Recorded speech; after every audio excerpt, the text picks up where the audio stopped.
Dobar dan. Dobro.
Hello, ladies and gentlemen. Good morning, and let me welcome you to our 31st International Scientific Conference, Educational Research and School Practice.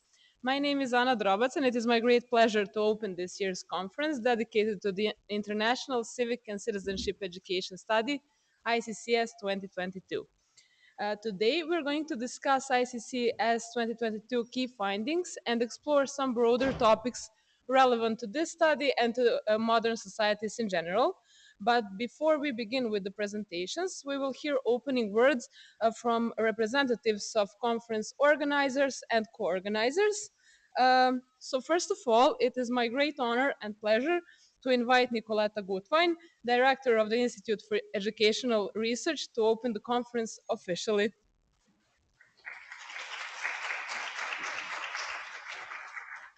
Thank you, Anna.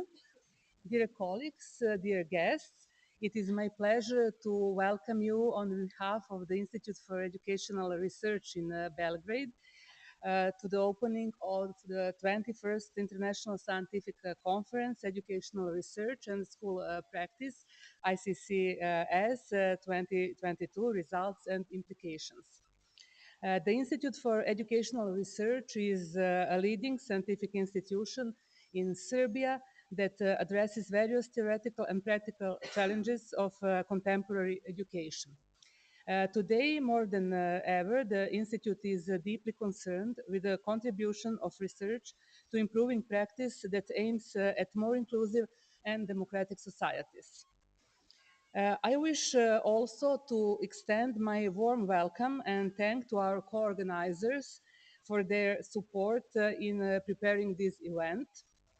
The Institute for Social Research in Zagreb, Croatia, the Educational Research Institute Ljubljana, Slovenia, the Faculty of Education, University of Belgrade, Serbia, and the Institute for Educational Quality and Evaluation, Belgrade, Serbia.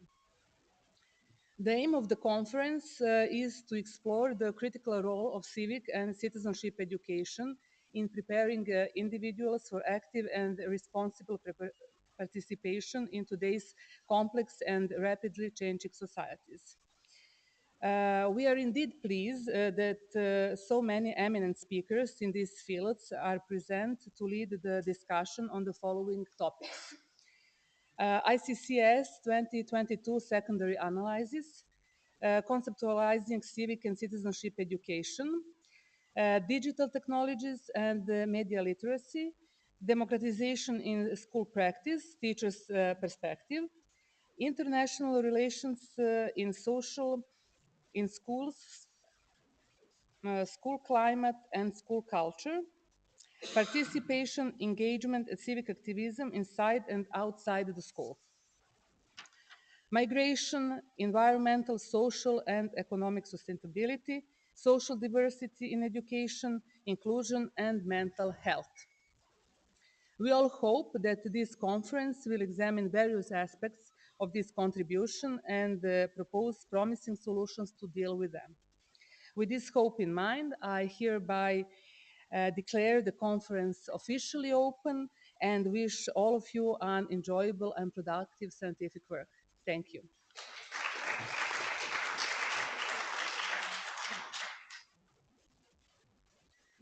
Thank you, Nicoletta. Now it is my pleasure to announce the representatives of the conference co-organizers. So please welcome Jelena Matić-Bojić from Institute for Social Research in Zagreb, Assistant Director. Thank you, Anna. Dear colleagues, it is my great pleasure to be here today and to be able to welcome you to this event entitled ICCS 2022 Results and Implication. On behalf of the Institute for Social Research, I wish us all together today to have a great formal and informal work. As you've noticed, there is promising topics that will be open today, and we wish all to have great future possibilities for the cooperation. Also, it's been a great, and we were very happy to accept the invitation to co-organize this event when we first got it in March. And we want to express our gratitude to the Institute for Educational Research in Belgrade for hosting this great cooperation between all the institutions that are involved. Thank you. Thank you, Jelena. Allow me now to introduce Igor Žagar, a director of the Educational Research Institute in Ljubljana. Dear colleagues, distinguished guests, it gives me great pleasure to welcome you on behalf of the Educational Research Institute of Ljubljana to the 31st International Scientific Conference, Educational Research and School Practice, ICCS 2022 Results and Implications. That's a rather long title. So my pleasure is even greater because this conference is being organized by, I think, 5 institutions from 3 different republics of former Yugoslavia, which is not happening very often. At the Pedagogical, Educational Research Institute, we wish for more such collaborations, and we would like to hope that this is also your wish. I prepared a much longer speech, but since we are running late, I'll just going to stop here and wish us a good conference. Thank you. Thank you for your introduction. Now please welcome Sanja Blagdanić, Vice Dean for Research of the Faculty of Education, University of Belgrade.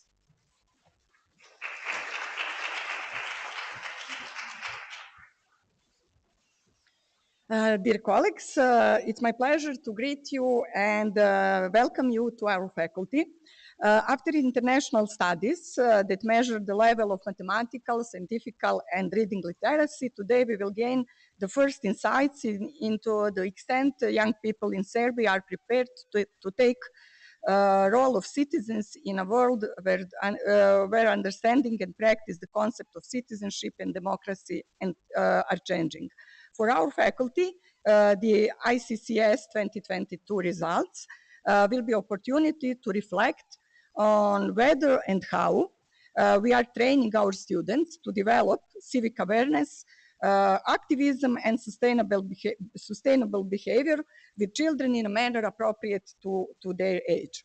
I wish us, to all of us, a successful work and welcome to Faculty of Education. Thank you. Thank you, Sanja, for your words, and thank you for hosting us here.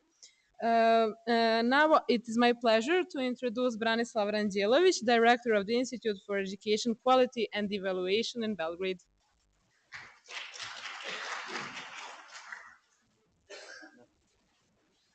Good morning, dear colleagues, dear friends. I have a pleasure to greet you on behalf of Institute for Education Quality and Evaluation of Republic of Serbia and on behalf of Ministry of Education of Republic of Serbia. Our institute was a national research center for this ICCS research, and we implemented everything. But of course, for secondary research, it is good to connect with institutions from science. So we have had very big pleasure to cooperate with the Institute for Educational Research, and I'm very happy because you organized to collect such a distinguished list of institutions to work together. I hope we will have a nice conference and exchange thoughts. And I hope after this conference, in similar manner that it was a year ago after Pearl's conference, that a lot of interesting facts go to educational systems, go back to schools, go back to teachers. And I hope that we will do it again and that it will be not the last conference that we will organize together. Thank you very much. Thank you very much, Branislav. Finally, it is my pleasure to invite my colleague and president of the program board, Dragana Gundagan.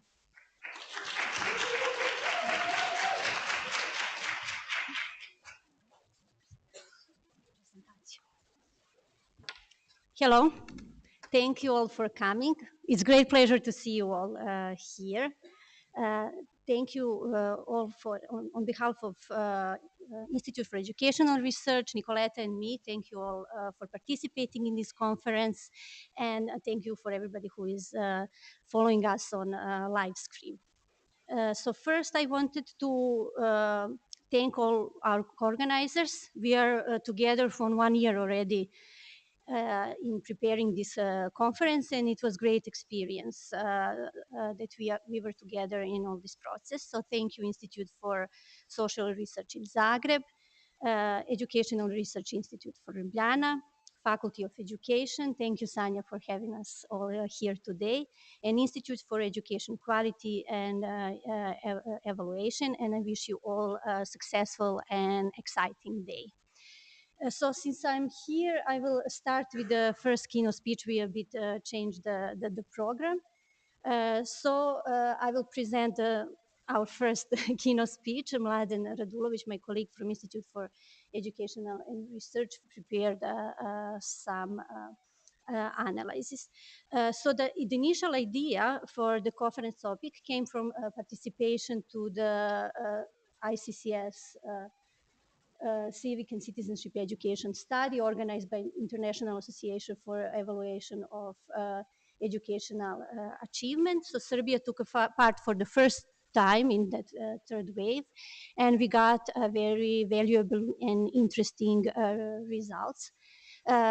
These studies explores civic and citizenship knowledge, competencies, but also attitudes and behaviors on various topics concerning civic and citizenship education, from everyday experiences at school through local, national, till the global context. So we are already familiar with this. We have experience with similar research studies such as TEAM and PEERLS.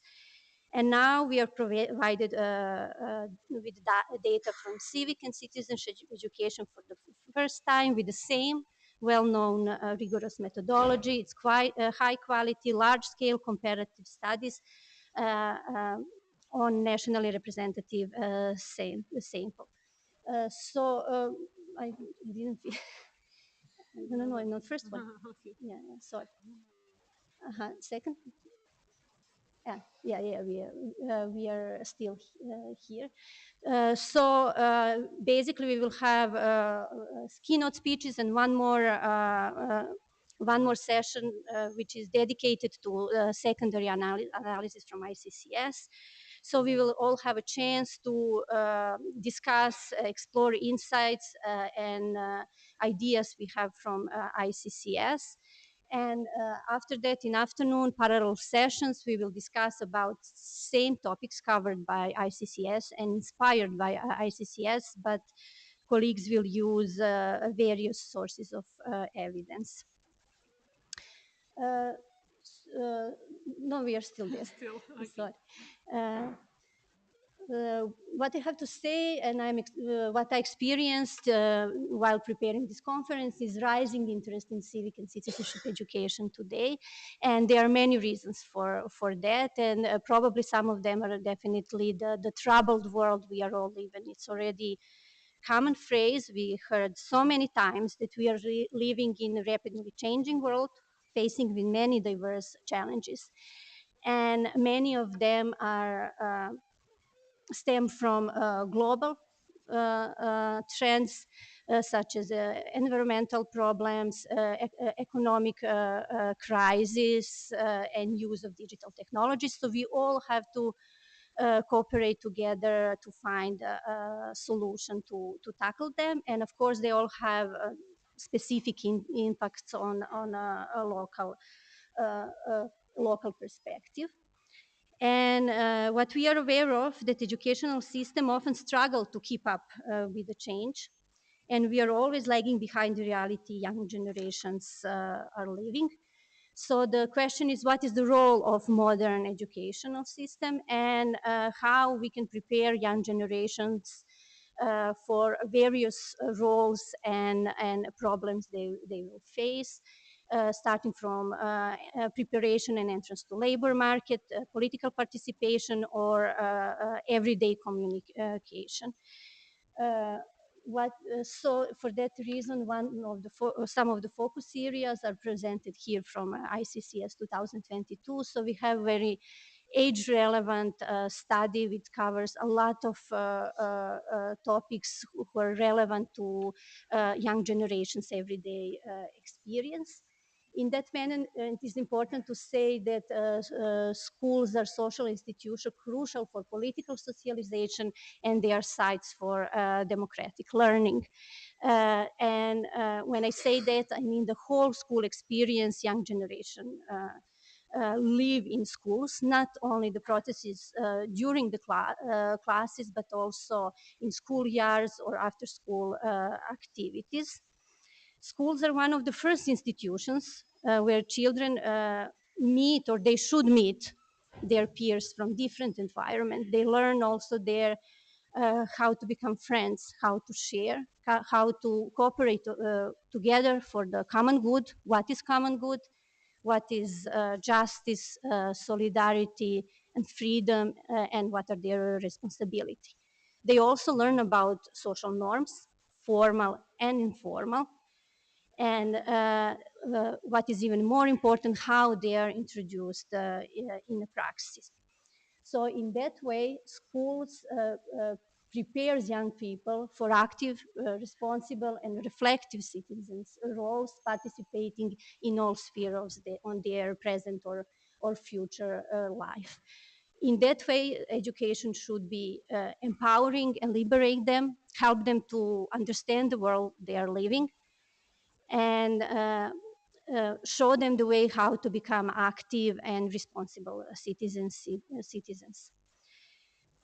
In that manner, we should take into consideration curriculum, so the topic we think they are important and legitimate to talk about them.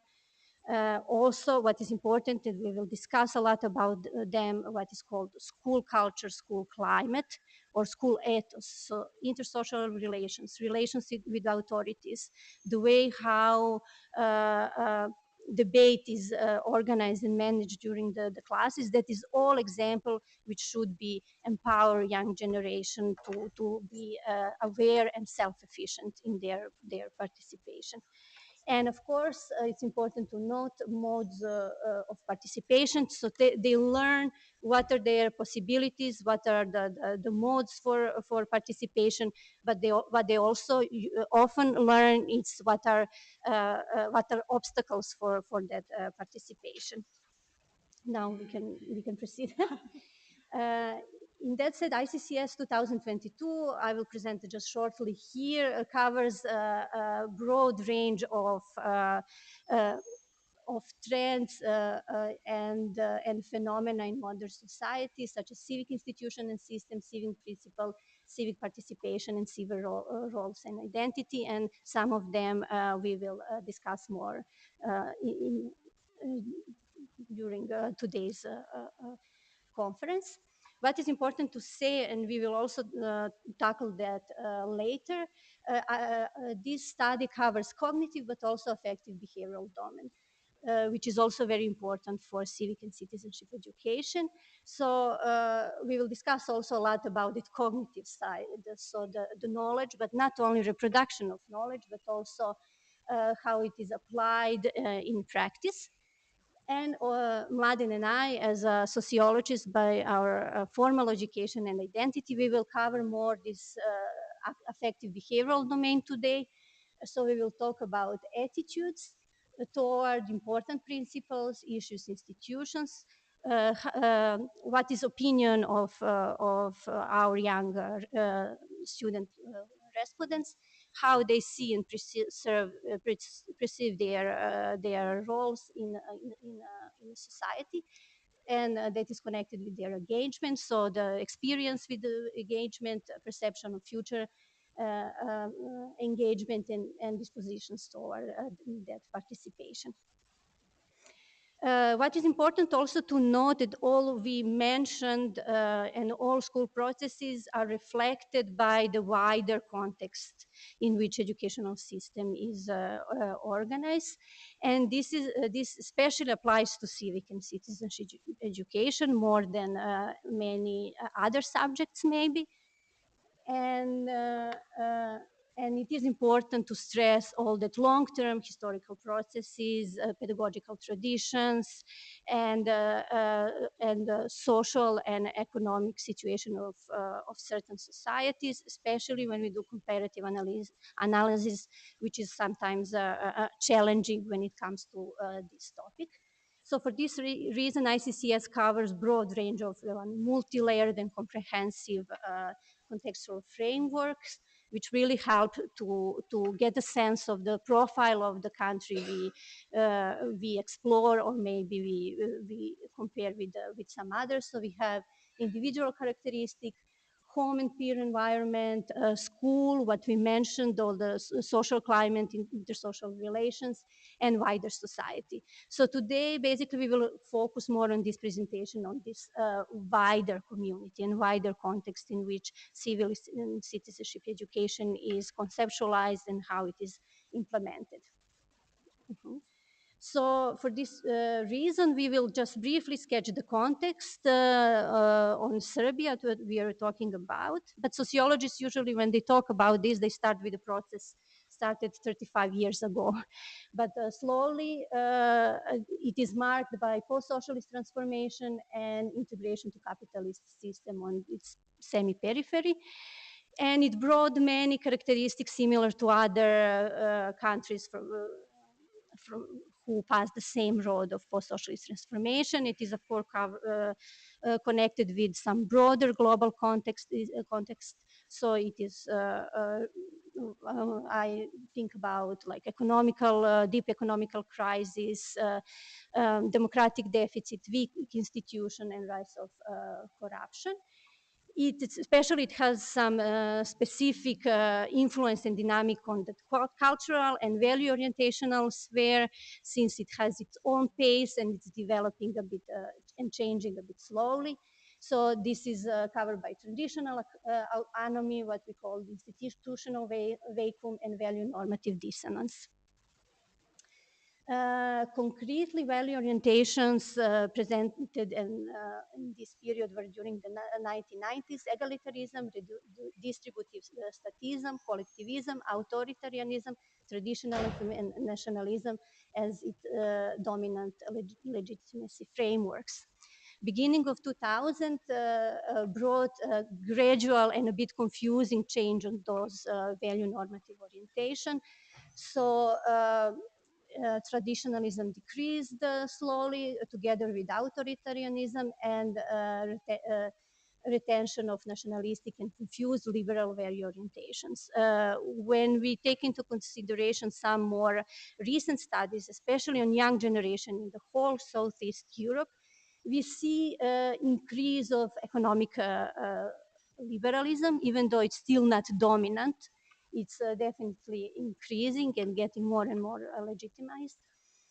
Together with persistent ethno-nationalism and pessimism toward the future of societies and general authoritarianism.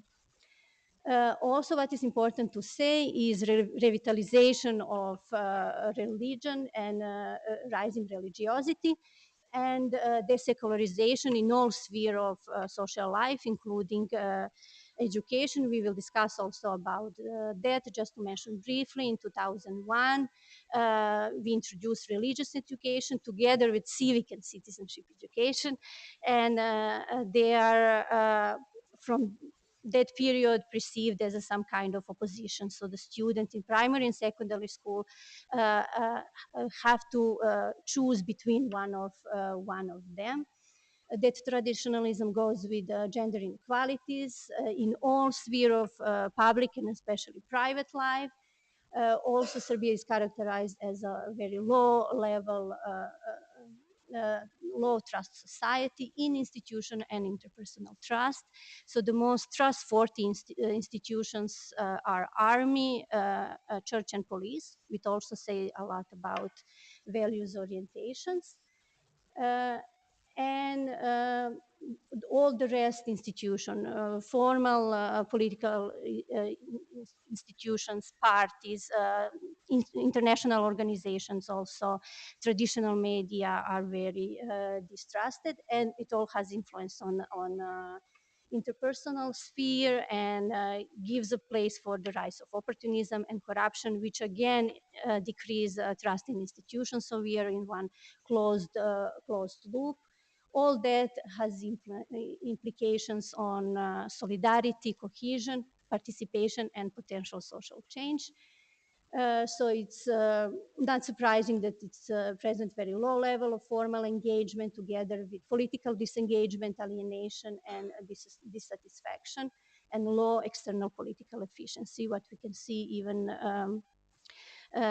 analyzing data from this research. So young generation don't differ a lot from the general population.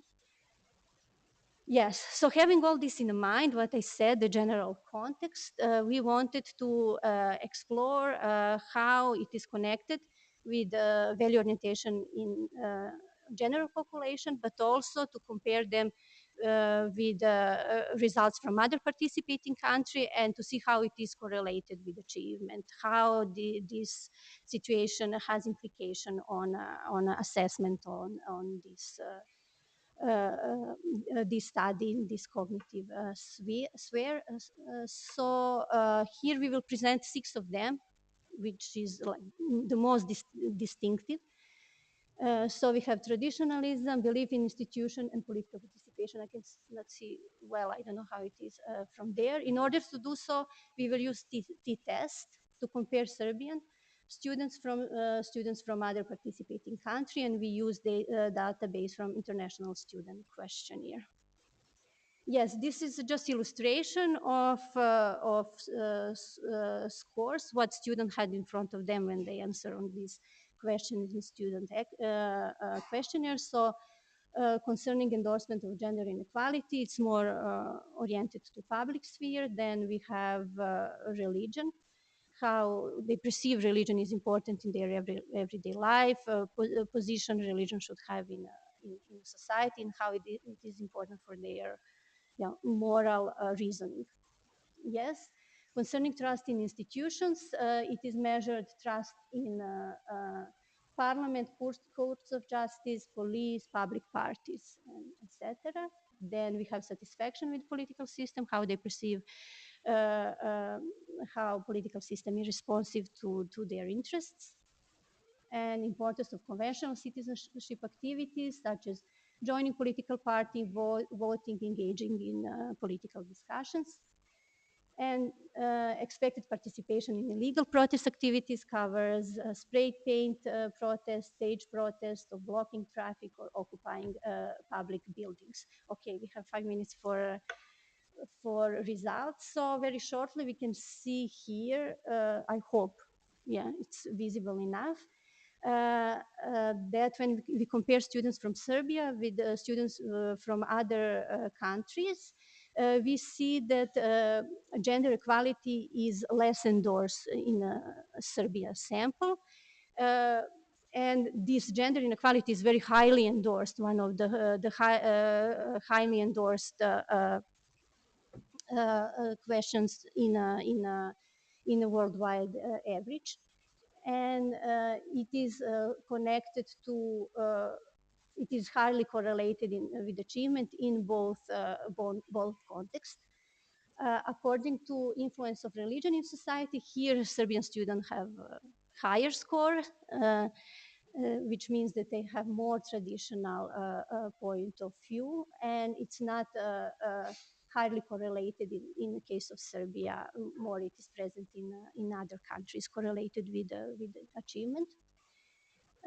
Then trust in institution. We see that the students in Serbia trust much less to formal institutions, which is a general trend. So when we see the data and compare them with the previous wave from 2016, we can see the general increase of distrust, especially among young generation, but that is more prevalent in Serbia. And it is connected with higher dissatisfaction with political system. And we have more political participation. So students from other countries comparing with their peers from Serbia express more importance of participating in conventional citizenship activities.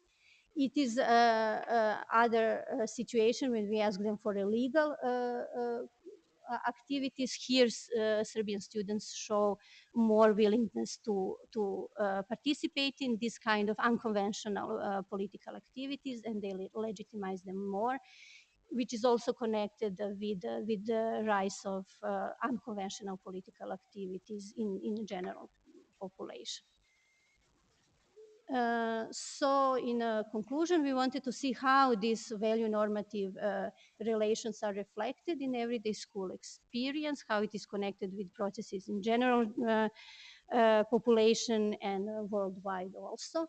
And the question is how to conceptualize and organize civic and citizenship education in similar social context in terms of curriculum, teacher education, and also school management, and class management, how it should be implemented, since we believe it's very important, especially for teaching this subject.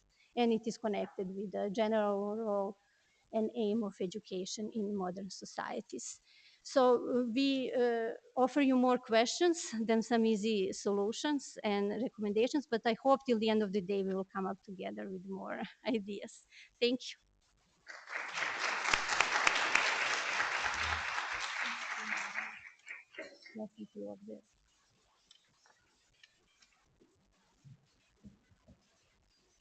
Thank you, Dragana. Thank you for your words of welcome and for your interesting presentation. We will now move on to our second keynote speaker. It is my pleasure to invite Eva Klemencic-Mirazczycki from the Educational Research Institute in Ljubljana, who will discuss contextualizing ICCS results for secondary analysis and their implications for education policy making in Slovenia. Please proceed. I will find your presentation now.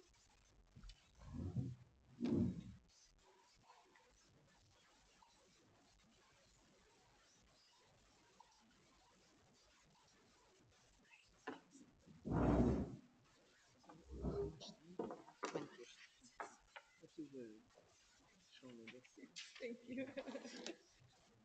Thank you. Good morning. Thank you for having me.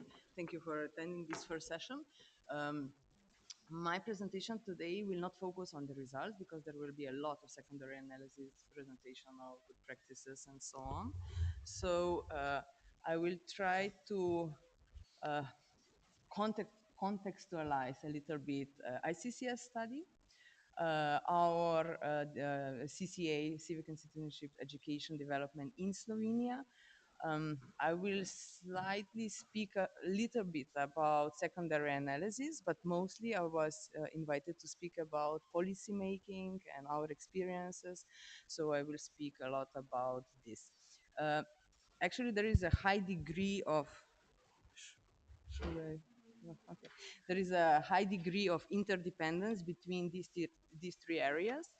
And even in my presentation, I cannot completely separate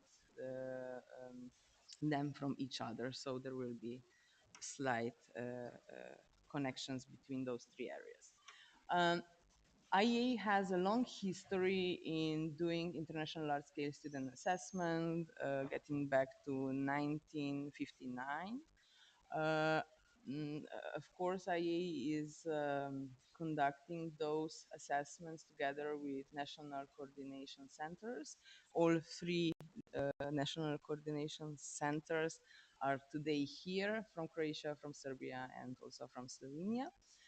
But I would like to go a little bit back into the history. Actually, the first civic education study was part of the six subject survey in 71 actually. And on one hand, it was quite similar to what is ICCS today, not in the content related topics, of course, but it has questionnaires and also test was conducted. The populations were three: 10 years old students, which is ICCS target population now, but also students in the final year of secondary schools. When I checked which countries were participated in 1971 assessment and questionnaires, there were all Western countries. Neither one Eastern European countries at that time participated in the study. So the first IEA study of civic education, this part of the six subject survey, aimed to investigate how, to what extent the objectives of citizenship education were being achieved by educational systems, and what other influences besides the school, of course, such as family, mass media, and friends, were important. Maybe just to mention what were the other five areas besides civic education in that time that were a part of the research. It was literature education, reading comprehension, English as a foreign language, French as a foreign language, as well as first international science study. And then, of course, we come to the one of the key, or the key political event at the end of the 80s, which was the fall of the Berlin Wall and the collapse of communism in Central and Eastern European countries.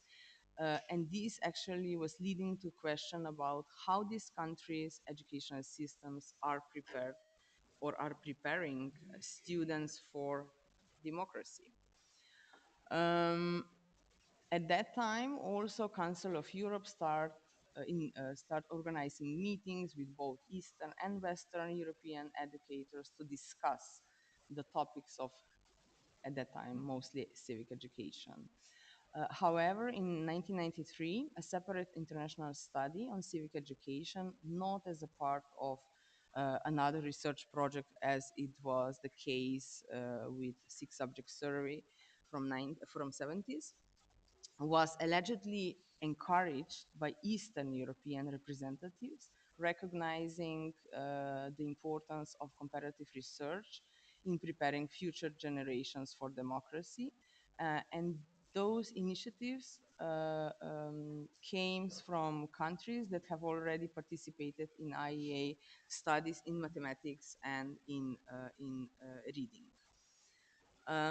Because they, as I read, they identified the relevance of comparative methodology to a topic that was high of their agenda at that time. The need to know how the next generation would be prepared for democracy. But anyway, concerns about declining political interest and participation among the youth also led some Western European countries to support the study. So this is how CIVET study actually um, started. CIVET represents the largest, the most regional study on civic education. What I mean with civic education and how this is different, or the focuses are different with citizenship education, is civic education focuses on increasing learners' knowledge and understanding of institutions and democratic processes, while citizenship education emphasizes the role individuals can play as a citizens to create more fair, more democratic society. Um, so CIVET was conducted in two phases. Phase one, which was more qualitative, and phase two in 1999 with standard population as today, 14 years old student, which is grade 8 students. All IEA studies are actually grade-based studies because we need this because of the curriculum design of the IEA studies, and um, which we need the syllabuses to be checked and so on. So the focus is on grades. Optional population was also possible. Slovenia took the study also in, as many other countries, in upper secondary schools. So the ICCS 2009 introduced the term civic and citizenship education to highlight the expanded concepts, processes, practices in the field of education since the early 2000s. Now we know three cycles are already behind us: 2009, 2016, 2022. Now we are really within the development of the new cycle 2027. ICCS also we we are including some let's say regional specific questions. So we have European regional model. I hope that also Serbia next time will join with European region model. I would just like to stress that it is not focused on EU, it is focused on Europe, the common values in Europe, and so on. What I would like to stress also is that we are not evaluating one subject with ICCS. We do have in Slovenia compulsory a subject of citizenship, civic and citizenship education, which has a slightly different name, but I will come quickly to this. But with ICCS, we are not evaluating these subjects, the results, the outcomes of this subject. This is mostly understand like this in Slovenia, so we often need to explain that this is not evaluation of this particular subject. We also need to be aware that with ICCS, we are not covering everything what is civic and citizenship education. We are focusing on trends. We are focusing on new focuses with each cycle. Um, and we need to be aware that everything what we are doing need to be internationally comparable. So one change in focuses from 2016 and 2022, I wrote down new focuses, but actually some of them are more explicit, some of them are more highlighted in 2022 than they were in previous cycle. But those, let's say, new focuses for 2022 are sustainability, engagement through digital technologies, diversity, young people's view of the political system, and global citizenship. However, beside the international options, we all have possibility that we add some national or even regional additions. This is beside national adaptations, of course. Here, there are some examples. Slovenia and Croatia, for instance, in 2022, not 2021, but maybe we'll start discussing this in 2021. This is a typos here. Of course, it is ICCS 2022. We added topics of patriotism inside because for both countries, this is still quite high on our agenda. And Together, we also administer additional questionnaires on refugees. Uh, in 2022, I think no need to explain what was going on in Europe at the time. So we tried to capture those attitudes at the time. Slovenia, for example, in 2022, we added some our national questions focused on arguments, focused on argumentations. We will today present, my colleague will present some of the results. But also Slovenia is cooperating with other countries. So together, Slovenia, Italy, and two lenders from Germany, we we included some additional items on controversial issues in 2022, which seems now it will become part of the international option in 2027. But let's see, as I said, we are still preparing everything related to 2027 cycle. I will spoke because I was asked to spoke a little bit more about policy making, but I would also like to warn something related to secondary analysis. If you are not a study center, I would really recommend you to read all documentation that is for the study, ICCS in particular. Even if you are very skilled in doing secondary analysis from PISA, PEARLS, TEAMS, or any other studies, studies are different. Um, and uh, uh, here is actually the example. When you're performing trend analysis from ICCS, it needs to be considered that the process of equating the test across the cycles introduces some additional error into the calculation of any test statistics. And therefore, this additional error which we can call it equating error, needs to be added to the calculation of the standard, to the calculation, yes, of the standard error of any differences between results from different cycles. This is already, of course, done for international tables, but many of us are doing a secondary analysis, and this is actually uh, the idea why we are doing nationally those assessments, to do secondary analysis, to explain something more in details, and so on. And this needs to be taken into account. This is relevant for ICCS. This is also relevant for ICILS with different constants for those errors, of course. But it is not relevant, let's say, for pearls. It is not relevant for teams. This is why I'm saying uh, we really need to read all the documentation that comes together with the database, data sets, instruments, and so on, because with this we can easily do a mistake, then the results are wrong, interpretations are wrong, hopefully not policy making is done from this, and so on. Um, and Teams has something else. So if you're doing ICCS and then you would like to do teams, you need to be aware that they change the cut scores for some scales. So you just not compare the scales across the cycles. You can, of course, every time recalculate the new cut scores, the new scales, and so on. So I find this very relevant, actually, that even if we think that studies are very similar, how to conduct the secondary analysis, there are some specific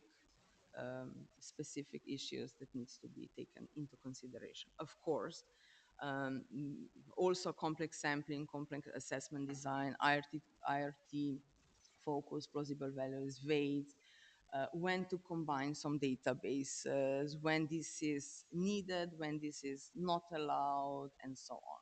But I would say that the biggest misuse of international large-scale student assessments data, which is relevant for ICCS and it's also relevant to any other large-scale assessment, is misuse of league tables, especially by the media, especially by the policy making. And why league tables are actually so attractive? They are easy to get the ideas where your country is.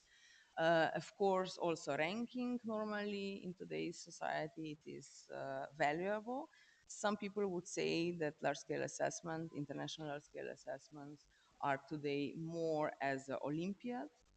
Um, I would say, together with my colleague, but you need to be aware, I'm from Slovenia and he's from Bulgaria. We don't call this Olympiad, we call this horse ranking. So a little bit more direct. So, to, no way. Sorry. Okay, then I will just glance through and then will really focus because I prepare one scenario, which I think is very relevant for researchers, for policymakers, policy officers, and anybody. So I just wanted to discuss that educational systems are ranked relative to other countries, that there is a problem with single numbers, problems when we are interpreting the results, not knowing or not respecting that there is most often between two, sometimes even between 10 countries, not statistical significant relevant difference, and so on. How important are contextual factors, and that everything, these contextual factors, uh, mm, this is not represented in the league tables. It is in the data, it is in the documentation, but not in a single league table and rank where your country is positioning. So just a scenario.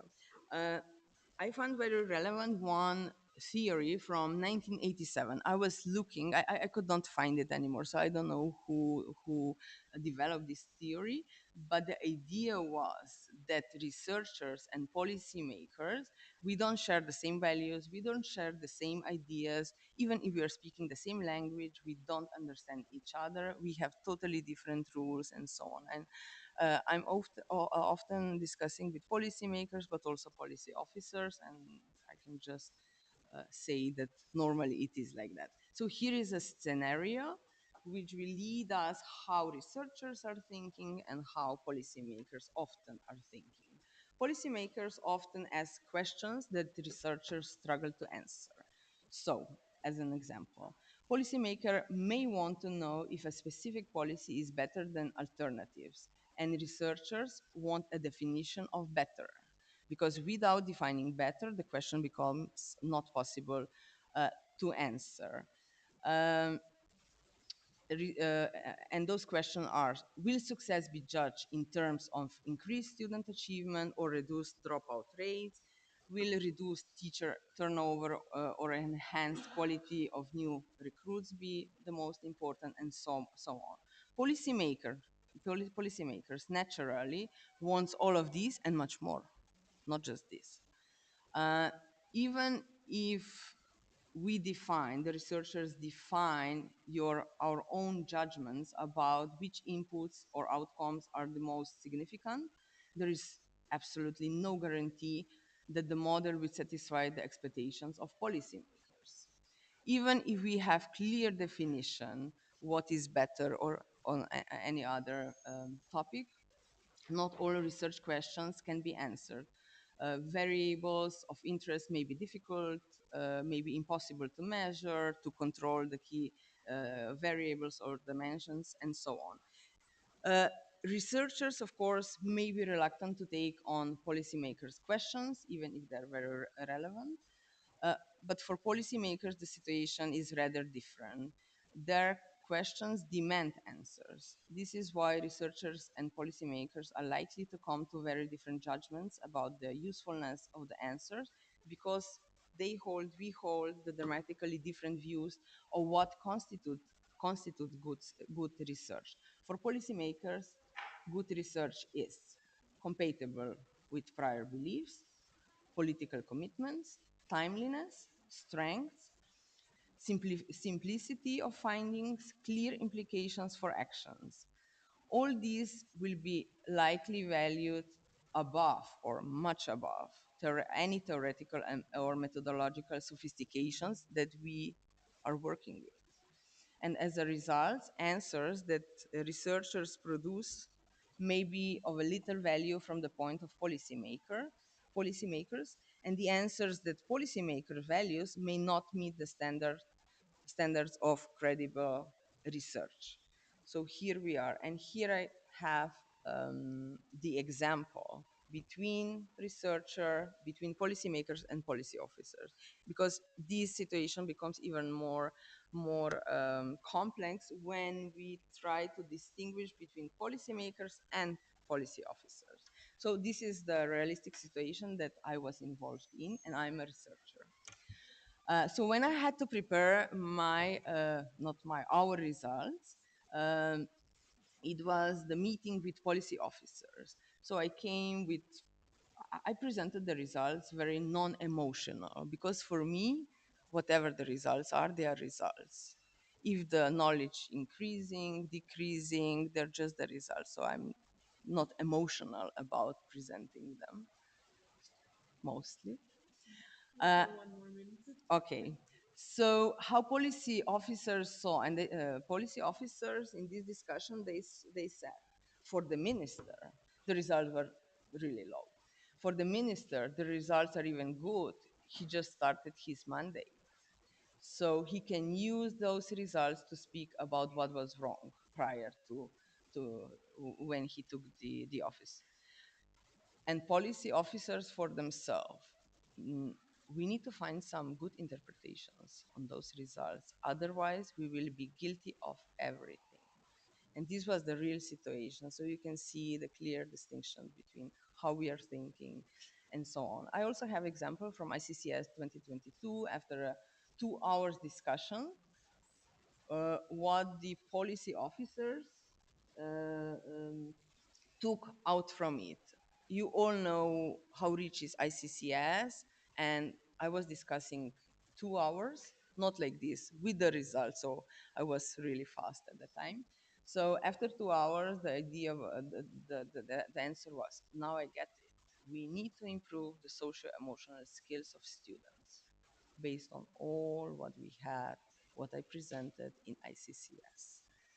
Um, so I think I need to stop, unfortunately, but there will be a little bit longer time for coffee break, so we can discuss a little bit.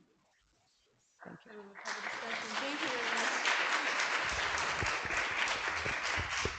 much. Thank you once again. Now we have Nikola Baketa from the Institute for Social Research in Zagreb, who will discuss addressing citizenship education challenges in Croatia through local initiatives. So please go ahead.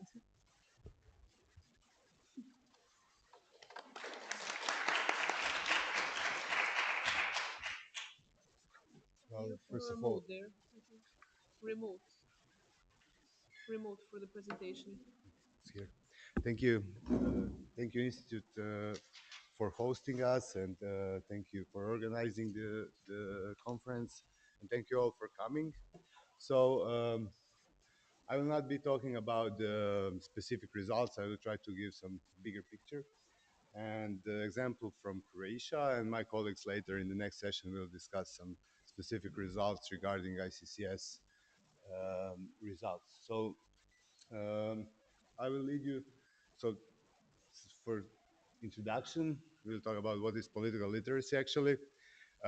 It refers to the ability of individuals to understand and critically assess political processes, political issues, um, political system, and also um, to participate effectively in these processes. It doesn't include only knowledge, it includes values, it includes skills and attitudes. So some of the key components are knowledge of political systems. So to know how government functions, how different institutions function, how decisions are made on different levels from local, national, global. Then critical thinking skills. So to be able to analyze political information critically, to evaluate sources of information, to discern between facts, propaganda, populist ideas, and so on. Also, it includes awareness of rights and responsibilities, so that each citizen, each one of us, know his rights or her rights and responsibilities, and to understand how to exercise them effectively.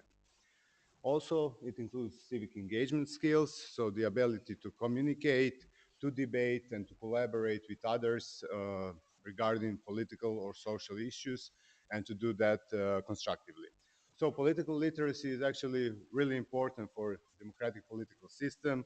It underpins and serves as a foundation of democratic, civic political culture. So we need it to sustain our democratic system. So, what is the current state of youth political literacy in Croatia? We have different researches regarding this question. The issue is explored through international assessments like ICCS and also our studies that are focused on high school seniors in Croatia. And while ICCS provides insight into the knowledge of students at the end of the primary school, differences actually become more pronounced as students transition to secondary education, and with especially when we look at the variations based on school type. As as Eva was talking a bit before me, she said that ICCS results should not be used for policy making, ranking should not be used. So the main argument in Croatia was, oh, we are fifth on, ranked fifth in the 2022, so everything is good. We don't have to do anything more. However, our students, especially in the end of the high school, they show limited political knowledge. They have low understanding of basic democratic principles. There is a prevalence of discriminatory attitudes, especially toward the LGBT community. We have certain positive trends. We had our research in 2010, 2015, 2021, and the next one is in 2026. And also there is high distrust in political institutions. So this is concerning because there are certain possible implications, such as weak and limited civic engagement of young people. So without the knowledge about political systems, about their rights, about participation mechanisms, young people are less motivated and less able to engage in different democratic practices. Also, there are more vulnerable to manipulation, to different fake news, to political propaganda, populist ideas, and it makes harder for them to recognize authoritarian tendencies and threats to democratic system. Also, it leads to erosion of democratic values. So if they are less aware of the importance of different democratic principles, such as human rights, rule of law, and so on, this can lead to normalization of discriminatory attitudes. And finally, it leads to reduced accountability of political elites, since citizens cannot hold them accountable. They do not recognize. They are not able to identify abuses of power, corruption, and so on. So how do we address this in Croatia? So civic education in Croatia is currently implemented as a cross-curricular topic in primary and secondary schools. So that means that elements of civic education are integrated in various subjects rather than being taught as a standalone subject. So this approach was introduced in 2019 with the curriculum of this cross-curricular topic, and it is only one of the seven cross-curricular topics that were introduced. However, this model have certain critiques and also significant challenges, such as insufficient time and resources. So integrating civic education as cross-curricular topic often does not provide sufficient time within the curriculum for the meaningful development of student civic competencies. So if you have teacher of English language or Croatian language and literature and so on, they are more focused on their own subject and not on the civic education outcomes, learning outcomes. Also, this leads to marginalization of civic education as a cross-curricular topic. And also, we have insufficient teacher training. Many teachers are not adequately trained to effectively implement civic education. So they don't have adequate education during their initial education, and also they don't have enough space for their professional training. This leads to uneven implementation of civic education across schools, and also we have certain resistance from political and societal groups. This is why I cannot be non-emotional when I'm talking about this topic. So, what are the main arguments for resistance to civic education? We have fear of promoting liberal and progressive values. So, some segments of the public and certain political factions fear that civic education could be used for ideological shaping of young people. So, through promotion of liberal or progressive values, and those are topics such as human rights, gender equality, minority rights, and so on. So, those topics are considered controversial in more conservative parts of society. There is also the argument that is really closely connected with that. That's the belief that civic values should be taught by families. It is argued that primary responsibility for upbringing and passing on civic values lies with parents and families, not schools. So opponents believe that schools should not encroach upon areas traditionally considered part of private life and family beliefs. Also, political elites, especially, the lack of political will, and also they're opposed to critical thinking empowerment, since they find that politically literate young people and society in general will be more able to find them accountable. And finally, there is skepticism or doubts about its effectiveness. So either it cannot solve all problems, or young people that are living in democracy, they will learn about democracy just by being there, and so on. So I decided to apply Timothy Snyder's framework to explain this a little bit more.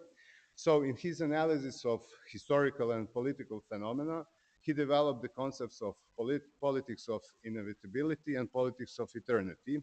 And these two concepts provide actually interesting framework for considering the position on civic education in Croatia, but also some of you maybe can find certain similarities in their own countries. So, politics of inevitability entails a belief that social and political progress occurs linearly and almost automatically, without the need for conscious civic engagement. And this includes the idea that democracy, freedom, and human rights will naturally advance over time. So, part of decision makers and society in Croatia assumes that young people will naturally become politically literate, and they will become active citizens by simply living in democratic society. This approach may explain why civic education is marginalized in Croatia. So, and just introduced as cross-curricular topic and not as a standalone subject. The political and educational system implicitly supports the idea that it is unnecessary to actively teach civic values, as democratic competencies are expected to inevitably develop through other educational content and life experiences. The result of this policy is actually passivity in educational reform and avoidance of addressing the complex challenges of political education. This approach actually neglects the fact that democracy does not sustain itself. Without systematic education, young people remain uninformed, vulnerable to manipulation, passive, and this undermines the long-term stability of democratic system. The second part of the coin is politics of eternity. So the politics of eternity refers to cyclical perception of history. So past is idealized. Political elites are focused on fostering a sense of constant threat from external and eternal enemies to maintain status quo. This approach often disregards the future and avoids accountability for concrete changes. So some resistances to introducing civic education as a standalone subject in Croatia can be interpreted through this politics of eternity. So political and social elites, they often rely on nostalgia for past times, including idealization of traditional values and social structures. And this diminishes the perceived need for civic education that fosters critical thinking and political responsibility. So instead of educating young people to understand contemporary political challenges, they are focused on topics such as nationalism, historical disputes, and defending against threats such as globalization, migrations, or various social groups. So this distracts from empowering young people for democratic engagement. The politics of eternity preserves the status quo, but and also hinders development of political culture adapted to modern challenges. So instead of preparing young people for the future, it fosters passivity and a politics of fear, further diminishing democratic potential of society. So actually, civic education is between these two approaches is marginalized, and it leaves society divided between passivity and conservative nostalgia. So the question is how to break free. Uh, we can break free through politics of responsibility. We need to systematically implement civic education as a standalone subject to equip students with skills for critical thinking and participation, to focus on future to empower democratic engagement, and to foster continuous effort and active participation for citizens. So the question is, do we have certain responses for that?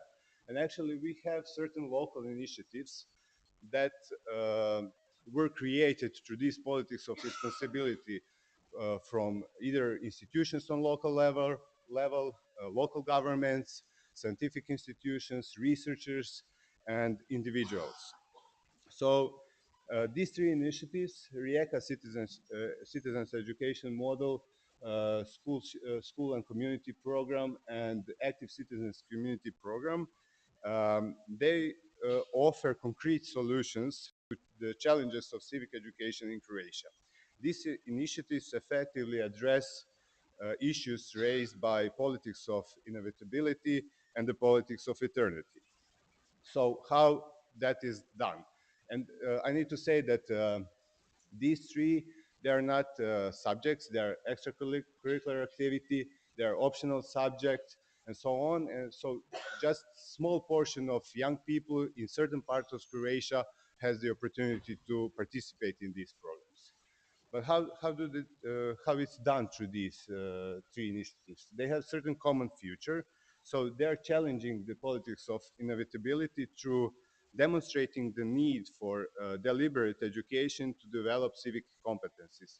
So through inclusion of topics such as democracy, human rights, solidarity, and sustainable development, they show that we need structured approach. Also, they're linking education with the real needs of local communities. There is collaboration with local NGOs, with experts, and also it is emphasized the importance of local engagement and action. And through this active participation, we show that young people should not be just passive observants. The last one is debunking the myth of civic education, that civic engagement will naturally emerge. So through these activities, they actively learn. Also, they're countering the politics of eternity. So they are future oriented and proactive rather than defending status quo. So they position students as active stakeholders in democratic society and emphasize the importance of their action today for a better tomorrow. Also, they are challenging the narratives that perpetuate political nostalgia and exclusivity. So through addressing certain controversial issues, they encourage students to question social norms and to form their own informed opinions. And also they are promoting a sense of responsibility and community. So through addressing current issues such as sustainability, social justice, they challenge the cyclical narrative of eternal threats and inaction. There is also, of course, limitation of these local initiatives. They have limited geographical reach and inclusion of schools and students. As I said, just small portion of students are within these initiatives. They are dependent on local structures and short-term funding. So if you have changes on the local level of local government, then the support for these initiatives can stop, which happened fourth largest city in Croatia, in Osijek, which introduced Rijeka model. Then we have insufficient teacher training and resource allocation. So it is really hard for NGOs or certain institutions to cover the needs of the teachers on the local level. And also there is, as mentioned before, political and social resistance. For example, in Zagreb, we have different political parties and social movements that are against civic education. You have 5 minutes. No, I'm done now. So what are the steps toward a resilient democracy and better civic education? With these local initiatives actually represent a valuable step forward in the development of civic education. However, their limitations often arise from a lack of institutional support, systematic approaches and resources. So to fully realize their potential, a national strategy is needed. So we need to develop a national framework for civic education, to establish civic education as a standalone subject, to promote critical thinking and active engagement, to foster collaboration between schools and communities, and to invest in teacher training and resources. So the whole story is that we have good examples in Croatia, but also there is lack of political will from different perspectives.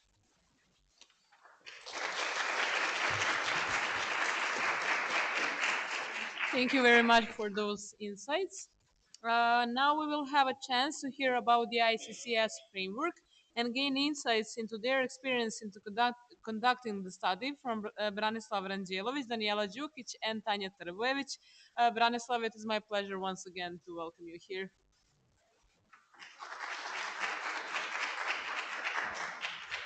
Thank you very much. Okay, good morning again, dear colleagues. I have this pleasure to share with you a few facts and our insights on behalf of our team. And for this team, Tanya is here with me. And I will try to share shortly basic facts about framework and how we implemented that research, and to share with you a few recommendations that we gave to the educational system after this research. So there are some slides that are overlapping with the slides that we already saw. So I will jump over those slides and to go to the things that we didn't hear this morning. For the beginning, one general topic: why do we need international studies in our educational system? Why are we participating, and why are we giving so much tasks to our schools, to our teachers to implement? Why is this important? First of all, this is unique opportunity to collect relevant data from these researchers. This is possibility to evaluate our educational system on a specific way that we cannot do it without participation in international studies. This is possibility to compare our educational systems with other educational systems. Of course, this is not the most important thing, but it is good to know who is doing some things better than us and where are we better than others. And of course, as a creation of guidelines and recommendations for educational policies based on this unique data. I kept to share with you that it's a little bit difficult to me. This topic was our topic a year ago, and this presentation is made a few months ago. And in the meantime, we have had ICILs and teams, and a lot of results now is mixing in my head, but I will try to be focused just on to not mention other studies, but just this one that you're talking about. ICCS, as somebody already mentioned at the beginning, International Civics and Citizen Education Study. That is one international study which deals with students' knowledge and attitudes regarding civic duties and active participation in society. It includes areas considered increasingly significant in our modern society, such as sustainable development, global citizenship education, digital citizenship education, using of ICT and participation in social political events, migration and diversity, young people's attitudes toward political systems. Somebody already mentioned trust in institutions, systems and media, and their response and their personal sense for freedom and security. This ICCS study that we are talking about includes questions related to attitudes towards participation in the system and institutions, politics and leadership, media, ecology, human rights, and economy. At the general level, as well as questions regarding behavior with the family and on social networks. All these questions are part of one general upbringing of education today. They are very important, as well as part of the curriculum of subjects dealing with civic education, which children study in various educational systems, including children in our schools, ever since the subject was introduced almost more than 20 years ago. This study was organized for the first time in Serbian educational systems, so it was for the first time for us. Participation was from children that are 14 years old, and we are part of international study that involves 22 educational systems and 2 benchmarking entities. Sorry for this slide, it is on Serbian, but I know that you understand it because the first version of presentation was complete in Serbian language, then I switched to English after that. And it shows which educational systems choose to do this international study in paper version, as we have done, and which was, I'm gonna say, more courage to do it in digital version.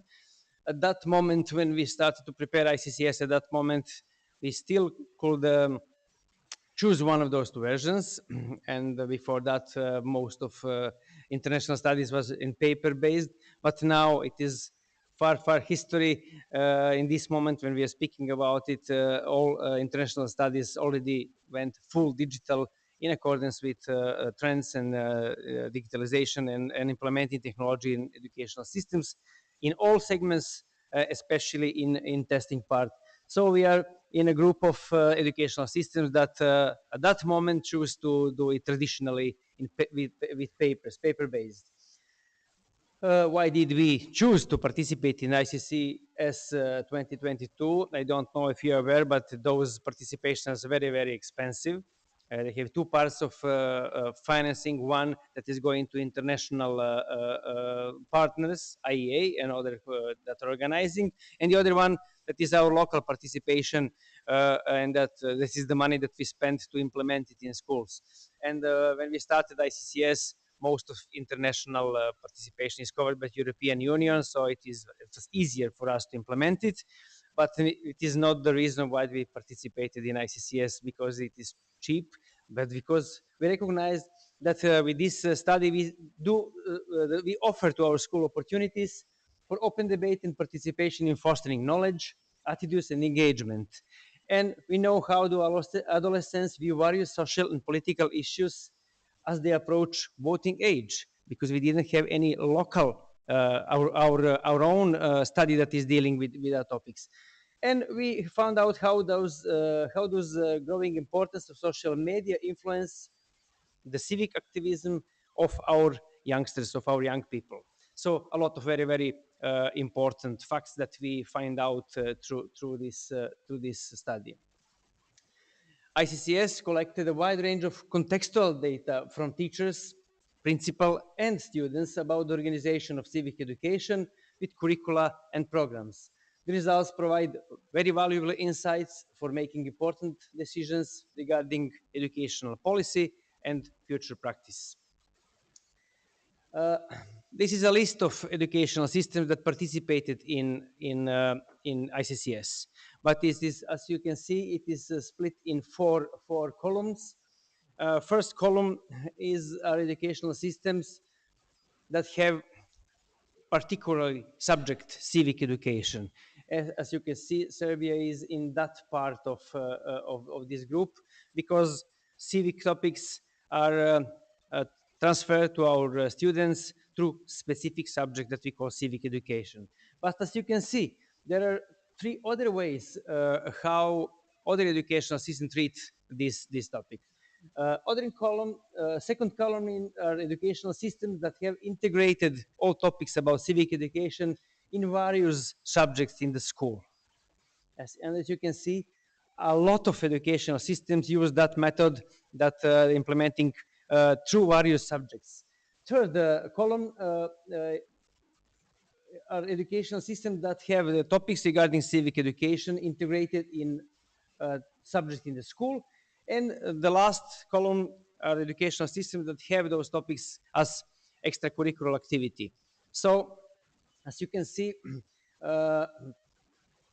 educational systems that are very, very high on this list mostly use second and third way. That means that they put a lot of topics regarding civic education in various subjects. That means that they have more opportunity and more time to students to transfer this knowledge. And maybe this is something that we should think about in the future. And this is one of the findings that we could not know about it without participation in such a study. This study, as already we saw it in Dragana's presentation, has 4 main domains: civic institution and systems, civic principles, civic participation, and civic roles and identities. But inside those domains, we have so-called subdomains.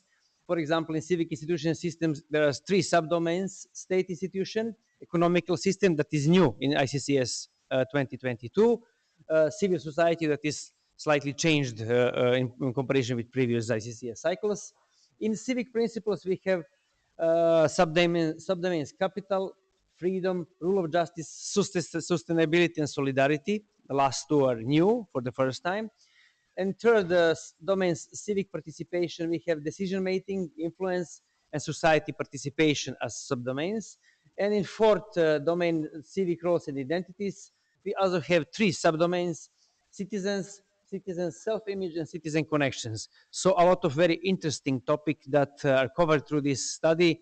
And now you understand and you see how important it is to get those results and to implement it in our educational system in the best way. Regarding those domains, I can say to share with you what is the distribution of items, what is percentage of items in overall number. So domain 1, civic institution and system, has 21% of overall number of items. Domain civic principles has 36, civic participation 34%, and the last domain, civic roles and identities, 9% of overall items in this study. Also, in this study, we have 2 cognitive domains. First one is reproductional knowledge, and it is covered with about 30% of overall items. And the domain 2, reasoning and application of knowledge, that is more important in this modern society, is covered with 70% of overall items. And each item relates to 1 content domain and 1 cognitive domain. Our 8th graders in Serbia in that year, it was 2 years ago, was slightly over 65,000 students. And from that overall number, of course, with help of IEA, we have a very representative sample that it's reached through triple stratification. So we have sample from about 2,640 students of 8th grade from 150 schools in Serbia. About 49.3% were boys and a little bit more than 50% girls. 94% of them are tested on their mother language, Serbian language, and we have about 5.8% of students that are that have their education on Bosnian language, so we have to put some adjustment to our test materials, so they use their own language. And it is about 80.3% of sample that is planned in 2022. We still have some relics of COVID, so we didn't have overall coverage, complete coverage of our planned sample for this study.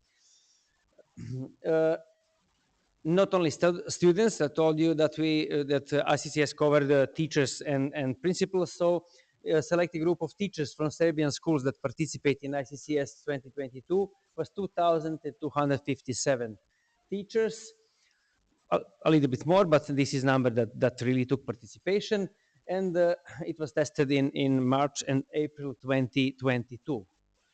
Of course, we have done a lot of preparation because it was for the first time in our educational system, and that preparation included continuous support to all schools that are participating. Then first focus groups that we tested all materials with our colleagues from schools, preparation of translation instruments, pilot study a year before 2022, and training, a lot of efforts for training of schools and school coordinators and test administrators in schools in order to have study done in the best manner. Structure of this cognitive test for students, it was overall 141 items. 121 items were the same in both versions of test. We have 11 different booklets of the test, and 20 items were only in digital version, but we didn't use the digital version because I told you that our educational assistant chose for the first time to use paper version. And of course, 45 minutes was time for finishing the test. We have two types of question, like in most studies, multiple choice and open-ended. And in order to ensure quality of our study, we have done two different quality assurance process. One is national quality assurance process, national monitoring, where we send our colleagues from institute or for other institute or from schools to help schools to do better.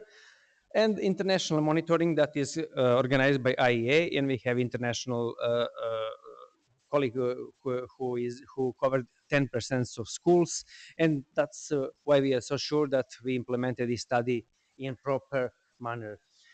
When we speak about achievement, more than 563 points on the scale is let's say level A. Level B is from 479 to 562. Level C of knowledge from 395 to 478, and level D 311 to 394.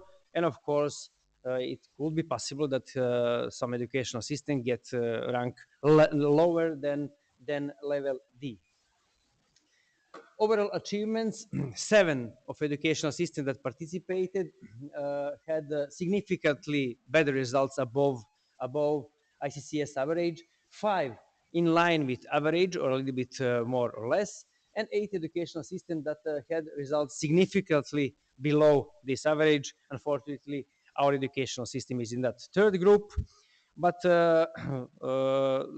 you are all aware that it's very, very important for us to know that fact, even if it is not so good for us, because we could find out what to do to get better results in next cycles, or to do something good for our schools.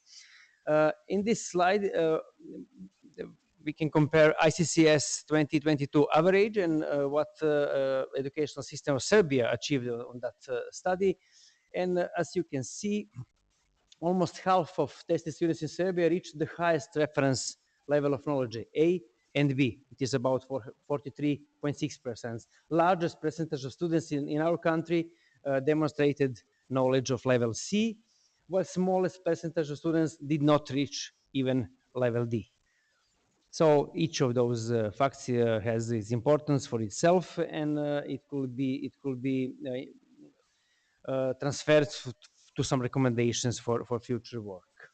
And as you can see, it is different than ICCS average for all countries that participated.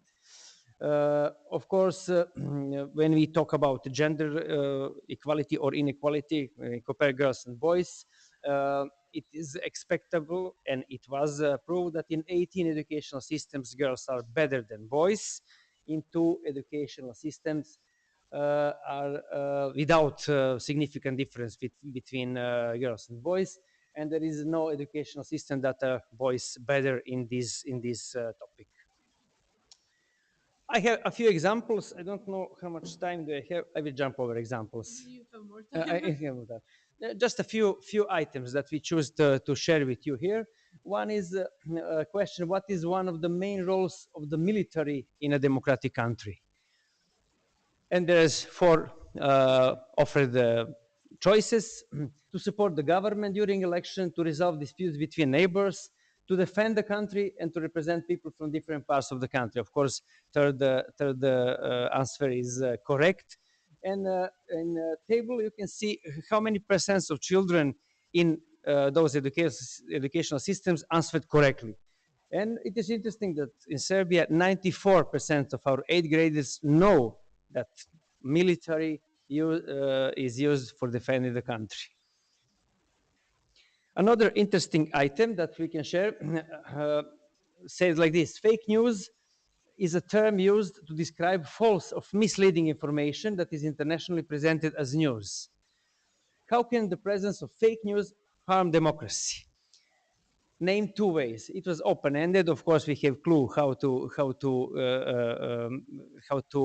score this question, and it was interesting that percentage of children that gave at least one good answer in Serbia is 55, and percentage of children who choose two correct answers, both two correct answers, are only 14.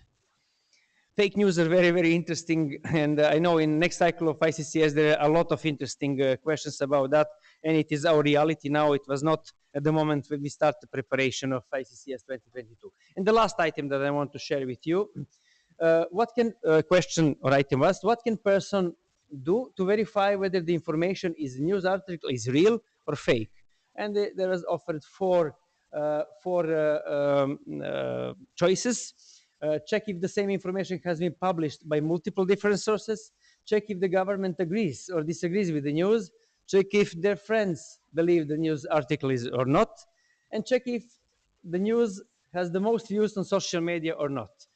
And as you can see, results for children from Serbia, 45% of them put at least one way of,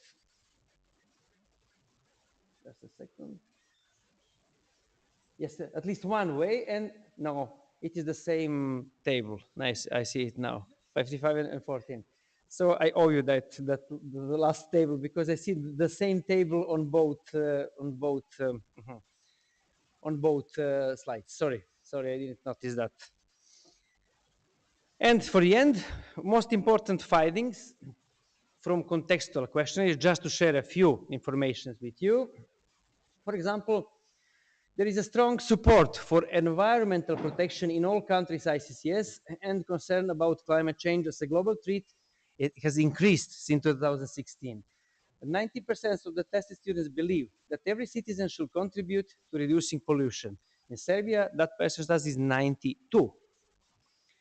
Another interesting fact, more than 1/3 of students stated that they discuss political or social issues with their parents. In ICCS 2022, students reported that they participate more frequently in discussions about political and social issues than previous.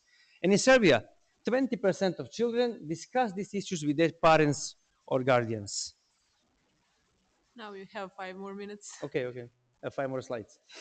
International results from ICCS show that nearly half of students in Serbia, correctly 43%, are likely or certain to vote in national or local elections, which is in line with the ICCS average, that is 49. So it is expected that students with higher level of knowledge about civic values will be more likely to vote in elections as adults compared to other students. So it is another interesting fact. If it was in 2022, when they were 14 years old, so in 2026 or 7, when we have elections, those children will be new voters at that moment. And there is a few more facts interesting from contextual questionnaires. Students in Serbia stated which institutions they have complete trust of, a lot trust of them. And we choose the judiciary system, government, traditional media, and parliament. As you can see, students in Serbia less believe in judiciary system than average for 2022 ICCS. Again, a little bit less trust in government, very small trust in traditional media, and almost the same trust in parliament as they friends from other educational systems. And what are sources of information that our students believe in? As you can see, our children watch television less than their friends from other educational systems. They don't read newspapers almost at all. They use, of course, internet to find information about any political or social issue, or they talk to their parents. I don't know if the results will be the same today, because a lot of things changed in our lives and our societies in the last several years. And we give several important recommendations for our educational system. I will share just three of them with you. In the domain of teacher professional development, it is necessary to intensify training in the following areas: ecology, entrepreneurship, peaceful conflict resolution, financial literacy, media literacy, as these areas covered in the questions in research, in order to improve student achievements in these fields. So we recognized that teachers need support in these areas. Second important recommendation, it has been shown that more emphasis should be placed on the areas covered by the research and lessons, and the following topics should be included in extracurricular activities: financial literacy, media literacy, and environmental issues. So that is the other thing that we recommend to our Ministry of Education to think about it when we put our reforms of education in next years. And the last one, at the school level, recommendation is to create a motivating and engaging context of developing civic activism through various work actions, volunteer activities, humanitarian actions, digital marketing, and similar activities at the local community level, because we recognize that it is important to do it on local level in schools. I can share with you, this is only three of more recommendations. If there are interested people for other recommendation, it is published on website of our institute, and it is of course open to any of you. But we are, in this moment, we are negotiating with our policymakers at Ministry of Education to start to implement some of those, because if it stays on recommendation, there is no result, there is no use for our educational system. But if we do something, and we are doing it together with ministry and with our colleagues from other institute, and we are trying in this process, now we are changing our standards, we will change programs. This is the very, very good moment to try to implement some of these recommendations. Documents that everything is based, first our report that is on our website, then a lot of references from IEA and from colleagues from all around the world that is dealing with those topics. And this is all from me for today. Thank you very much for your patience. Thank you. And special thanks to all our keynote speakers once again. We have a few minutes before we officially close this plenary session. So does anybody have questions for our keynote speakers?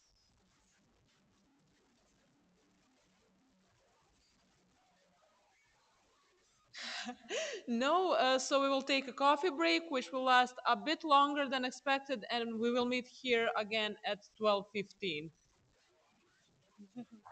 Please help yourselves with coffee and tea outside.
Aha, drago mi je.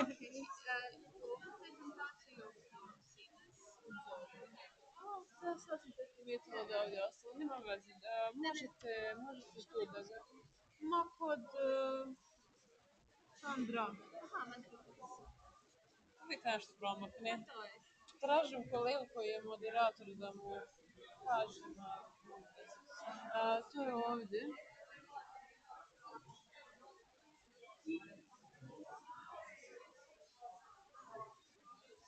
Gdje nam je to sve?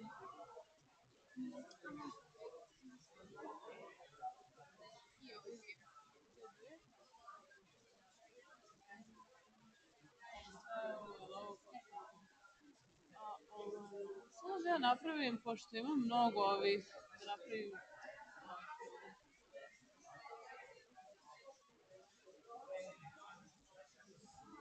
koja je? To je 1, 2, 3. Ovo. Give me rename. 3. Pa može i kako Lozanović.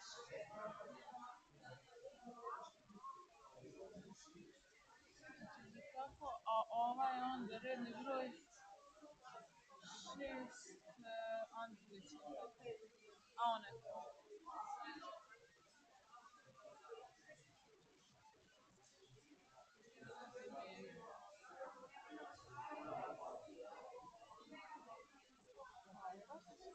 Super.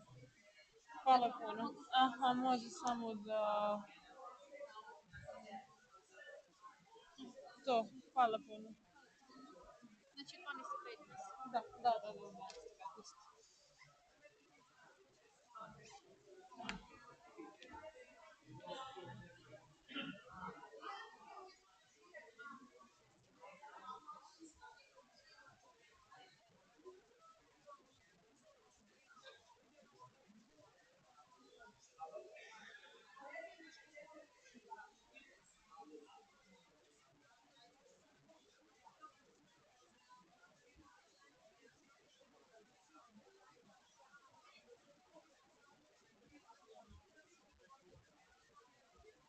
Stavila sam ti redne brojeve da znaš koji je ko prvi koji je bauta nadvidan procena. Sa tabelom prezentiraš? Mislim da da. Dobro, čim jedan cilj polovi su i brojevi 1, 2, 3, znači broj taj da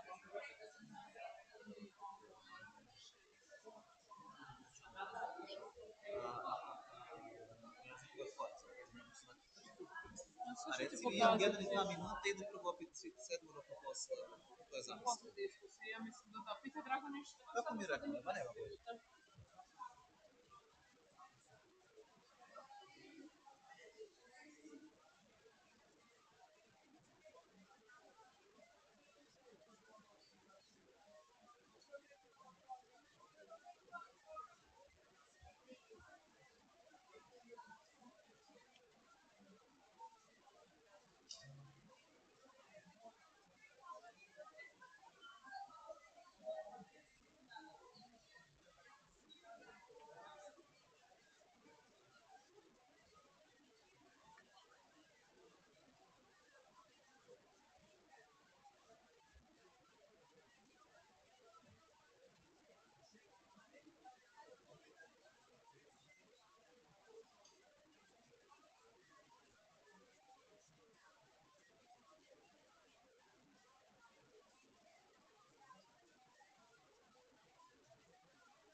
Yes. Evo gdje smo.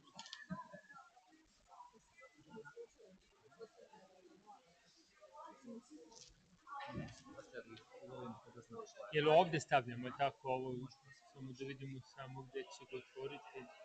Aha, već otvorio, nije, jeste.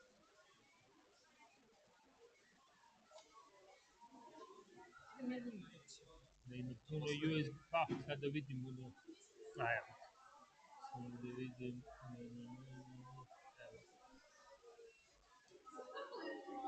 Evo. Ali sad treba da se vratim. Ne znam da je ono bilo vratno testo. Sesije, da, ja mislim da kad se vrati da imaju ovo je dobro, uveli su ovo je nazad, a ovo je gornji Može. šta? Samo da bude broj 1, da znam. A. Da potpuno šta.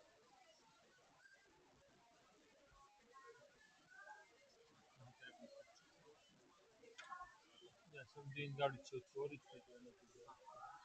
Evo će. Super, hvala. I vidimo se brzo, da. Čak sam čas, znači mi e-bounce da piše. Aha, tu. Ne, ja sam ih numerisao Bravo. prema... A, po redu.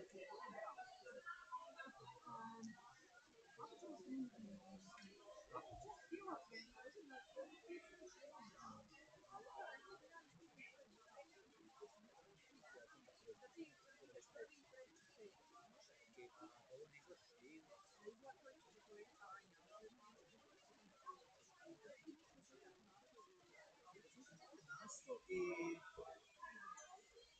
Ne, ja sam sebi označio šta bi pročitao. Da vidim. Ja sam mislio da je baš četvoro, i svi ste iz institucija. Ne, ja sam sebi označio. Ne, ja bih ovdje rekao grupa autora s instituta, znači recimo stresan potijanja,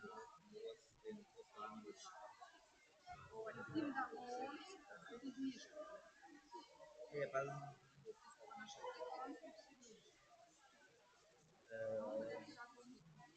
reću, ne, zaokružio sam instituciju. Ne, okej. A ne, to, kako ti hoćeš. Ništa, dobro. Hoćeš da onda ja samo na početku, pozdravim već na čemu se radi i kao pravila. Ono gde kao disciplinica i kada su pitanja kraju, Ne, samo nećemo stići. da, onda mogu ja to i onda ti, možemo skupa biti skupa. I onda ti kažeš prvi datum taj i onda idemo ovo najzad. Ja ne znam da se želimo. Ja ne znam, da ćemo uzeti ovo. A Mi smo tu samo stali. ćemo, da se premještamo mikrofon, može, možda da se ne dižemo. Pa je. Da, nego ne znam da će izgledač raditi da svoje gledati. Pa neko, kako ko, znaš šta, ajmo mi onda... Nekako da možemo ovo da mrdamo po potrebi i njima više, Pa da. pa možemo ovako, šta? Da, iako se na ovaj mikrofon znamo da šeću. Ja sam tamo govorim za priču, nisam. Ma je isto. Onda ćemo...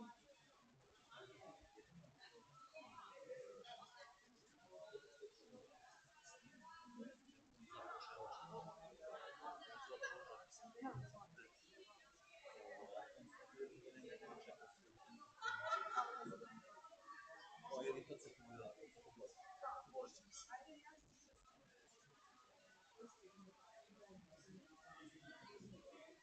Mislim da bude spremno da se zasluži, a može da nesi prezentaciju.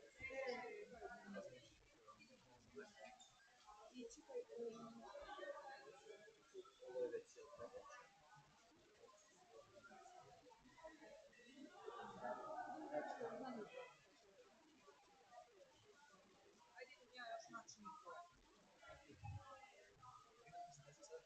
Yeah, I need to copy, yes.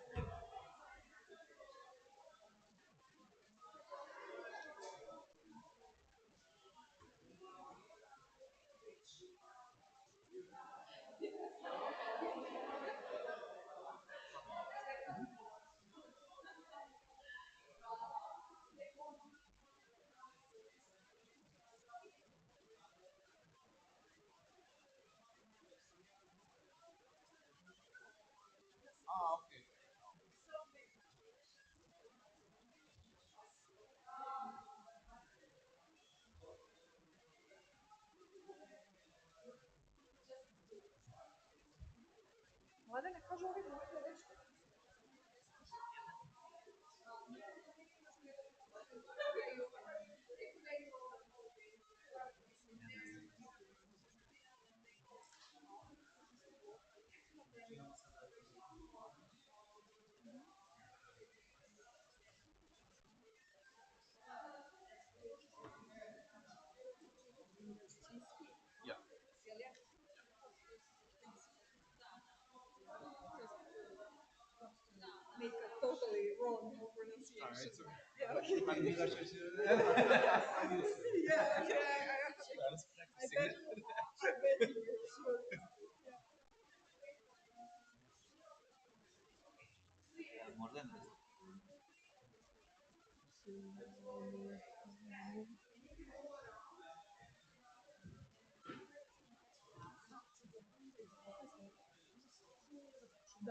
Aha, da imamo sat i pol.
Sam predstavila naše dvije.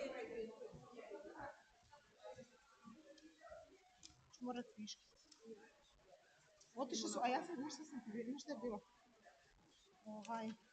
Pleška kao. Šta je to? Ja nisam shvatila podložku. Grabla sam. Znam sam, nisam.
Controle, ovdje ko gleda kao malo, ovdje jeste, mislim, barem gledam pa mogu da gledam i ljude i prezentaciju. Smijem se okrećem tamo, levo, desno, možda da stojim tu.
Ovdje ili ovdje bio?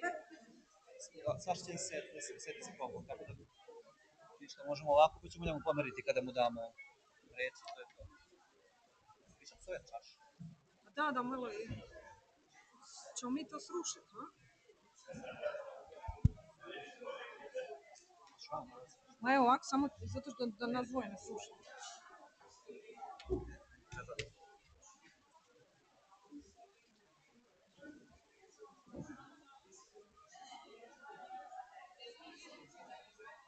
Aha, da ubacimo na prezentaciju.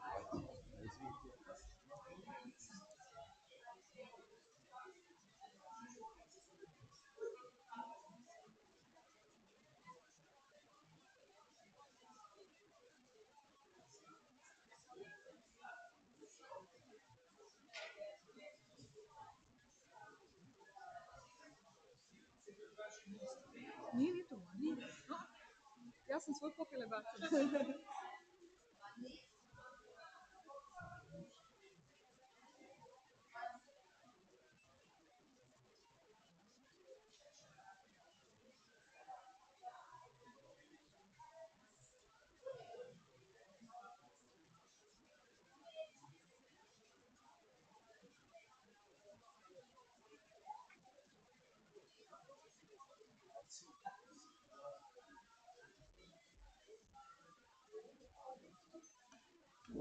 Dobro, imamo sve. Imamo, ja ću znači samo prvu, već da imamo 7 prezentacija, bla, koliko traju i onda ti prvu i ovo ćemo se najsmijeniti. Može? Znači idemo po redu kako je trebalo.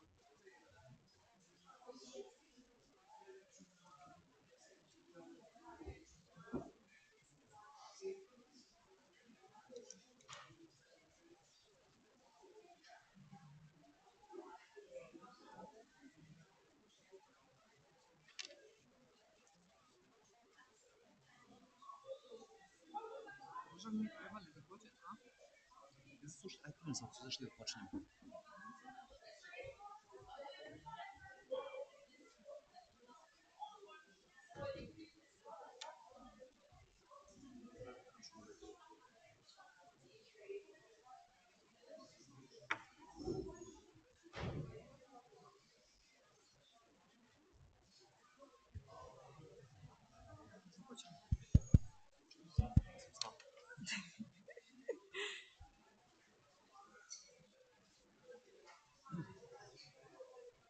Hello, everyone. We welcome you to this session on ICCS 2022 secondary analysis that will be featuring 7 presentations with a special emphasis on secondary analysis of data in Serbia, Croatia, and Slovenia. 7 presentations and 1 hour and a half is quite a lot of work, so we should get started immediately.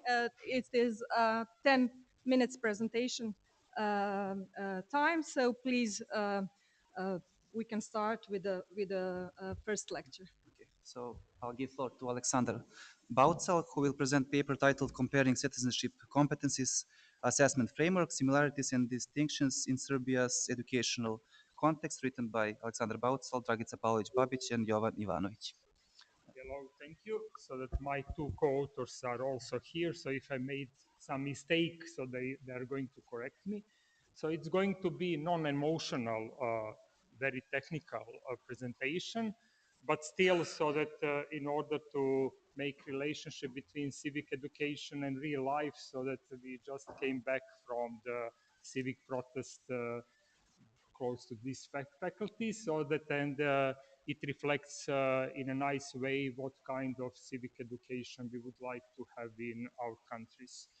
So that, but what we were interested about is that we have, but not only in civic education field, but also in other fields, we have different international studies. So like, for example, TEAMS, PISA, they are measuring math competence, science competence. Here we have PISA global competence, which is more or less something like civic competence. And we have ICCS. So somehow, maybe sometimes ago, we had no international surveys, but now we have too many. And the question is, do we need all these scales? So that if these scales are the same scales or maybe different scales, and both options can be good for us. If we can speak about similar but also different scales, for example, global competence and ICCS, still it might be very good, because then we can say, okay, so that from ICCS we can get this kind of information, from PISA we can get something else. But if they are the same, so then it means that maybe we should not speak about different scales, different studies. Maybe we can make some strong relationship between them. So that was our main consideration. And we have done this within the project of peer solvers. It was focused on the collaboration between upper secondary students, and the main goal of this study was to find out if students who would discuss about civic education items, if they would improve their civic competence after that. But in order to measure that, we need to have new instruments to measure civic competence. And then this is how we come back to those global competence, PISA global competence and ICCS, because it provides to us opportunity to find released items and to make our own instrument that we used in our study. So from PISA global competence, we used items from these 3 domains in terms of cognitive processes. And in ICCS, we didn't use knowledge items, but only items which are related to reasoning and applying. So that 2 questions for us is, do we need to speak about 2 different scales or 1 scale? And the second question is related to the first one. If we prove that this is the same scale, so how we can position these different items on the same scale. If these items are maybe more difficult, or ICCS items are more difficult, or they are at the same level of the scales. So that method was that 620 students from 12 upper secondary schools, both gymnasiums and vocational schools, and we had 23 PIS items and 24 ICCA items. And it was used like incomplete design. So not all students see all items, but we needed to make a different organization of booklets. But each item was solved by more than 100 participants. And we have used paper pencil arrangement. And for open items, we have 3 trained coders, and so that their inter-rater consistency was between more than 0.8, which is considered very satisfactory. So that first question, so can we speak about same dimension or two different dimensions? And now it is like when you're watching movies and you're wondering who is the killer. Now it's coming. So this is the table and it tells you everything, but now I will help you how to read it. So this is analysis from Rush measurement model. So, and this model is specifically designed to test unidimensional hypotheses. So the first parameter is reliability. So item reliability, so that we can see that it's 0.96, which indicates in a way that we might speak about one dimension. Then we can also see that in-fit and out-fit measures, I will not go deeper in explanation of these two parameters, but these two parameters help us to find conclusion on our question. So it's about 1. So, and if it is between 0.7 and 1.3, so this is good. So in general, it seems that here we have one dimension. So that, and also we can see that maybe some items doesn't fit very well. But globally, we can speak about one dimension, but some items doesn't fit. So,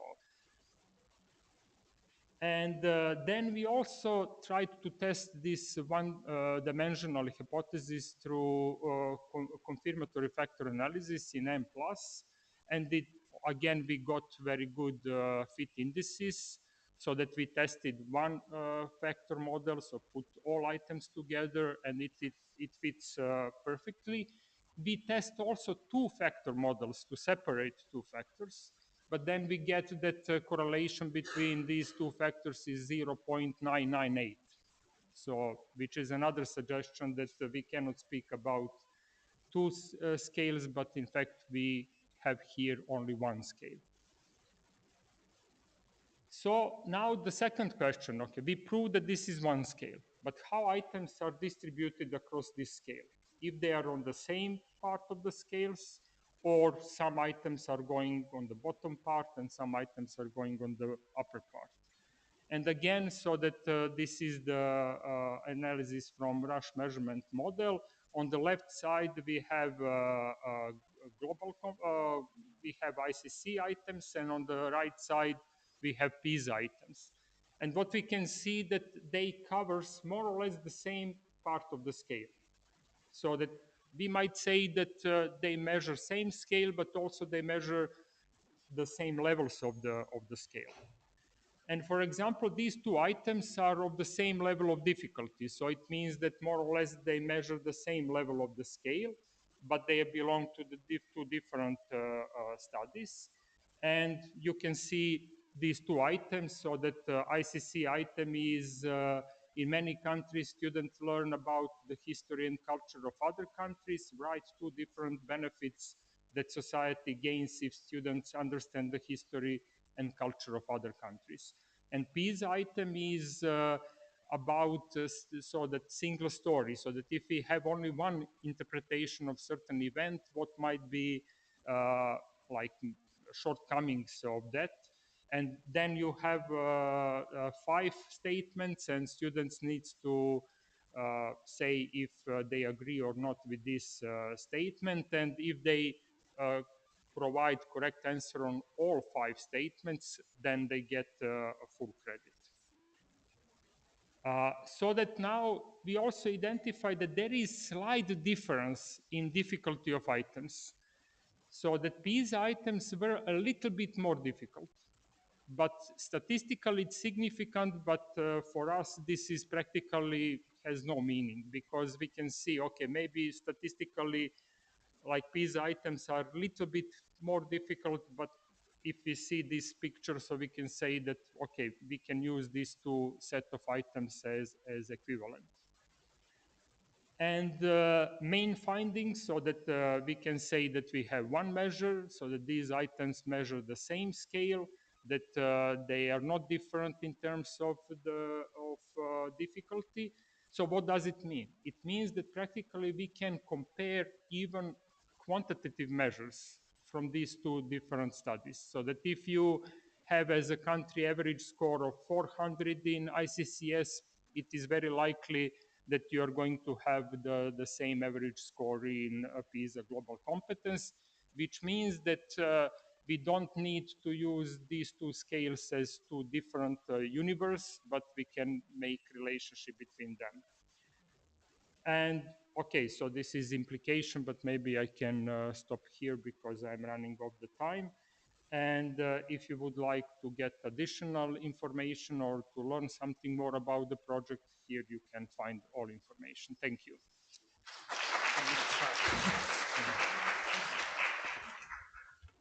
Well, thank you, Sasha, for this interesting opening this interesting question. And a note for all of you to just mark your questions if you have them, and we'll keep them for later after all the presentations are given.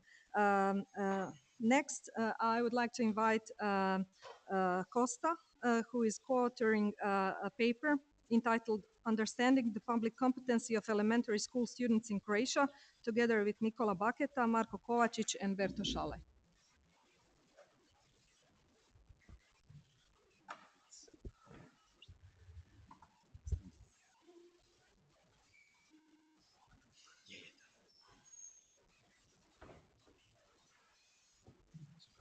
Great, thank you. I'll also sit down. I don't know why. It's just a new tradition, probably. Today I'll talk a bit about some, I can say, preliminary results regarding the political competence of elementary school students. I'm not aware that a similar study was done in Croatia. Most of the information that we have about political competence about young people are done on older individuals. So just shortly, I don't have to go into details. We're here at the conference regarding or relating to political competence or political knowledge. Just quickly, political competence is a sort of prerequisite for individuals to have a meaningful relationship with the political process. It's the ability to understand, effectively participate, and make informed decisions. One of the ways that we measure or conceptualize and or use I can't pronounce the word. So measure political competence is through political knowledge. Of course, it's not the only thing that's important for political competence, but it's the easiest one to capture, and it's also the one that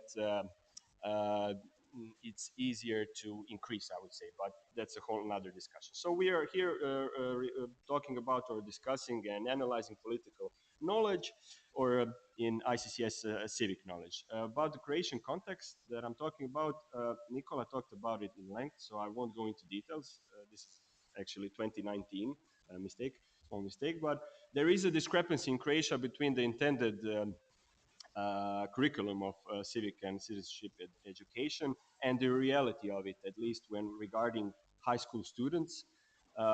So we have students that basically we can say have lower political competence than expected regarding the three domains or the goal of active citizenry. So our idea with this study was to see are these or similar results already present in younger population of eighth grade elementary school pupils or students. So that's the goal, to analyze the predictors of civic knowledge of Croatian elementary school students. We have various predictors. We try to group them in 4 or 5 groups. We really wanted to capture as a vast array of various predictors as we could. So we used the sociodemographics, motivation in politics, various participation or participation intent, as well as the opportunity to learn about civic topics in school and institutional trust. For all these, you can have a really a straightforward hypothesis, how would they relate to the levels of civic knowledge. Regarding the data, I won't go into details. I have 10 minutes, but these are the way that these all concepts were measured in the ICCS. So we only use the ICCS student questionnaire, along with one question settlement size from the questionnaire of principles, but that was, we managed to connect those two databases um, without any problems. So for example, expected political participation, uh, how much do they expect to participate in the future in various non-formal modes of participation, such as rallies, petitions, and so on, and electoral political participation, informing national and local elections, and so forth. The way that we did this, based on actually what you talked about before, Eva was talking about, we used the IDBA analyzer because of the plausible values for civic knowledge and the importance of weights for population variance estimates. We didn't use our own analysis. I mean, we did our own analysis, but we used the IDBA analyzer that takes into account the weights that were used for population and various estimates. In the end, we have a sample of 2,759 students, average age 1467, and 51% female. Okay, let's move on to the descriptives. These are the descriptives of our sample. Here it's important to note several things. First, all of these measures without age and civic knowledge are well below ICCS average. So in Croatia, for example, elementary students, 8th graders, have lower interest for politics than the ICCS average. They participate in school activities to a lower extent. Their intended non-formal and electoral participation are also lower. Most of these also feature a drop in Croatia between 2016. I didn't show the data here, but most of these also feature a drop in Croatia between 2016 and 2022. On the other hand, our civic knowledge results are greater than results of the ICCS average. So we have here, we can talk about the discrepancy between factual knowledge on one side and various other participation intents, behavioral intents, and motivational aspects of youth or of elementary school students on the other side. When we zoom in on the differences, as in all ICCS countries, you have a difference that girls have higher levels of civic knowledge than boys. Of course, all of these differences, most of them are statistically significant due to the number of students that were involved in the sample. Of course, those individuals that are more interested in politics show greater levels of civic knowledge. Also, this is related with the highest parents' educational level. So if one of your parents had an MA or higher on the one hand, or one of the highest education level of your parents was elementary school, you would of course have different levels of civic knowledge. We combined all of these variables together in a regression analysis. Here you can see the standardized coefficients. First, okay, we use a lot of variables, but still we managed to explain 27% of the variance of civic knowledge, which is, from my knowledge and understanding of studies done on political knowledge, this is actually a pretty good percentage of explained variance. For example, in Croatia and other studies, that's around 10% usually, which that's another discussion. So the strongest predictors of civic knowledge was intended electoral participation, the amount of online discussion that for individuals or participants used regarding politics, their interest in politics, and the only two variables that weren't statistically significant was age, of course, due to the very low variance probably, and the intended non-formal participation, which didn't have any effect or wasn't connected with the level of civic knowledge. So I have 10 minutes, so I'm already rounding everything up. The questions are several questions, we end with more questions than answers. First, when we look at the descriptors in international context, there's this question: why do we have above average civic knowledge but mostly below average other aspects of political competency, such as various attitudes and participation intents? This is something that is maybe not so easy to explain, but it's an interesting question. We have, as with all ICCS countries, we have a gender gap. What's interesting in Croatia is that this gender gap reverses in the future. The data that we have on the gender gap in high school students is that there is no statistical difference. So boys and girls in high school have the same levels of political knowledge. But when we look at the general population, uh, across 20 years that we have this data, men score higher than women. So this could be due to at least two things. One, the methodology of it, or the content of measures in ICCS compared to other political knowledge questionnaires. Or maybe something happens in that 5 to 10 years since they leave elementary school. We don't know, maybe the political socialization and the relationship between parties and politics in general um, has such an impact that men in the future score higher. For regression, importance of participation intent and online participation are the strongest predictors, which means that those who intend to participate in electoral politics or vote in the future, they already start to inform themselves. They already have stronger and higher civic knowledge levels. That's 5 years before they can legally participate. And on the other hand, the negative effects of online participation and information is interesting because it means that probably that students that go online and inform themselves in a bad way. They are probably more see more fake news and irrelevant information regarding factual, political, or civic knowledge. So future steps, there are many. For me, the most interesting one is what happens after elementary school with the levels of civic knowledge and other aspects of political competence. So thank you. Thank you. And now I would like to call Anja Gvozdanovic to present a paper written by a group of authors from Institute for Social Research in Zagreb, titled Exploring the Link Between Good Citizenship Norms and Political Participation in Tensions Among Croatian Students.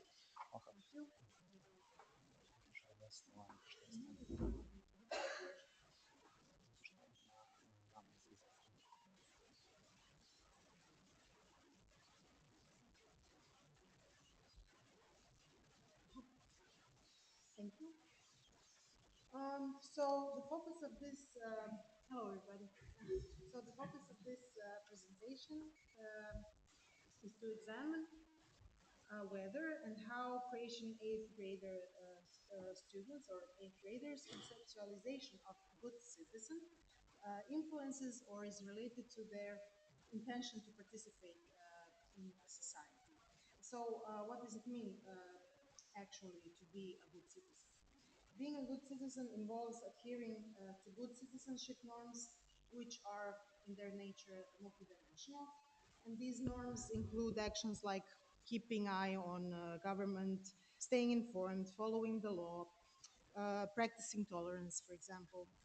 And in the academic literature, the concept of good citizenship norms is diverse, but it generally revolves around three main subtypes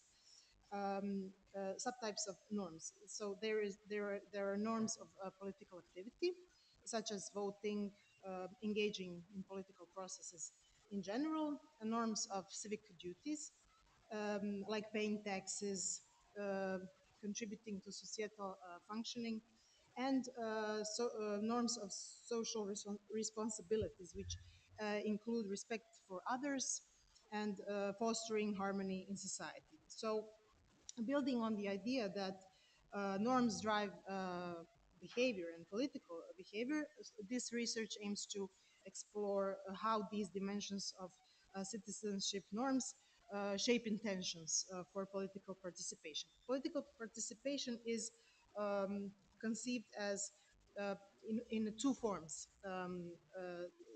which are usual, two forms of conventional participation, such as voting, and unconventional participation, like joining protests and signing petitions. Our hypothesis was that each dimension of good citizenship norms distinctly contributes to conventional and unconventional participation intentions.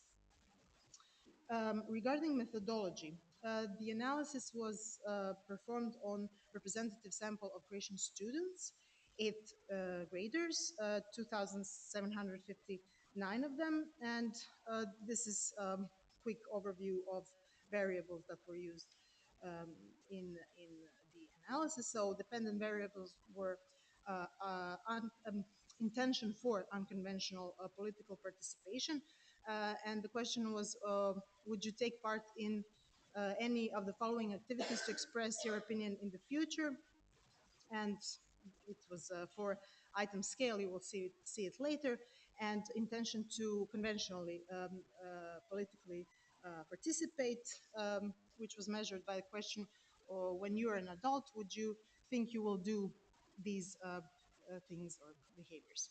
And independent variables of norms of good citizenship are measured by question, how important are the following behaviors for being a good citizen?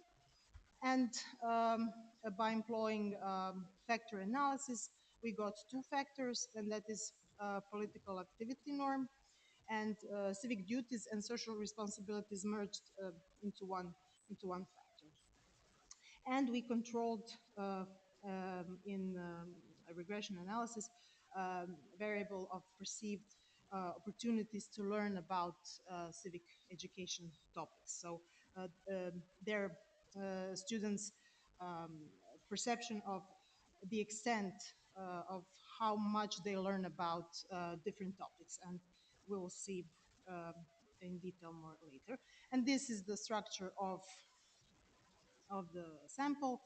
So, good citizenship norms, political activity. So, how important are various behaviors for being a good citizen from young people's perspective? We can see that most of respondents find that regular voting and being informed on political topics are the most important political behaviors for being a good citizen.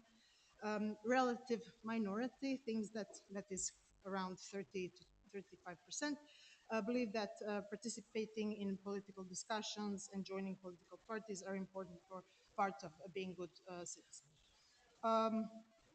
Most of behaviors related to civic duties and social responsibilities that make up this one factor are regarded as important for being good citizen. That is from environmental engagement, helping others, promoting human rights, to multiculturalism, being part of peaceful protests. They're all regarded as important for being a good citizen from a youth perspective. And what do 8th graders learn? What is that they assess as being well-covered topics in context of civic education in Croatia? Mostly, they have learned about protecting the environment, that is 90% almost. Most of them extensively learned about checking online information. 50% have learned extensively about voting and protection of citizen rights, as well as about solving problems in local community. What are young people's intentions regarding formal participation or conventional participation? About 40% say that they would certainly vote, both at local and national elections. Regarding their intention to participate in unconventional manner, around 30% of the sample would certainly tell someone to stop causing damage to environment and would encourage people to make a personal effort to help the environment. And these are means of all of these indicators. If we look at them integrally, this descriptive statistics, we can see that in civic education, topics are perceived as being covered somewhere between moderate and poorly. Political activity norms are in the zone of not very important to them, while intention for both of forms of political participation is in average probable that they would probably be involved in them.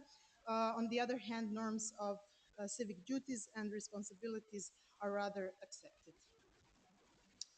So here is conventional political participation as a dependent variable, and we can see that scale of political activity norms is strongest predictor, while civic norms are also relevant, but in smaller scale.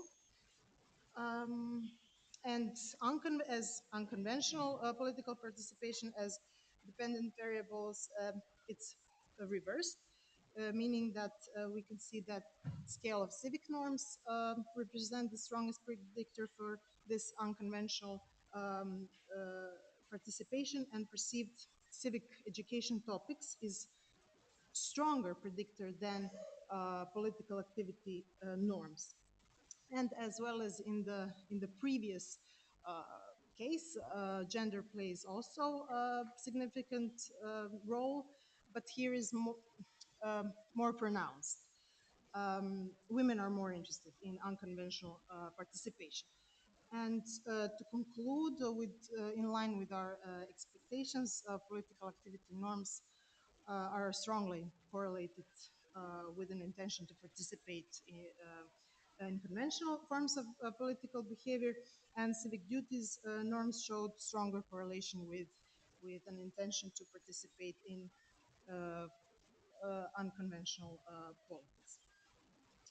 So these results suggest that political participation can be enhanced by introducing and emphasizing good citizenship norms that can be more extensively present in civic education in schools. And that is, thank you.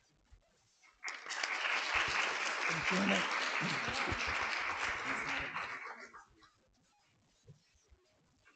Thank you, Anya. I probably shouldn't add any compliments on the presentation since I'm one of the co-authors. I think we should move to the next one. The next presentation is 14-year trends in intended illegal protest activities, evidence from the ICCS by Plamen Vladko Miraschiski. Is it any good? Okay, great. Yeah. Okay, thank you. Okay. By definition, protests are collective expressions of objection of particular actions or situations. And just as rallies, just as expression of opinions online, protests are also a good indicator of democracy. Citizens are allowed, they are entitled to participate in peaceful protests, and they represent a collective action against certain situation or certain policies in the public space. On the other hand, illegal protests are an effective form of civil disobedience. That doesn't mean acceptable. Effective form doesn't mean always acceptable form. So Ortiz and his colleagues compiled a very detailed report about different kind of illegal protests that were going on around the world between 2006 and 2020, and they found out in general the number of protests is increasing to a very rapid pace, more than 3 times in Europe and Central Asia, and in North America also it increased almost 3 times. So they also found that the protests prevailed greatly in the middle income and the high income countries. So the global and international protests also show a significant increase, and Ortiz found that since 2006 there were 239 global and international protests. And when it comes to local countries, um, you see the numbers on the slide. So the largest number of protests, 1,503, most of these protests happened due to disagreement with the political representation in the political system and even failure of the political system. Now, I found it rather important nowadays because last week the German government failed. This week the French government fails. Who's next? And okay, okay. Slovenia is just after you. Yeah. Probably, I suppose. Uh, yeah, I know. At least a year. Okay, be patient. Okay, so we see that this is not only the only reason for why people protest, but you see that the largest number is really disappointment with the political systems. Um, so many of the protests take action that is beyond the legal allowance. In many cases, it took really ugly representation of what is actually happening within the society. And about 20% of all the protests that happened between 2006 and 2020, where Ortiz actually collected the data and analyzed it, uh, ended up in vandalism, looting, and violence. These are just few of the examples of what was happening during these protests. And now, after this collected data, for example, the BLM protests happened in the United States, where there were more than 50 people that lost their lives in these protests, and the damages were for over 1.5 billion. Minneapolis was almost completely burned to the ground. So the consequences of all these, and what you invest into these protests and what you achieve, is very arguable thing. So the purpose of this presentation is to track the 14-year trends since 2009 to 2022. Sorry, 2022, illegal protests using data from ICCS. So all countries that participated in all 13, in all three cycles. So the main variable of interest is the student expected participation in future illegal protests that is produced by three items on spray paint slogans on walls, stage protests by blocking traffic, and occupy public buildings. So the results, I'm not going to show everything that I actually did just because of the time doesn't allow, but the most important things. So I have the overall levels that are divided by the countries group in depending on the rate of change.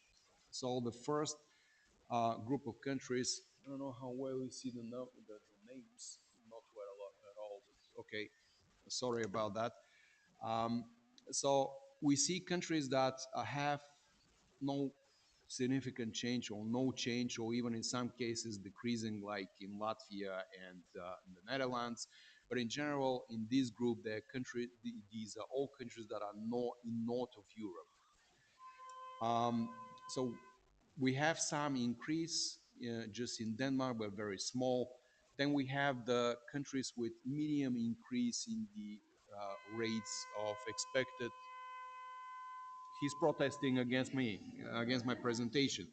Um, and here we have Bulgaria, Chinese Taipei, Lithuania, and Norway. These are larger changes. And lastly, we see countries with big changes in the overall rates of expected illegal participation. Colombia, which looks really scary, Italy, Malta, and at the end Slovenia, which quite jumped since the last cycle in 2016. Uh, the blue numbers that you see on the screen, these are the average achievements in civic knowledge. So you see that in general, the less the achievement tends to be, the higher the expected legal participation tends to be. And Slovenia, I live there. Wow. Okay, so these are the results by gender. Very quickly, the grouping of the countries is the same. Um, in general, you will see that actually boys have higher rates, but over the cycles of ICCS, they tend to decrease. Um, and in some countries like Sweden, while boys are decreasing in their expected illegal participation, girls are increasing their expectations, uh, which is rather strange, I would say, to me at least. We see in the next group of countries about the same pattern. While boys are decreasing their expectations, girls are increasing. The only exception from this here on this slide is Norway, where both of them tend to increase from the cycle in 2016. And then lastly, the countries with the highest overall rates, we see about the same picture. Probably just Malta is an exception, but it is also exception in the overall rates where the movement of their trends is quite erratic. One thing that I need to mention here with the blue lines, you see 2 minutes only. Okay, I'm maybe 3. If I buy your coffee. Okay. We see it with the blue. We see in some countries students were offered the option to choose their gender as other. It didn't happen in many countries, and you see that in general they have higher rates than boys and girls. But this is rather misleading, just because the number of cases of such students is very small. I think Denmark is the highest, and it's less than 0.06%. So it's very small. So it's not enough data to make a valid conclusion. So in general, the anticipated future illegal participation increases in most countries, except in most North European countries, which stay rather calm in this regard. And the increase is most notable in South European countries like Malta, Estonia, Slovenia, and Italy, and additionally Colombia, which is in South America. And in general, male students anticipating more future illegal participation than the female, and the gap is shrinking, but in 9 countries. But at the same time, we saw on the plots that the girls are increasing in their expectations, while boys are decreasing. Students with migrant background, this is something that I didn't present due to lack of time. How much do I have? Still a minute? Yeah. Oh, yeah, I'll bring it to you. Okay. Migrant background students have higher anticipation, and the gap widens in Norway, Slovenia, Sweden, shrinks in Malta and Colombia. Malta, again, is an interesting case. I'm not very familiar with this country and their political system there, but the relationship between student self-efficacy and expectations is also of illegal participation is becoming stronger with time in about half of the countries. And again, with Slovenia being slowly increasing, actually you have the highest increase rate. Thank you.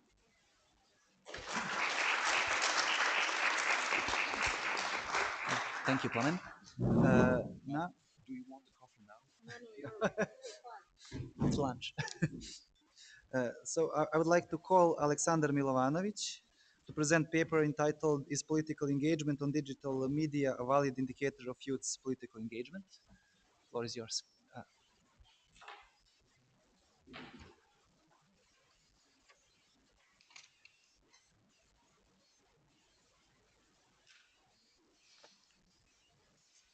Okay, hello everyone. My name is Alexander. I'm a research assistant at Institute for Philosophy and Social Theory and a second year PhD student in psychology.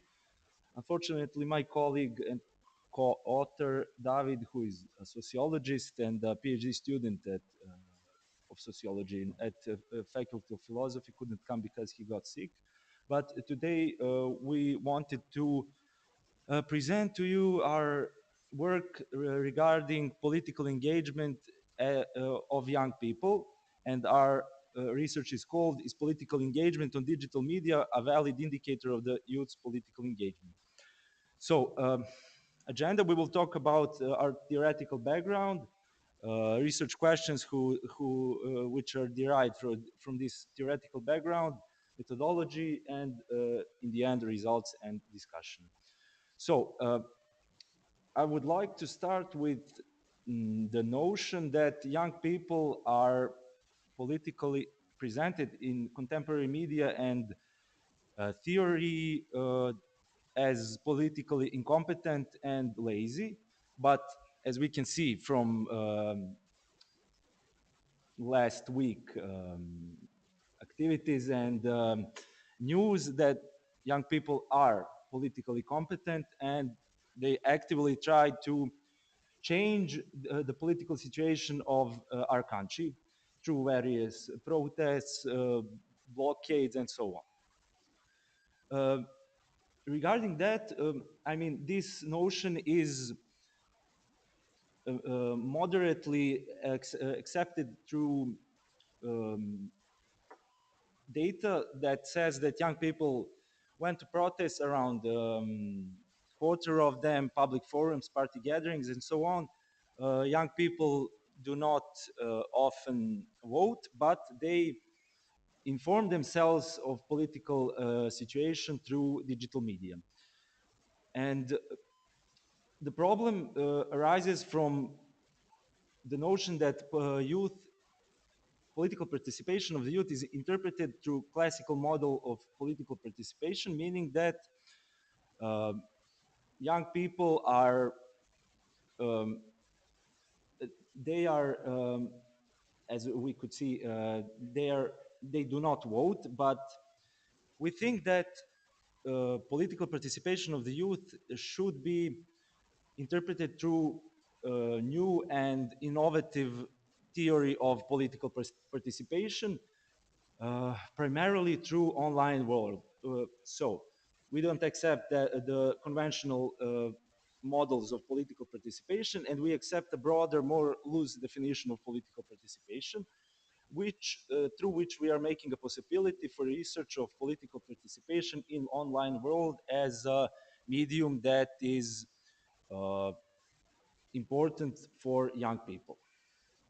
So we define on the notion of Burton and Castells that political participation is a multitude of actions that people engage in within society aimed at making problems visible, solving them, and bringing about change.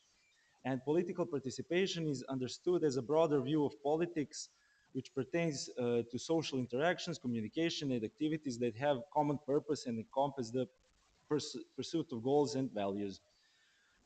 Young people, we think that young people define their political identity on their own terms and in their own context and with their own agency that is not primarily understood through conventional political participation models.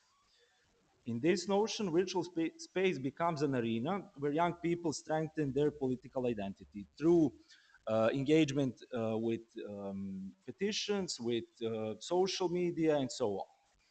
And internet is understood as a semiosphere, not as an external factor that contemporary scientific discourse is trying to explain. In regards with this theoretical background, we want to turn this paradigm upside down, and the main idea is young people are politically competent, but slightly different. Therefore, in statistical terms, digital media engagement should be correlated with other forms of political participation. We formed three hypotheses. First off, digital media engagement is going to be correlated with conventional political participation variables. Digital media engagement is going to be correlated with achievement on the ICCS test, And we conducted factor analysis on all of these variables that we used.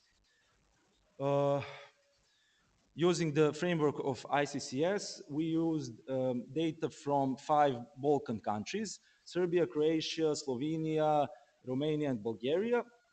And variables, we use variables such as the main variable is obviously students' engagement with political or social issues using digital media, ICCS knowledge average achievement, and various operationalizations of conventional political participation, such as expected electoral participation, protest activities, activities inside school, discussion of political problems with friends, family, and so on. Okay, so we conducted 2 correlational analyses to test our first 2 hypotheses and then factor analysis.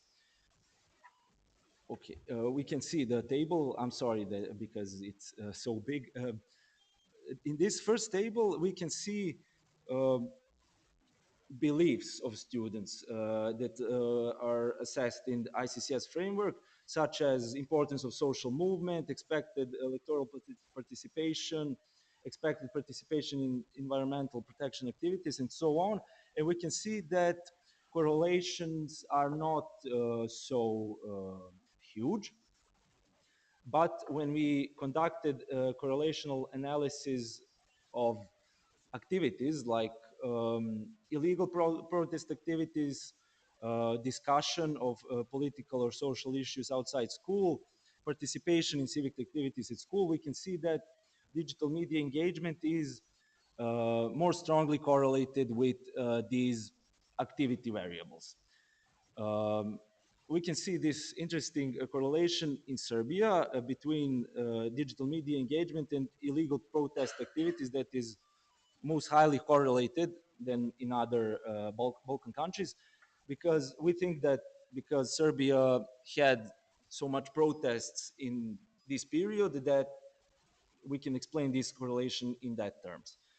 Okay, hypothesis 2, we correlated digital media engagement with ICCS score, and we can see that all are negatively correlated. Why is that? We think that ICCS test also measures beliefs and attitudes of certain democratic teams. So maybe we can explain with this notion, I mean, we didn't go in detail for every item, but if we conducted more in detail correlations, we could possibly see the broader picture. And finally, hypothesis 3, we conducted factor analysis of all of those variables. We used maximum likelihood extraction method. We extracted 3 factors. We used the scree plot and eigenvalues who were higher than 1, and we explained 33% of variance of our items, and then we conducted a rotation, Promax rotation, and this is the most important factor. This was the second factor, which we can see digital media engagement is fourth from down. Yeah. So yeah, digital media engagement and other forms of political participation all created one factor, which we called latent political participation. We shall see that in the moment. So we can conclude that our hypotheses are empirically sound, in line with the model of Ekman and Amna, who conceptualized political participation as latent and manifest, and this digital media engagement can be understood as this latent political participation. Examples of participation of the youth can be found on social networks like Discord, Telegram, and so on. Petitions, calls to actions through social network, memes, which are not so researched in contemporary research. And we shall conclude with two open-ended questions. The first one, do we need new and improved theory of political participation that is not so tightly defined? And in regards with that, do we need new instruments and operationalizations of political participation of the youth? Finally, maybe we should ask young people how they construe their own conception of political participation and stop preempting their psychological systems of political behavior. Thank you.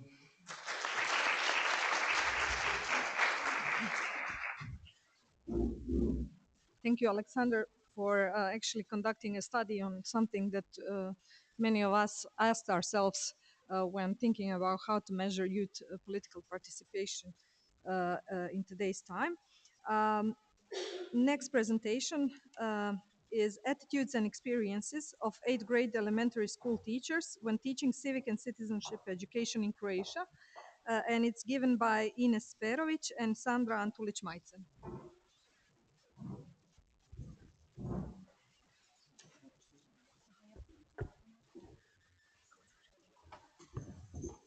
Hello.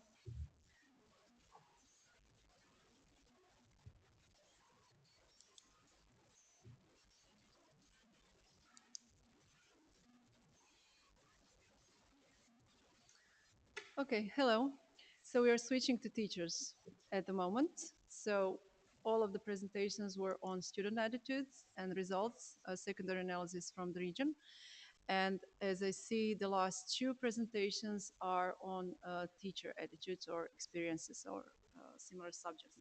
So I'm the national coordinator for ICCS from Croatia, and my colleague was also involved in EA studies when she was in examination center. Now she's in the institute, so our cooperation is have roots from back there. And we did this little exercise to investigate what is going on with teachers in regards that among a lot of recommendations, and I saw this in a recommendation from Serbia also, is to take a look at, of course, teachers' education and training. As you can hear, in Croatia, civic education is constantly intercurricular theme. There was one small period of time when it was experimental as a subject for 2 years, and it was an experimental curriculum as a separate subject. And then in the end, in 2014, it was a political decision to go back to intercurricular. But nevertheless, that kind of an option means that you are not training civic teachers precisely. It's, I think, very much more complicated that every teacher from every subject needs to know something or everything about civic education to be able to implement it to its own subject. So we saw examples of teachers that are doing great, and maybe you would think that they are only in social sciences like history or geography or whatever. But we also saw a lot of teachers doing great from, I don't know, music arts or just arts, or even from ethics and religious teachers who are doing very well incorporating those themes. And ICCS gives us a little peek here to see what's going on. We will not be long in the introduction because there's a shortage of time. So just to repeat that there were in ICCS model that Eva was talking about that started in 2009. We have two cycles that we were in. So Croatia was in 2016 and 22. So we could, and we did, as Sandra will show you, take a little bit of a look how if anything changed between those two cycles in Croatia. I will not bother you with the contextual framework. It's more with the on a theme how civic education is working or not working in we were beaten by the results, as says here, I think Nicola, who we thought as the researchers from the center also that when we test the knowledge from civics, taking into consideration that there is not one implemented curriculum that everybody is learning and teaching, we thought that would be expected that the knowledge would not be that great, average or something like that. And we got those two cycles of results, and it was both times above average for our 8th grade students. We can discuss the origins or the sources of this great knowledge with kids that are 14 years old. But it draws on a similar results. I will just take a short detour, like in themes, that is a STEM. Our students also have above average results, and STEM is actually not taught like that in our countries. These are diverse subjects: mathematics, biology, everything is diverse. And actually, our kids, when you give them items and tasks, and a complex task that is testing merged knowledge from STEM, they're doing good. So I think that our schooling maybe in general could be worried because the kids are learning somewhere else, or they're so super smart that, or they're informed or super informed through cellular phones or something, smartphones. They're getting information and knowledge and skills somewhere else, not only in schools and through our curriculums, who are there or are not there in the case of Croatia. Our research questions. Oh, sorry. Sandra is found them. There are a few of those, but you will see that they are aiming at the similar thing. So which were the most important aims of civic and civic education from teachers' perspectives? You saw from, I think, one presentation that aims were offered on several questionnaires. You could choose which aims from civic and civic education you think that are most important. So they asked the same thing for the teachers and for the school principals. We were interested to see if those choices aligned between our teachers and our principals, how much they overlap. And how prepared do our teachers feel for teaching civics, taking into consideration that they don't have this formal, strict, large training. And how much this training and or lack of training is affecting the quality of these classes or teaching. And the last question was also mentioned here today. We were investigating, is this aligned? What the students think that they were having opportunities to learn certain civic topics? And is this aligned with teachers and their sense of preparedness for those topics? So Sandra will take over and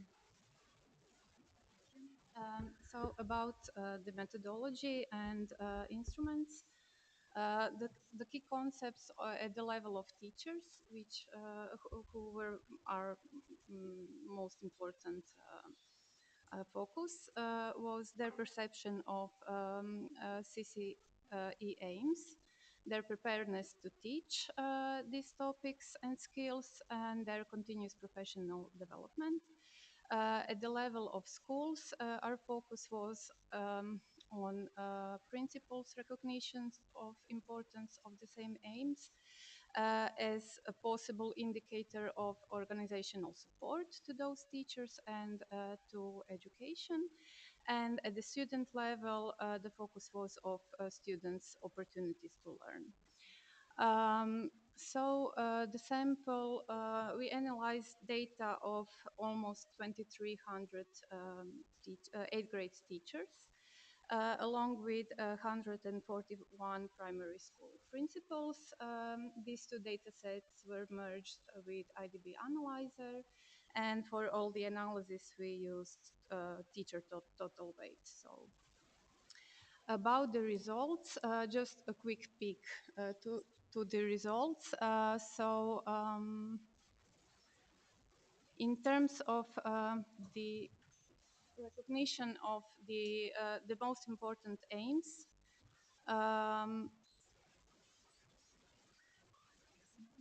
which teachers so for teachers, the most important aims of civic and citizenship educations are promotion of students' critical and independent thinking, along with developing skills and competencies in conflict resolution.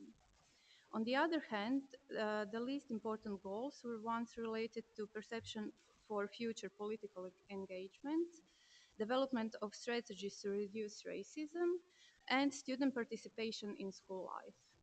So when we compare these results to school principles, um, there is significant overlap is in the recognition of the most important aims, but on the other hand, it shows a great opportunity for improvement in terms of assuring greater student participation in school life. Teacher preparedness to teach how to teach specific topics. It's also interesting because this distribution reveals that teachers feel at least prepared in teaching topics related to constitution and political systems and global community and international organization. These results are closely linked with their opportunities for professional development. So you can see that all of these topics are pretty much underrepresented. And accordingly, all these trends are manifested on students' opportunities to learn. Specifically, according to teachers, 54% of teachers reported that their students have very few or none opportunities to learn about constitution or political systems or about voting or elections. When we combine all these data together, we can conclude that students' opportunities to learn are positively affected by teachers' feeling of preparedness to teach, which is greater if they attended some forms of professional development within these topics. And these results are pretty much consistent through time when we compare them with ICCS 2016 and are similar with international results.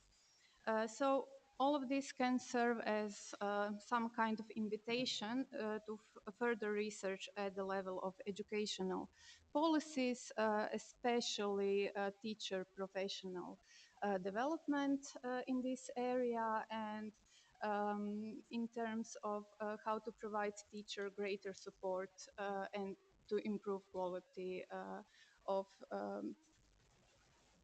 CCE education at student level. And maybe if you, Maybe just a second to conclude or for the debate. We have experience with interviewing teachers and so on. It is not very popular that you want to touch on a sensitive subjects within the classroom. So that is the most shortened conclusion to say about that. It is not always about are they trained in it or not. Sometimes they were even trained in this thing, but they choose, and they can choose in Croatia because we have there's so less time that you can pick on some subjects, and you are so free to avoid the subjects, and they are gladly avoiding elections, politics, protests, or whatnot. And they rather choose some community activities to do with students, which is also nice and great. But this is the source of students not being introduced to those subjects. As you saw, the aims that are not important was something with political activity and so on and so on. So we still have this rooted in our teachers, which is explainable from our human side, of course, that you will lean towards the more comfortable themes.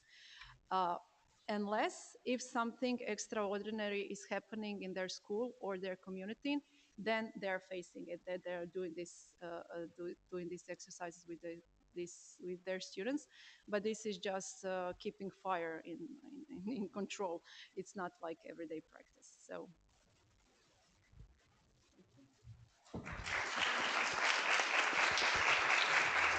Thank you for presenting the only paper in this session, I think, that is dealing with attitudes of teachers. And now I would like to call Jean Lepp, I suppose, yeah, to present a paper entitled Forging a Citizen Through Teaching Rhetoric and Argumentation, Insights from ICCS 2022 for Slovenia. Pozdrav svima, dobar dan, lepo pozdravljeni. You will stand. Okay. Can you hear us without? Excellent. This secondary analysis, the last one being in this presentation slot, is a result of an interdisciplinary collaboration between a social psychologist, that is Jean, a rhetorician, that would be me, and a scholar in political science and the coordinator of ICCS, Eva, whom you heard today. So we wanted to explore the linguistic dimension of citizenship education. Jean, do we have a presentation? Yeah. So, yeah, okay. Can you move it to the first slide, please? You scroll it down because it's in PDF. Yeah, excellent. Thank you. So exploring the linguistic dimension of citizenship education by framing citizenship as a discursive practice and incorporating rhetoric and argumentation as essential elements of its instruction.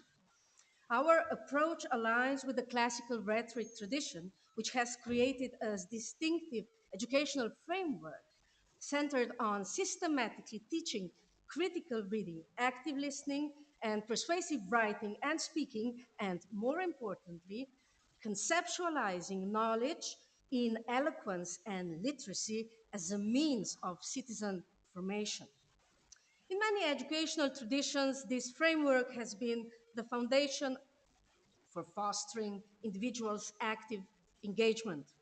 Modern rhetorical education builds on this idea, often focusing on diverse perspectives, as you can see it on the slide. Also, different lines of empirical research support the call for explicit teaching of argumentation and rhetoric concerning citizenship skills. These studies show that teaching rhetoric and argumentation effectively enhances citizenship skills and helps students develop critical thinking, cultural literacy, and the ability to engage in democratic processes. Can we move to the next slide, please, John? In Slovenia, civic and citizenship education has been taught in primary and secondary schools for over 20 years as a compulsory, elective, and cross-curricular subject. The aim of these align with the general European agenda, which emphasizes the need to help students develop knowledge, skills, attitudes, and values in four broad competence areas. One, effectively and constructively interacting with others. Two, thinking critically. Three, acting in a socially responsible manner. And four, acting democratically. However, the ambition of European curriculum policy omits the linguistic dimension of these competence areas, leading to a lack of explicit teaching on how to effectively and constructively uh, to act effectively and constructively, how to articulate critical positions towards information, propaganda, etc. Instead, these skills are often viewed as spontaneous linguistic abilities already mastered and ready to be used in communication-based classroom activities such as dialogue, debate, and deliberation. However, Slovenian primary education also has a compulsory elective subject of rhetoric in the ninth grade, the father of one being present today, that would be our director, Igor. And this was designed to bridge this gap. However, the subject is taught on a very small scale in only 60 to 70 schools out of 400 and something primary schools in Slovenia. So that would be about words, which are my domain. I'm giving the floor to Jean, who is all about numbers.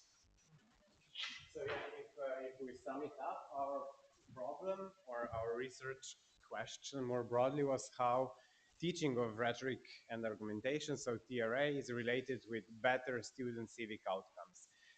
Because if we manage to support this empirically in a country where this kind of education is not considered emancipatory, where it is not taught systematically, we could show how important it is in contemporary citizenship education, and this would, of course, have some policy implications.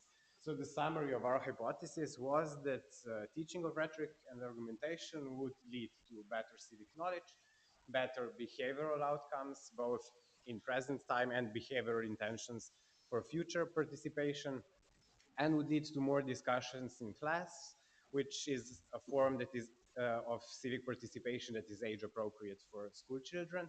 And this open classroom environment would lead again to more participation. So we were also testing this mediational path. I will not lose a lot of time on the methods because I believe we are all familiar with ICCS. Up until this point, we used Slovenian data because the questions on teaching of rhetoric and argumentation were national questions, and we used RALSA, not IDB Analyzer, for our data analysis. And if you listened carefully to the previous presentations, yes, you are also familiar with all the scales that we used that were available in the international data set. Yes, you can move. So we had scales on students' participation in civic activities in school and in the wider community. Then spare a few words on our main construct of interest, which is teaching of rhetoric and argumentation. Below we have the items that we use to construct the scale. So whether students, of course, self-report, whether they learned about how to refute arguments, what are the rules of argumentation, how to develop political solutions, what tools to use to reach your political goals. And we found that the scale was highly internally reliable and also had sufficient factor structure. The mean point fell somewhere between, to a small extent and to some extent. So they reported not learning much about these issues, but the results had quite good dispersion considering that these topics are not systematically taught in Slovenia. And then if we move to more numbers, first I am presenting the correlations. So how teaching of rhetoric and argumentation is related to other constructs under study. We can see all the blue circles are positive correlations. So yes, it is related to more present participation, expected participation, to more openness in classroom discussions, and also to how students perceive what is important for active citizenship. However, for civic knowledge, contrary to our expectations, the correlation is negative, which we interpret as students who have higher civic knowledge perhaps feel the lack of these topics in the classroom. And then we ran a series of linear regressions where we used teaching of rhetoric and argumentation as a predictor, and we controlled as stated for gender, immigration status, and language used at home. What we found was that openness in classroom discussion was predicted significantly by teaching of rhetoric and argumentation, and was also perceived higher by girls. So all the predictors that are stated were important, that the others were not, to ease the interpretation.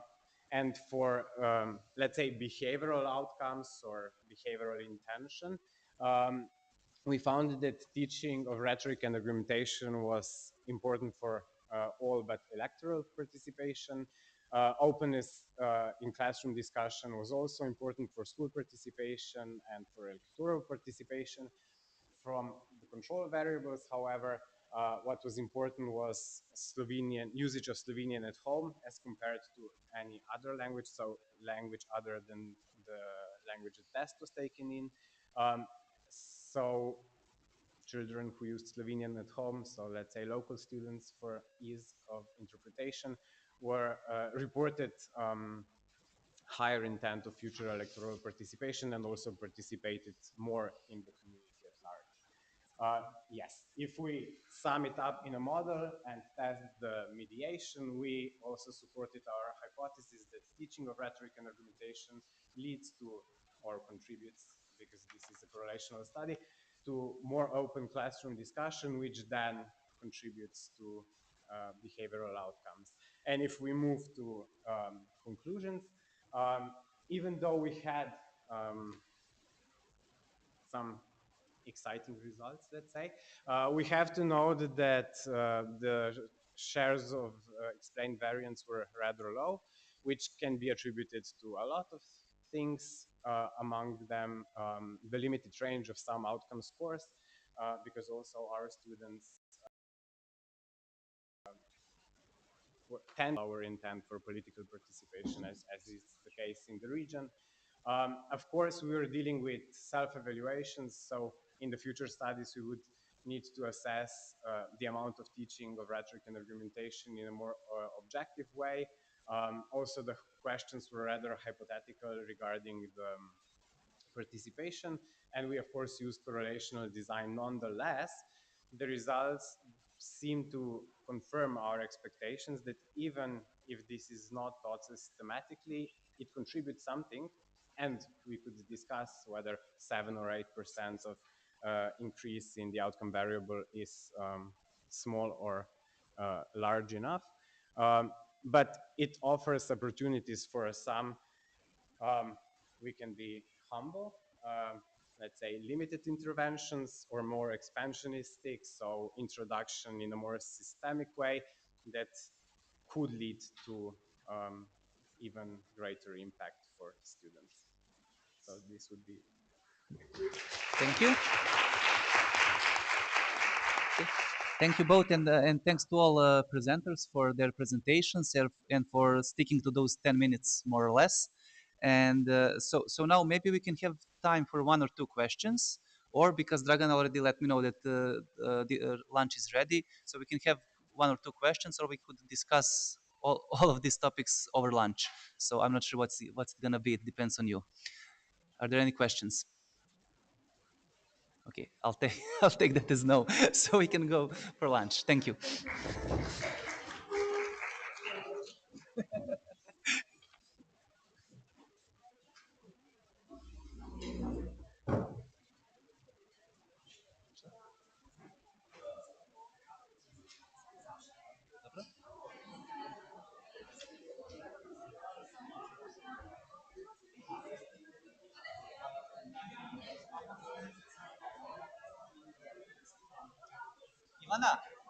Ivana, dođi.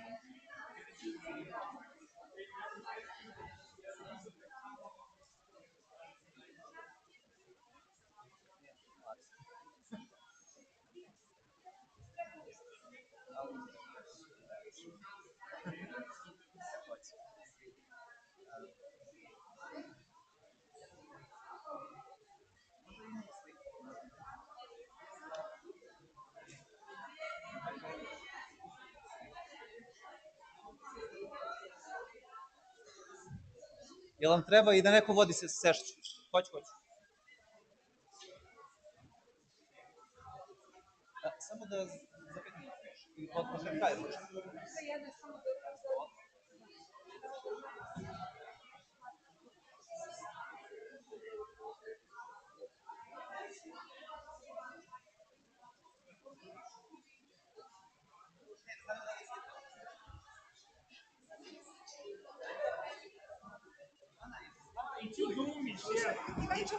I već je potem činova smo radili. Ima i slika, ali kad se slikala Ivana. Sad će se kužiti da je fake kad smo promijenili mjesto. Ja ću da oduzimam reč, daj mi da mašem.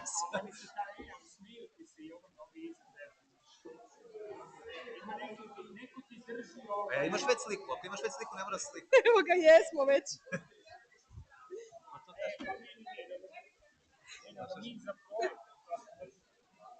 Da zoomiramo logo projekta.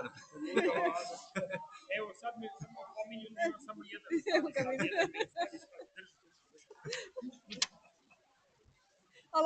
nemojte ovu na sajt, molim vas. Ovo je nama za grupu.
Bien.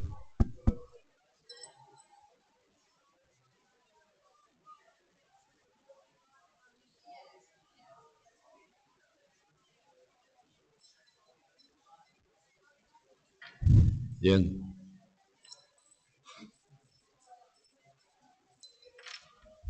Bien.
One su zamračili jer se ne vidi.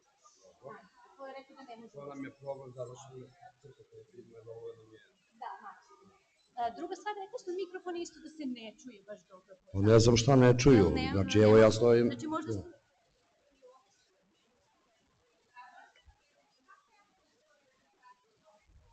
Možete ovdje ili imate flash ili nešto da... Možete i da sa svog maila. Ima on internet u sebi, tako da... Na neki drive, neki cloud ili WeTransfer, kako god. Imam i ja flash. Ovo su baš dobro? Da.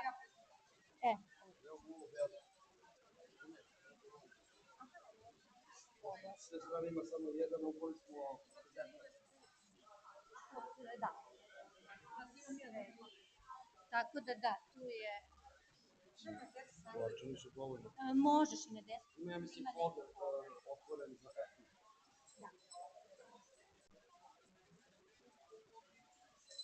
Da, sad su sa svih strana. Da, i nada i...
Sve prezentacije su ovdje.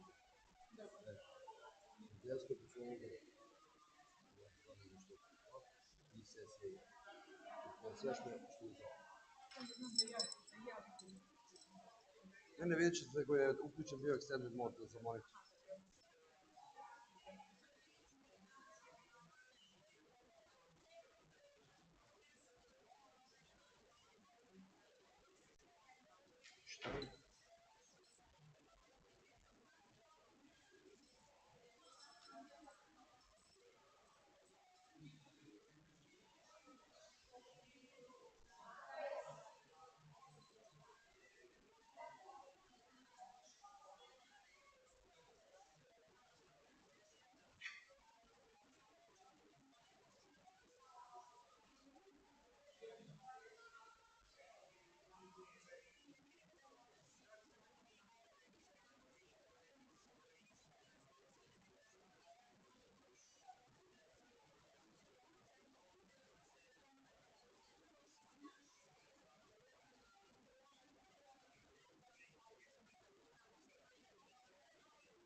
Не, pošto ja jedem usput. Ajde, da čekam da moram da jedem gotovo.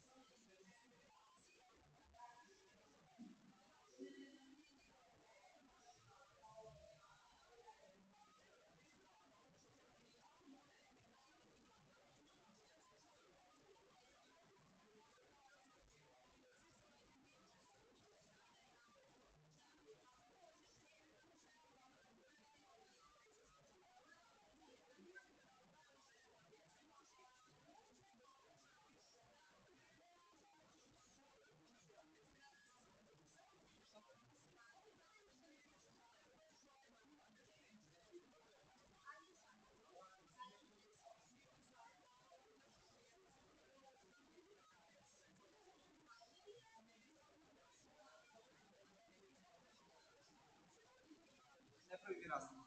Ne rešava mi životni problem.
Zar da bi stvarno mogla ići nešto pojesti?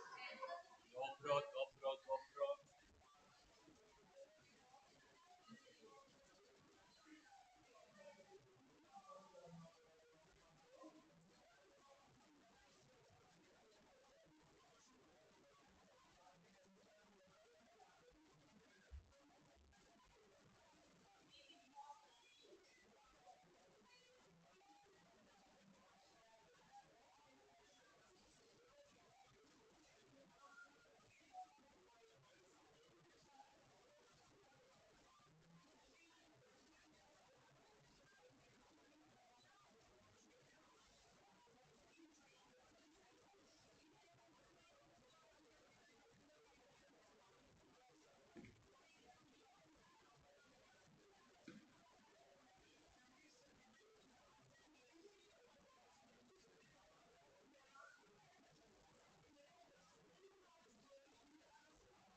Jeste slobodni, ja stavim svoju prezentaciju.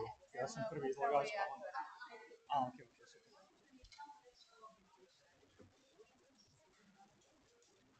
Sinhronizaciju.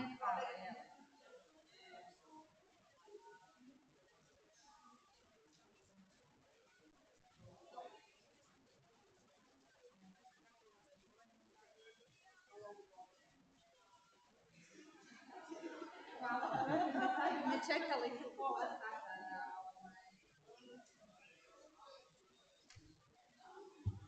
Ja sam iz zadnje generacije, preuzela sam medicinu.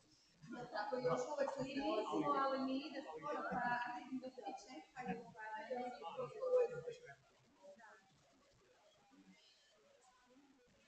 Ovaj mikrofon nam je uključen, jel da?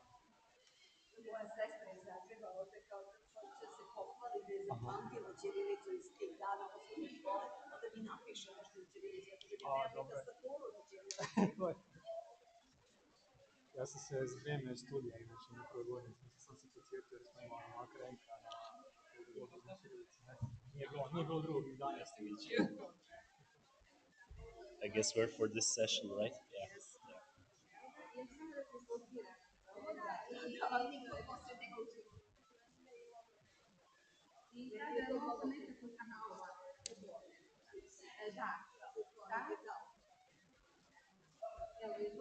Hvala i oprostite. Hvala na pomoći. Nema, sve jedno. Imamo vremena.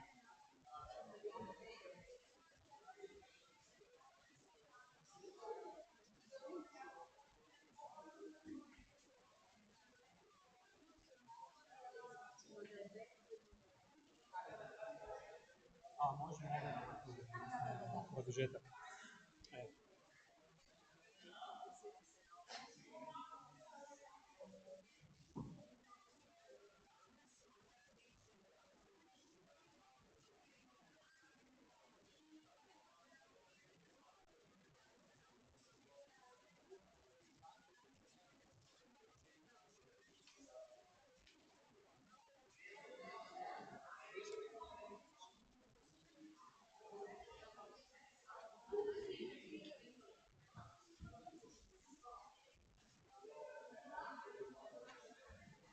We have two video presentations.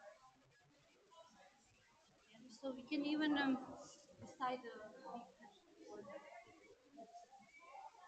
So Professor Conner is here. Sanya Samarkish, Nana. Just check. Diana. And this one is I always say. So the last two. Last year. So we can break it. Or we To can. na recimo 11 su stavili sam tu ikonu bez teksta. Because I think even if they are poor without sound, because it's like presentation. It will be a bit. A, da. We can even. Je, to meni isto prvo mučilo. At the end. Probajte još otvoriti, samo da imamo da li se bolje skopiramo. What you can do after any presentation, questions, if somebody has a clarification, because always at the end we go. And at the end, if we have time, we can open discussion if there is. Zato je dobro ovako doći pa sve strane.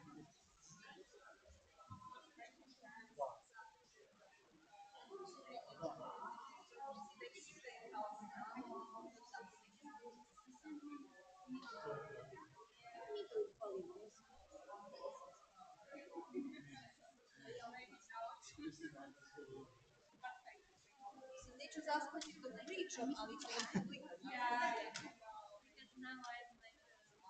Da, bolje. Da vas razbudim kad nas čujete. Malo ću da smanjim.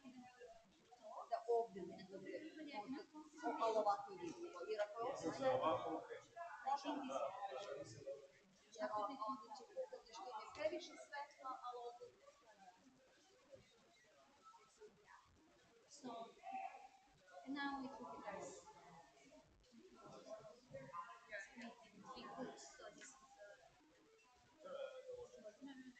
No, we're discussing organized people.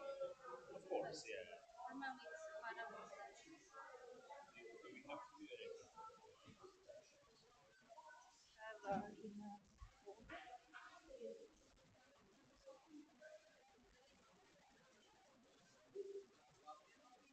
It's a video.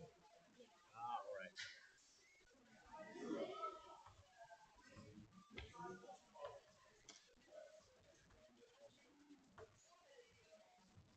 Čekajte, ko je bilo još? Mitrović i Feherbak.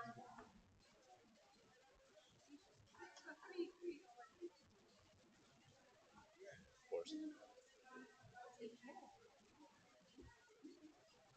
Oh, that's why she has a. She wanted the Kennedy, and now she is GFK also. Of course.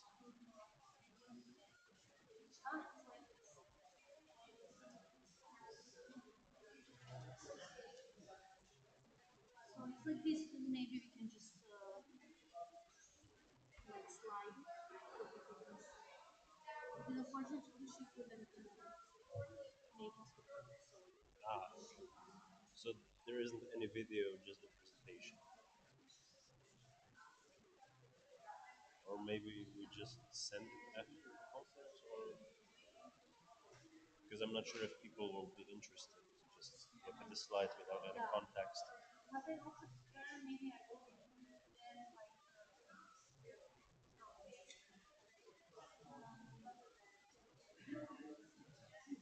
go through the slides, maybe.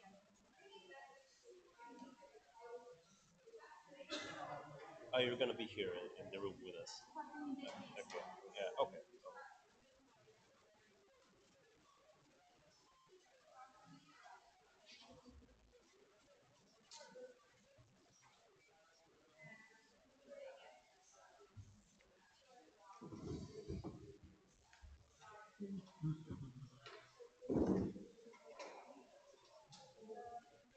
Yeah, so maybe I will check the other Yeah, of course. sessions before and then.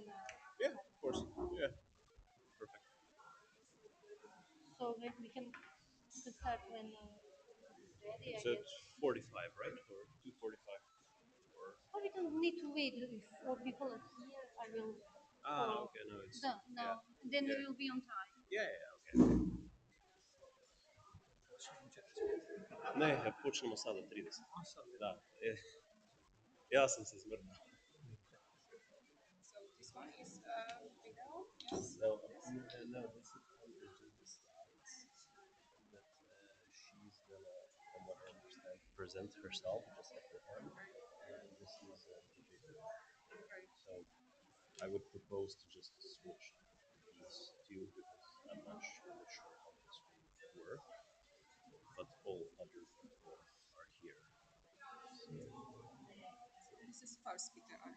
Yeah. Violeta. Igor. Da, koliko su mi rekli da radi. Da. Samo što... Može. Samo što treba da... odgovore, pošto da čuju oni koji su online.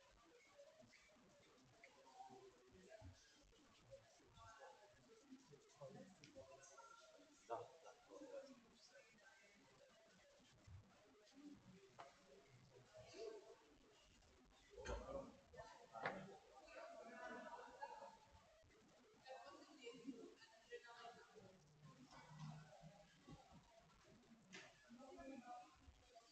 Should we give a few minutes and then start?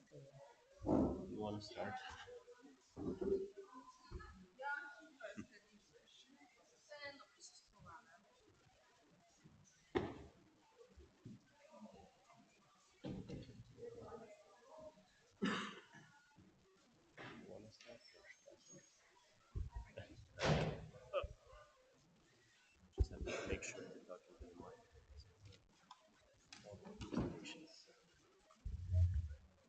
Okay, so welcome again. Here is the session one, conceptualizing civic and citizenship education. And warm welcome to everybody, to every participant, every speakers. We have a few very interesting topics, interesting presentation here. So I think that we spent valuable 19 minutes, and of course we have the assignment to keep time. So 10 minutes for every presentation, and we plan the some after every presentation, one or two questions for speaker. It probably will be more interesting when we can ask question after the every presentation, I think. So we can start. Yes, so first I would like to call Zvonimir Komar with the presentation, The Idea of the Practical Subject as a Philosophical Pedagogical Origin of Citizenship Education. Thank you.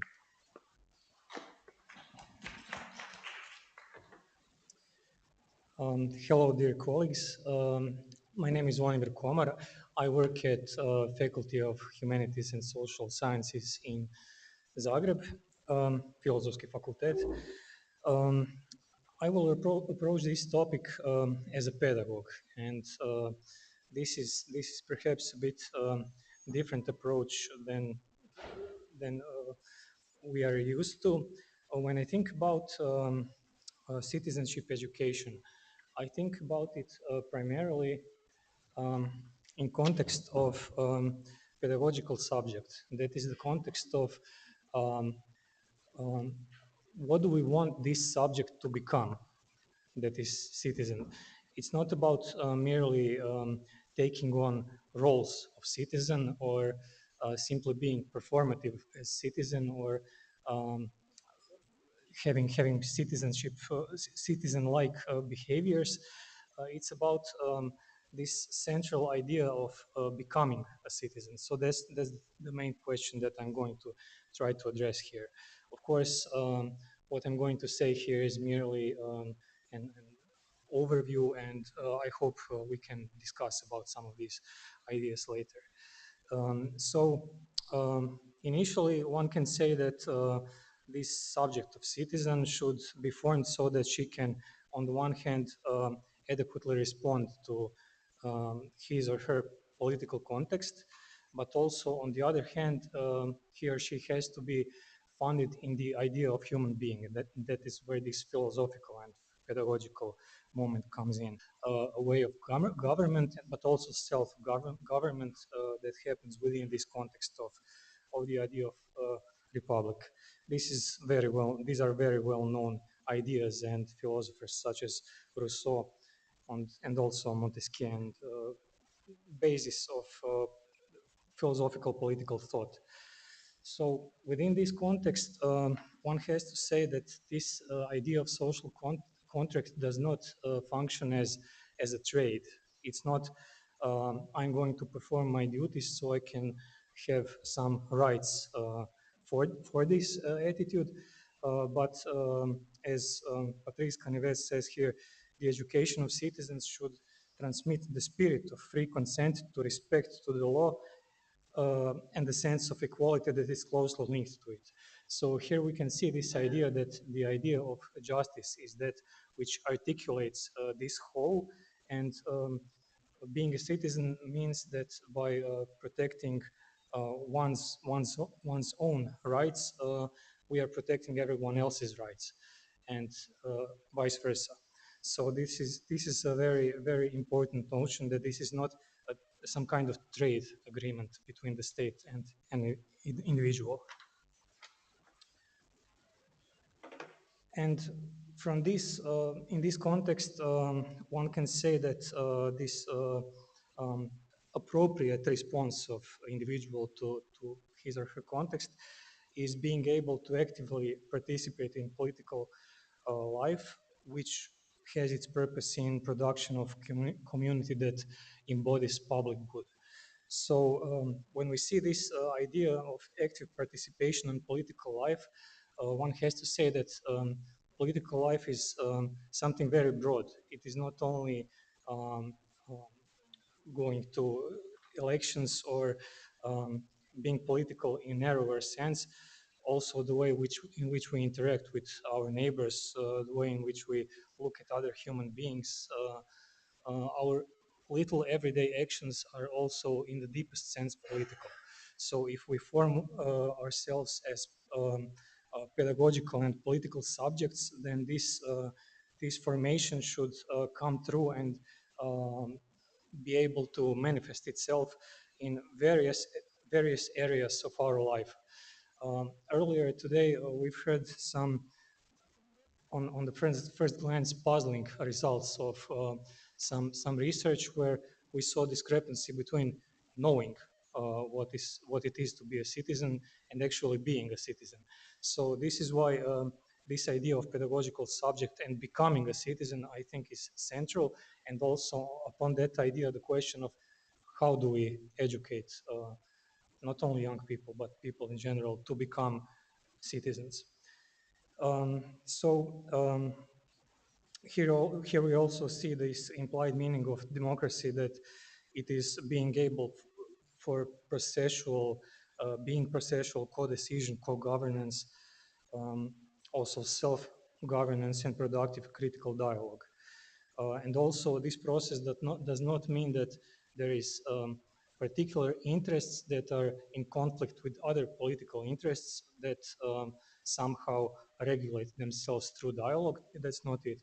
What is truly in hand here is understanding the general human position and trying to be together from that perspective of justice, as I've said already. One very obvious problem that arises from this is that we cannot assume that people are going to be aware and that they are going to be democratic and that they are going to be able to practice their democratic lives by themselves. It is obvious that we must educate people for this position and try to help them to become such individuals.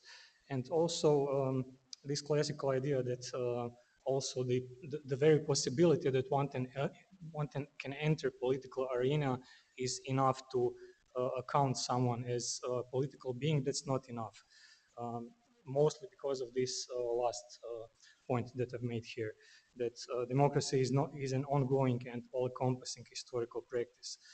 But also in the narrower sense, normal citizens do not enter professional political area easily because of all these issues that I've written down here. I'm not going to go into them. So now we come to this question of citizen education. How do we educate a person as a citizen? And as I've said, it's not about merely knowledge and informing oneself about one's rights and duties and processes of the state and institutions and how it all functions. Is the question of becoming.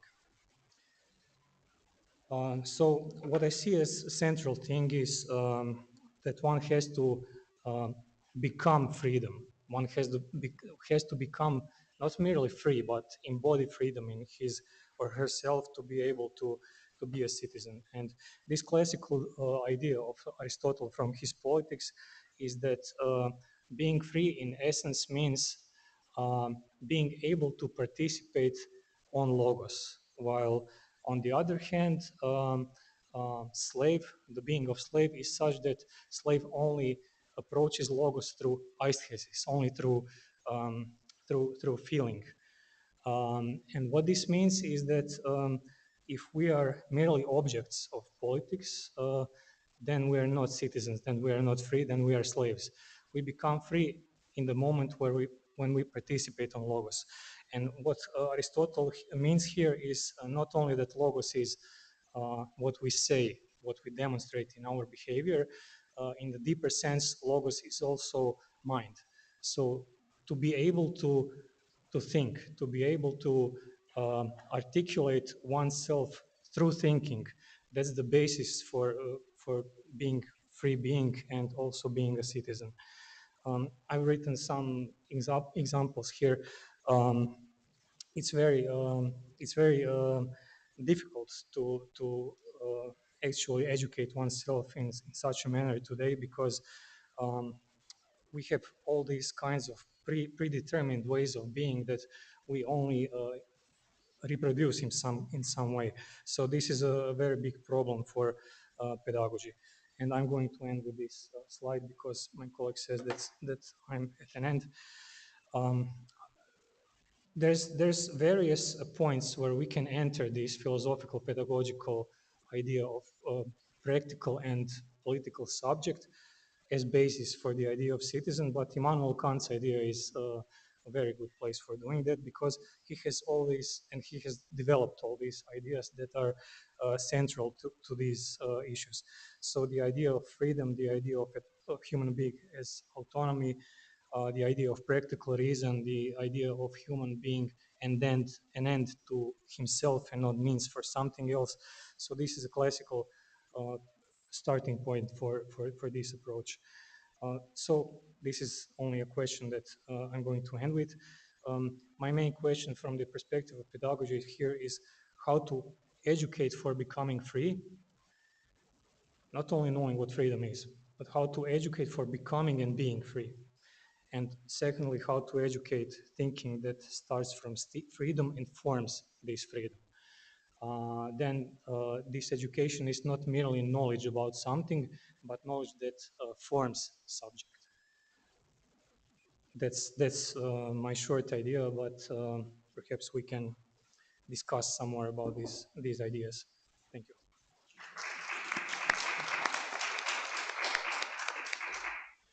Thank you. Do I open now the floor to the to our viewers, if maybe one or two questions for Zvonimir?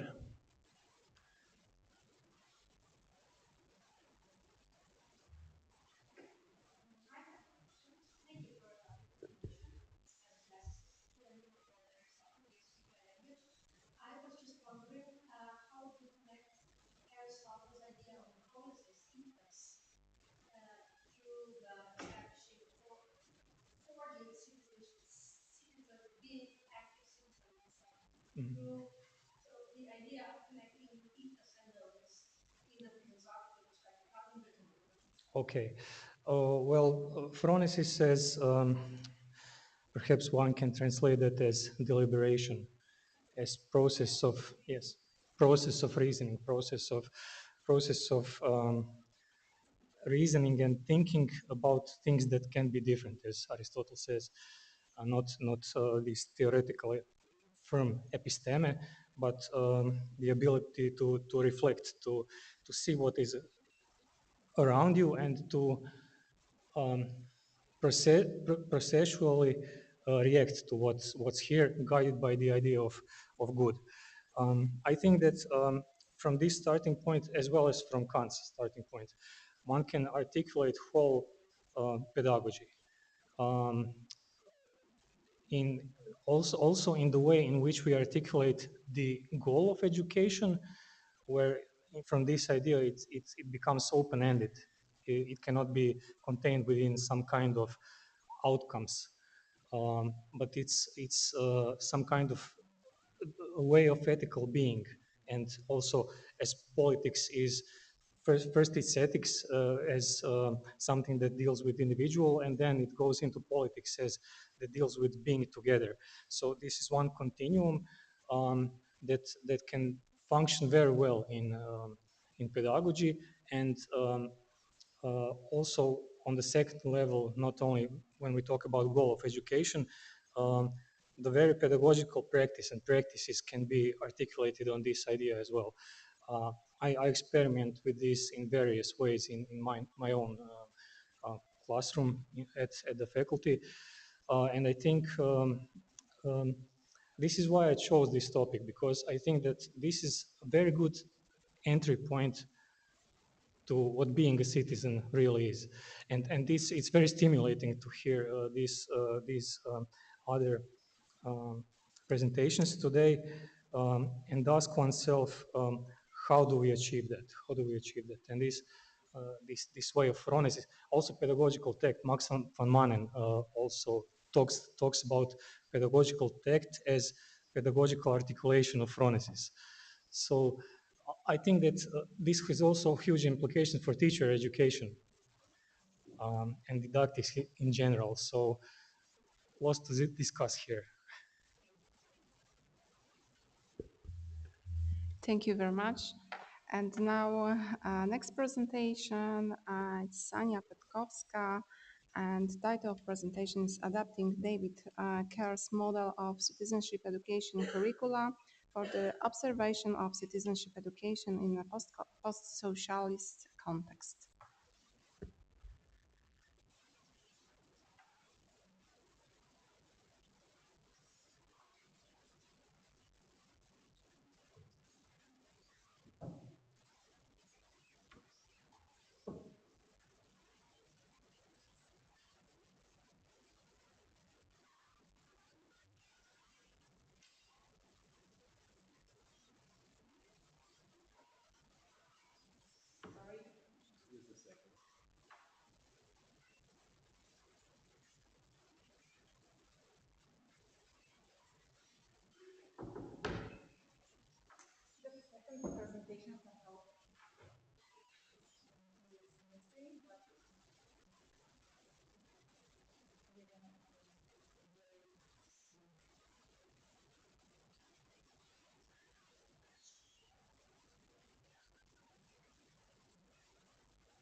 Sorry for this, somehow presentation just disappeared from the desktop. Good afternoon, everyone.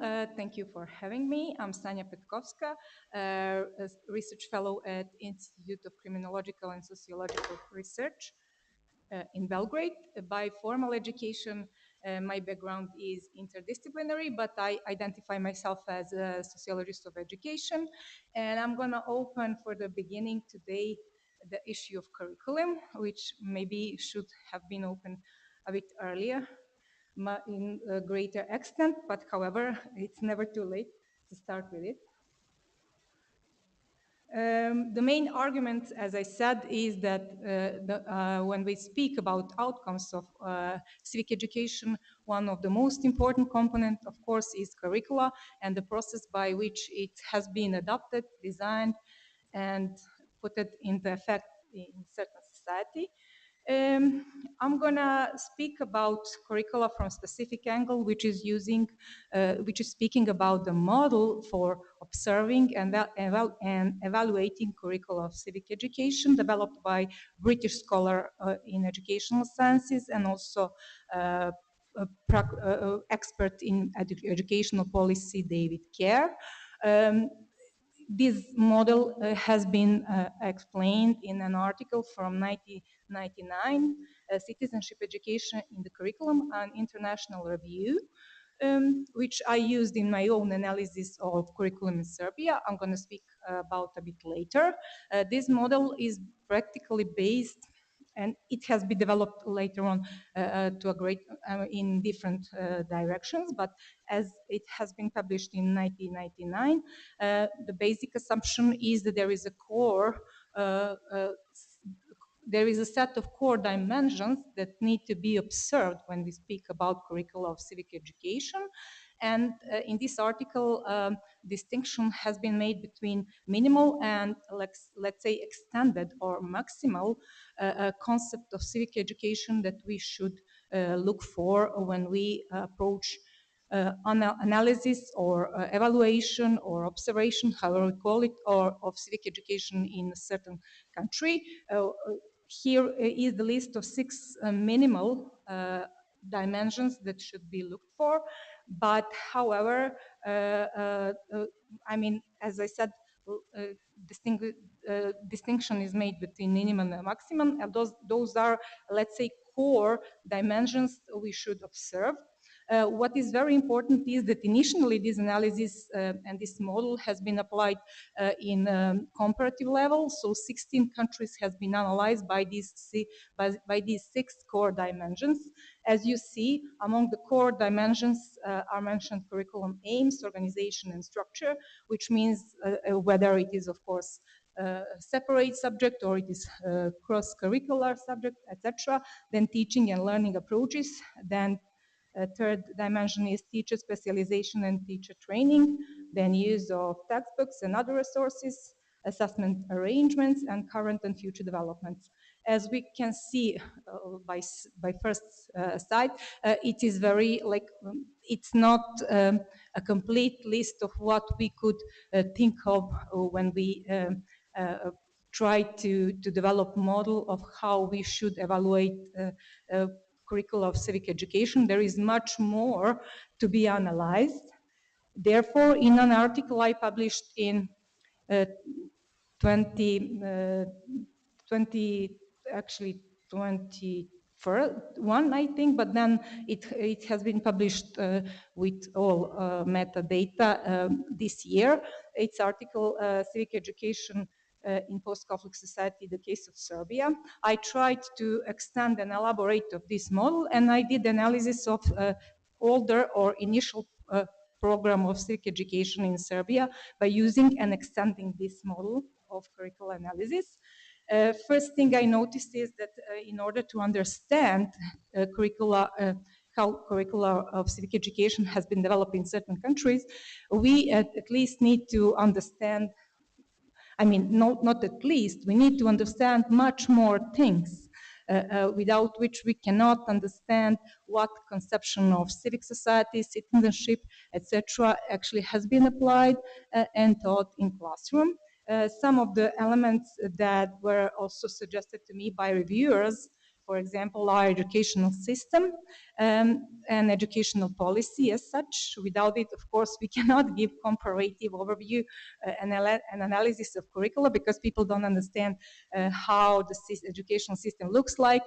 Neither they do understand by which policy processes the curricula has been put into force, etc., which is maybe in Serbia the most important because we know that in 2001 civic education has been introduced as a dichotomic option between religious education and citizenship education. But however, I mean, my main task today for us is to think of what kind of dimensions have to be included in this maximum observational model, and also how the model for observation in post-Yugoslav, post-socialist context should like.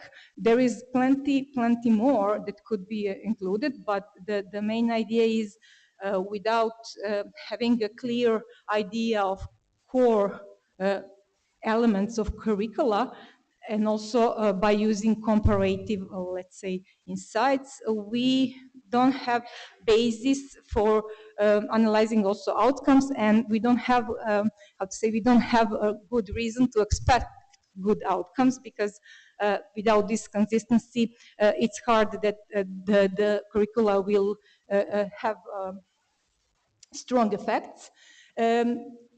In general, I think this model, which is maybe the most exploited model existing currently, is good. It's very positivistically framed, of course, based on a minimum model, minimum elements, which I think it's very good a start for doing comparative analysis on one hand.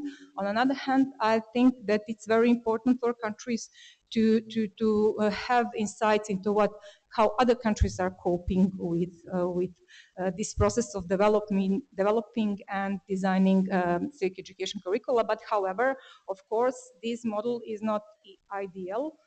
Only it gives the basics, and further developments are very important. My plan is to continue with this analysis and to continue with better, more extensively framed model of evaluation of curricula that could be much more maybe adequate for post-socialist countries. and what is very important, because most bigger comparative studies are done with these minimal dimensions comparison. It's very important to prepare some of the analyses that will include much broader set of dimensions, including maybe differences between, let's say, Western and Eastern concept of civil society that has not been highly accentuated, and most programs are direct implementation of, let's say, a Western Anglo-Saxon model of democracy. Maybe there is a key why these curricula does not resonate so strongly, and conceptions that are learned in schools in former socialist countries do not motivate younger people to reflect that much onto basic conceptions of civic education, and to take much more part in, to participate to greater extent. That's all I wanted to say for today. Only, unfortunately, I hope there will be much more analysis on curricula, and thank you for your attention.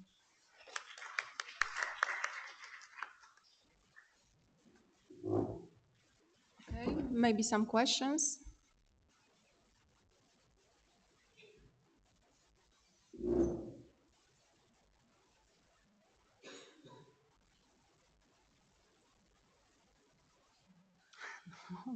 Okay, thank you very much. Maybe the next presentation. Maybe. So for the next presentation, I call Tamara Jamonja Ignjatovic and Eleonora Vlahovic. Civic education in Serbia today, what we have planned, where we have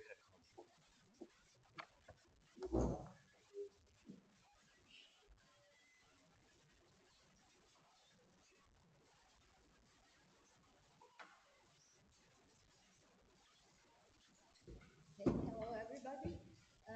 The topic of our presentation is civic education in Serbia today, what we planned and where we stand right now. The co-author of this presentation is my colleague Eleonora Vlahovic from Institute for the Improvement of Education. It has been 33 years since civic education was introduced in Serbia education system as a compulsory elective program, with students choosing between civic education and religious education. We talk about today a lot of that, about that. So the purpose of our presentations is to present the scope of the activities, educational material, and other efforts invested in improving civic education at schools. Also, we wanted to compare these efforts with the achieved outcomes and to discuss the factors contributing to the unsatisfactory results of the invested efforts on the present status of civic education. And finally, to consider possibilities for improving the status and effectiveness of civic education. So here is the overview of those activities for developing civic education. It includes improvement of the curriculum for all 12 years of civic education, focus now on active learning and project-based approaches. Also, preparation of new teaching manuals, creation of innovative didactic materials for students, development of in-service training programs for teachers, conducting several evaluation studies, cooperation between government and civil sector, including civic initiatives, UNICEF, OEPS, etc. Then publishing the reference framework of competencies for democratic culture and guidelines of integration of reference framework of those competencies in the curriculum, establishing the Association of Civic Education Teacher, which is important to support implementation of civic education, and piloting. That was the final thing that happened last year. Piloting civic education competition model for high school students. Despite these efforts, significant challenges are still present. So we are still facing with unchanged status of civic education. It is still marginalized and in the competitive relation with religious education. We can observe a significant decline in number of students who choose civic education. There were approximately 50%, now it is 30% of students who choose civic education, although interest grows with the age and in vocational schools, which is interesting, but remain pretty low in multi-ethnic communities. Also, we can observe a fluctuation of teachers who teach civic education, a lot of teachers with a small number of teaching hours who teach this subject, decreasing teacher motivation to implement this program, and insufficient knowledge and didactic skills specific to civic education implementation. And finally, the lack of interest of teacher education faculties to introduce those courses on civic education teaching methodology, despite the fact that the future teachers are expected to implement this program in schools. So we were thinking about factors that contribute to unsatisfactory outcomes. So they include limited political will to change the status of civic education to a compulsory subject or ensure it is not an exclusive alternative to religious education. Also, significance of CE in schools is minimized and treated as a low priority subject. It is very often the last class in schedule at the end of the day. Parents are insufficiently informed about the benefits of civic education for their children and for the community as well. There is a weak connection between this subject and other subjects in schools and between this subject and student parliaments, etc. There is a lack of courses addressing civic society issues in teaching faculties, and professional identity of civic education teacher is somehow temporarily. They are primarily teachers of other subjects in schools, so they teach it just to fulfill the class hours. So the teacher motivation is often driven by a need to fulfill class hour norms. So as we can see, there are a lot of activities, but improvement of narrow range measures cannot compensate the lack of systemic long-term ones.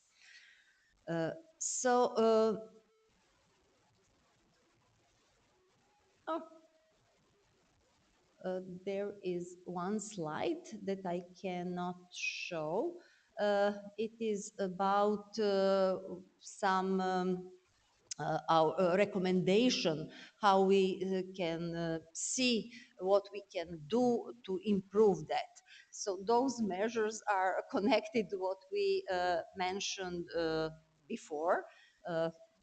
It is based on those factors that contribute to unsatisfactory outcomes. I don't know why they don't show the 6th slide. It is here 5th and 7th slides, but I can't open a 6th one.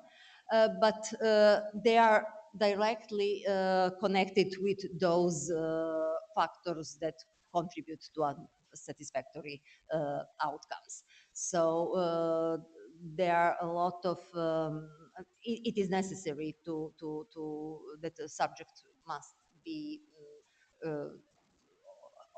obligatory, and parents to be more informed about benefits of this subject, and the teacher must be better educated on primary level with basic education in these subjects, and they have to identify themselves as the teachers of civic education. So to conclude, the problem is not in the content, teaching materials or trainings for the teacher, but it is rooted in a subject's marginalized status, the status of civic education teachers, as well as in limited understanding of the importance of civic education for individuals and society in general. So that's it.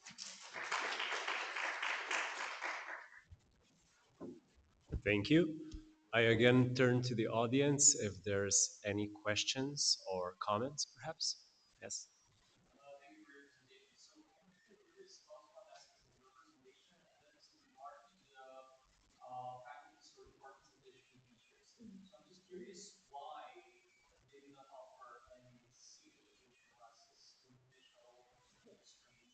You should ask them because I don't teach on that faculty. But I don't know what is the reason for resistance of, to implement those programs, because they really their students will become the teachers of civic education, but there is no will to improve their programs. Probably Eleonora will have more.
I think we have just one more comment, then we'll have to move on.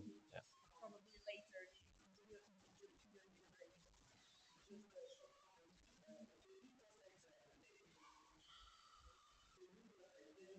A lot of issues that were listed were actually what we were dealing with. We are developing CCA area of 183 projects, reviewing them, implementing but still we have about 37 exams as well as we have the integrated topic recorded. But still, a lot of your issues stays. So even if you went ahead and you have better section, you have to have the same all the time.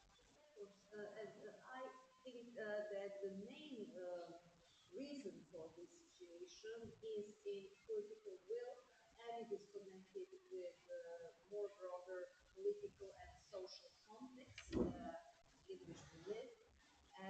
we always conclude after each evaluation study that even one class during the week or one lecture during the week is not enough to compensate 24 hours, 7 days in a week that they teach and faced with completely other values and completely other um,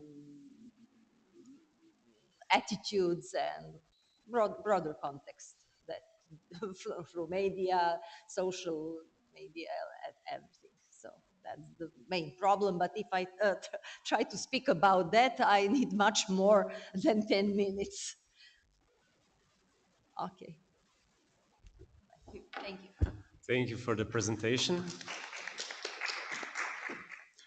I know there were a couple of more hands, but unfortunately we have to move on. So I suggest if we are going to have time in the end to, again, repeat the questions.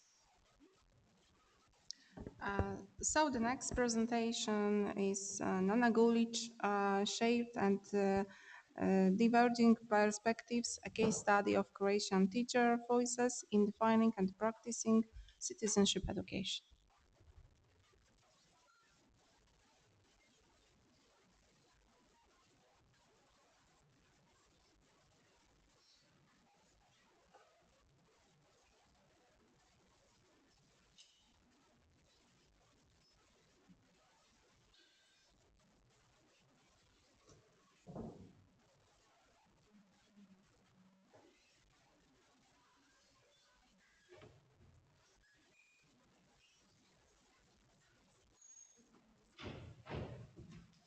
Okay, good afternoon. First, I would like to echo Dr. Jager's sentiments from earlier today when he said how excited he was that 3 XU countries were planning this event. I'm very grateful to be here, and I'm thankful to the organizers for including my abstract in the presentation. I would like to say that all of my post-secondary education has been completed in Canadian universities. This is my first time ever presenting my work to regional scholars. I have read many of your works and cited it in my thesis, and it's very inspirational to hear all of your research in person. And the last little caveat before I start is I'm a practitioner at heart. I'm a youth worker. I've been working with kids for 20 years, and most of my work has been violence prevention through citizenship education. So when I joined OISE as a PhD student, it was only natural for me to want to do a study on citizenship education. So I'm a practitioner, researcher hybrid. Okay, so my colleagues have already done a great job at explaining Croatian citizenship education system, but the only thing I wanted to add here is this component of local and global power flows that played an impact in the way the citizenship education is conceived and practiced in Croatia. So we also have external as well as internal struggles in terms of how to define it and how to practice it. And both internal and external factors have been motivating and detrimental factors in what we ended up with at this moment. Okay, so this presentation is a preliminary of the preliminary results. My larger thesis focuses on 17 interviews, so this is, I think, for now, the only strictly qualitative study of today. And I think this is just connected to my practitioner experience and wanting to use qualitative study to kind of deeper into conversation with teachers and to really explore their beliefs and attitudes. And today I will just address the first question of my study, which is how teachers define and practice CE. However, I did not use all data from all 17 interviews, but only 3 as case studies. I thought they represented well the rest of the data, but I also thought that it allowed us to go into a little bit more details by looking at only 3. Okay, so just very briefly, my method of analysis is focused on transnational feminism, and we do not have time to talk about all of these, but I just wanted to say that I placed the analysis from these interviews within the larger context of history and what citizenship education means in a post-socialist society, but also post-imperial society and society that struggled with conflict. And it also looks at those power flows that I mentioned earlier. And I also pay close attention to intersections. And as a matter of fact, all 17 teachers that I have interviewed were identifying as women or non-binary individuals. So it's very important for me to kind of connect teachers who teach citizenship education with the legacy of women activism over the last 130 years on our territory. Okay, so my participants, I had, so the three that we're talking about today, all had 20 or more years of experience in the field. They were all 40 years of age or older, and they were all female and able-bodied. What was most important and for all of my participants is that they were actively engaged in citizenship education. So I wasn't interested in overall teacher experiences. I wanted to talk to teachers who were actually practicing citizenship education and were participating in these national or local conversations about what it should be and how it should be practiced. So I actually connected with local and national institutions that had contacts of those teachers and then included them in my research to learn specifically from them. Okay, so who they were is, so I had one lower elementary, so grade 1 to 4, one is 5 to 8, and the third one is a high school teacher. I wanted to kind of choose the case studies so that we can see the difference on levels. Two of them were language teachers, Croatian language, and one was the one that teaches all subjects from grade 1 to 4 except English, razredna nastava for those who speak Croatian or Serbian. Okay, and they also come from different environments, so suburban, urban, and rural setting. Okay, and now the results. Okay, so the first one was that I looked at is what are some underlying beliefs of these teachers that were practicing a citizenship education? And the first one is, of course, that all of them shared how important citizenship education is. And one of the examples of the teachers, I will say it in Croatian, is jedva čekam dan kada ćemo učiti padeže na satu građanskog, a ne građanski na satu hrvatskog. Meaning that she hopes that citizenship education becomes a core subject where we will then learn Croatian language, not a Croatian language being the core subject, with citizenship education being a cross-curricular topic we might cover in our classes.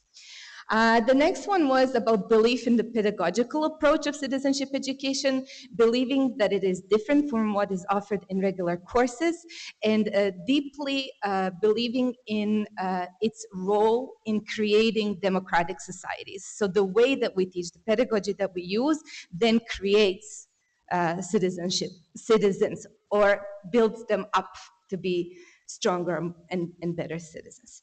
Of course, they feel that this is missing in our current educational system, and that citizenship education opens the door to this pedagogy that then creates a more inclusive and open societies. The next one was about teacher emotions in teaching citizenship education is both motivating and hindering. So we had a sense of pride, we had excitement, we had belief and hope of the future, but we also had fear of what Dr. Alezovic said earlier, of these polarizing topics and controversial topics we heard about before, such as human rights or gender equity. Okay, and then also all of them practice citizenship education. They didn't only teach it. And I will give one quote here that I thought it was really important, and this is from the teacher from grade 1 to 4, and this was her opinion. In grade 1 and grade 2, for some students, I might be even a bigger thing than their parents. They love me, they look up to me, I'm the most amazing person in the world. But in grade 3 and 4, they start to kind of be like, who are you? Do I want to listen to you? And the way that I gain their respect is by engaging in citizenship education activities in my school, where they can see me interacting with other teachers and with the communities. And this is what makes me worthy of following. So citizenship education as a way to gain respect of the teacher so they can learn other things from you, not only citizenship education. What they weren't on is whether citizenship education is part of teachers' nature. Is this something that we inherently inhabit, or we have it, or we don't have it, or it's something that it can be developed? And some of them felt different and ostracized because of their citizenship education beliefs, where others felt that they fit in just fine. In terms of defining citizenship education, sorry, I'll start speaking very fast now. First of all, they all said, so 20 years of experience, they all said that they teach citizenship education since they started, which basically says that despite of our 25-year struggle in Croatia to define citizen, have curriculums, these teachers are already doing it. Second thing is that we have this discussion of like, are the students future citizens or current citizens? But what they're doing is they're very easily navigating between both. They see the students as current citizens and future citizens. They are very constructionist in their definition of citizenship education, and they define it based on their interactions with their student that particular year. And then there's the question about whether they focus on the society, what Dr. Elezevich talked about, or whether they talk about larger issues. Do they include politics? And here I'm not so sure whether it's the matter of avoiding controversial topics or it's their way of subverting political structures that they find inadequate. So they say, my belief is I don't need to be talking about politics because politics are not going to change anything. I think the change is in the community, and this is where we're going to work. So there's more questions to be asked about this. No doubt they're avoiding controversial topics, but this might be also a part of that reason why there's such a big focus on the thing.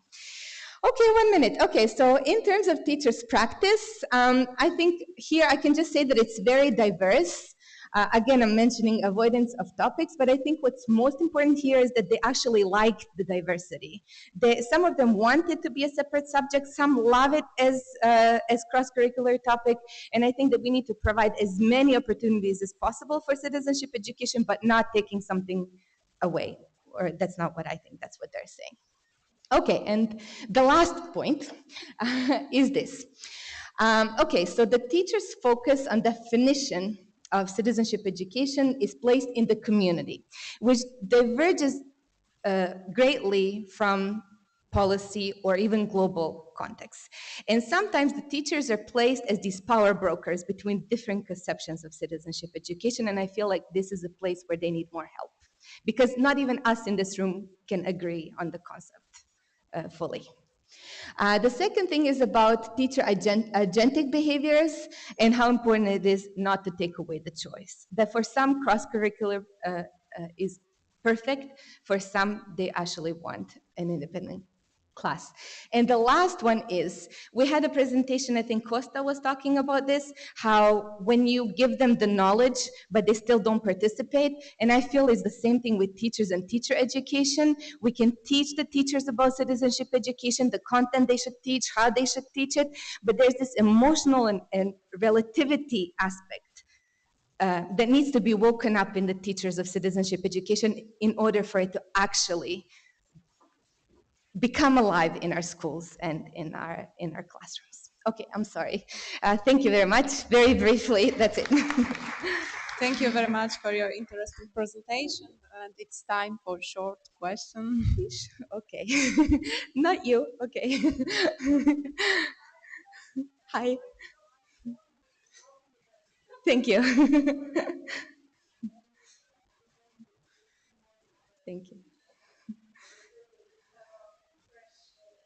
Mhm.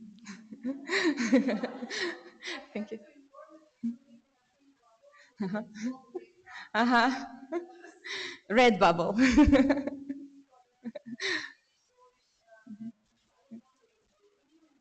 Mhm. Mhm. Mhm. Yeah. Mhm. Mhm.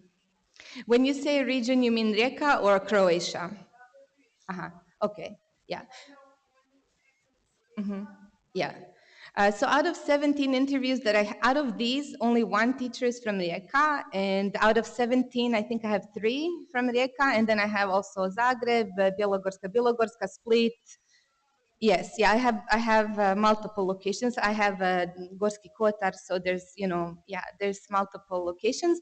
I think the specificity is in looking at the teachers who are actually doing the work and are engaged and very motivated. I think if I just looked at general sample of randomized teachers, this would be a different story. But I think that we need to learn from these particular women and the work that they're doing to maybe help us move a bit more forward.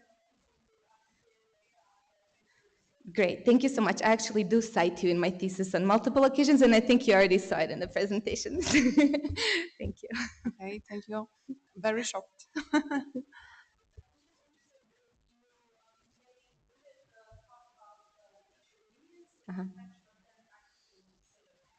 Uh-huh. Uh-huh. Mhm. Yeah. Mhm. Mhm. Yeah. Mhm. Mhm. Yeah. Okay, so teacher unions know, but there's so many different ways. So we had SHIZ teachers, we had ZAG teachers, we had Rijeka curriculum teachers, we had razrednici, homeroom teachers just doing their own thing independent of everything. We had teachers doing different community things, but this, interestingly enough, it almost appears that my sample was almost trying to function outside the system. Yeah, and maybe this would be more organized kind of. Yeah.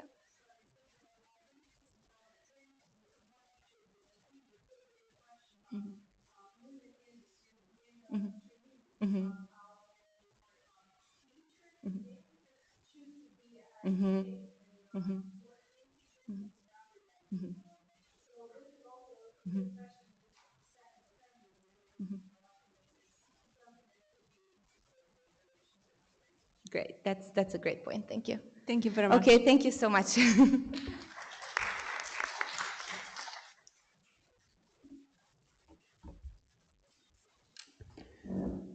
Okay, the next presentation is called Improving Preschool Education in the Republic of Srpska, Professional Competencies of Future Preschool Teachers and the Possibility of Self-Employment by Nebojša Mitrovic. Now, if I'm not mistaken, this next presentation will be given by video. Other one. This one we will just play because there is video. Ah, okay. I'm sorry. So the next presentation will be Citizenship Education as a Game Changer, Challenges and the Best Practices from Slovakia. But the colleague couldn't join us. Yes.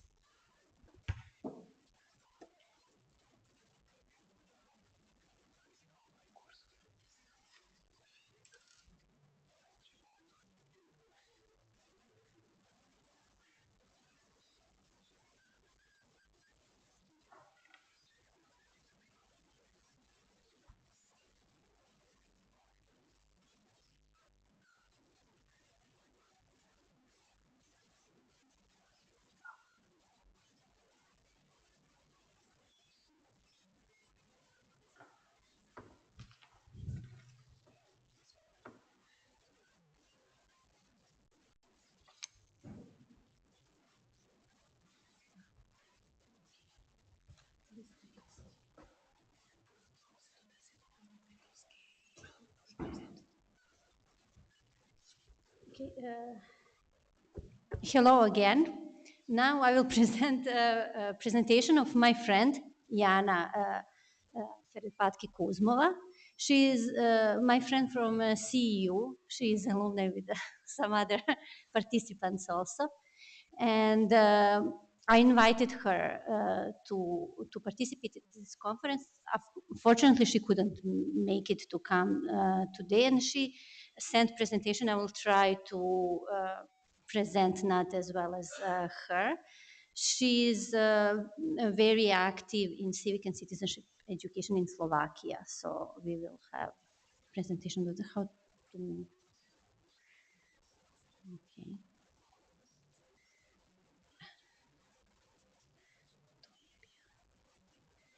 And this with Yeah, this is her inspiring presentations.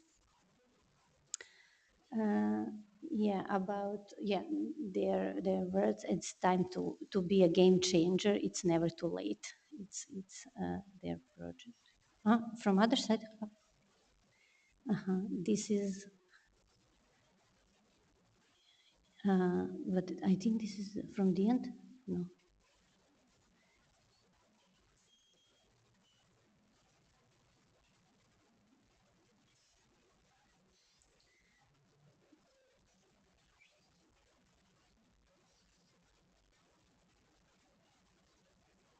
It's going from the end. Da. Možda tako. Da.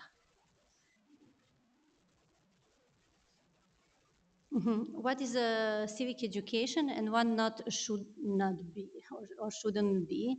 Memorizing definitions, political indoctrination, unnecessary subject, bored subject, boring, unclear and unimportant, mixture of social sciences, sitting in a school bench and 45 minutes once a weekend. So they have they present data. Why do you think the civics is considered less important school subject? And the most often answer is poor public awareness of issues related to civic education. Once again, we have that problem arising, feeling that it's boring and a lifeless subject. It is completely different what we were talking all day and how it should be implemented in practice. Weak connection of curriculum to practical life, which is also completely opposite of what is the aim and concept of the civic and citizenship education. Also, bad quality of textbooks, unmotivated teachers who teach a subject, and feeling that it's too of political propaganda. Current aspects. That what we need clear goal and visions, wide and depth or oversight on current challenges, freedom of school, courage to work with a controversy and a hard discussion topic, institutions and leader assessment policy.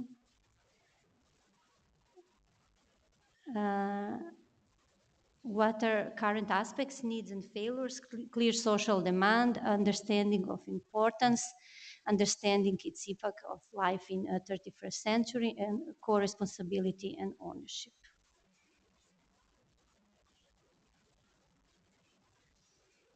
This is other aspects also. She mentioned, maybe I can just, show like this some of aspects they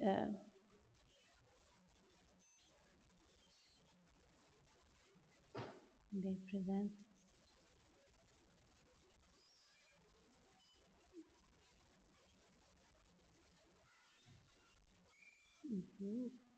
Here we have data on what do you think should be changed in civic education?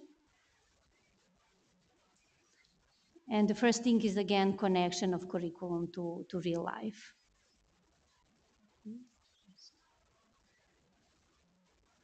This is comparison with other countries.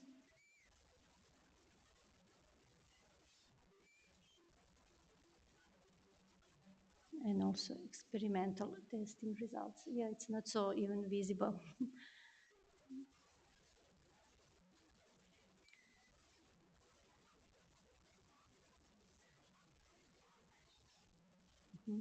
But is here especially pointed out the difference in the acceptance of LGBTQ plus.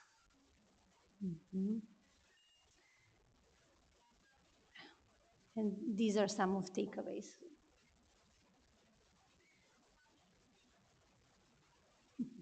Yeah, this is the end. So, yeah, we have one more presentation. Maybe we can also play it and then we can continue with discussion. Yes, I think we have the video.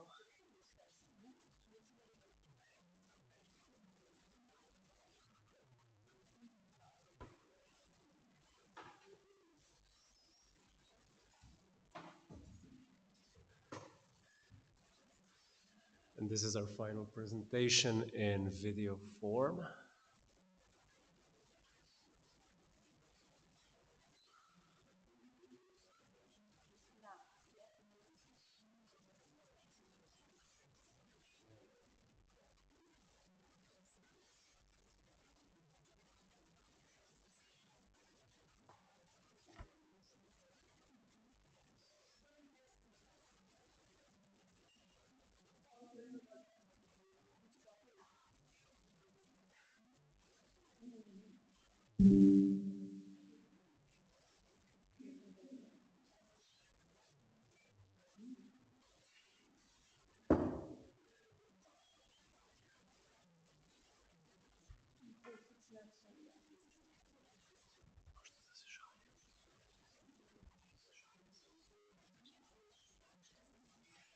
Since we cannot see very well, maybe we can proceed with discussion and we can send the material. I can let like this, yeah, while we are discussing.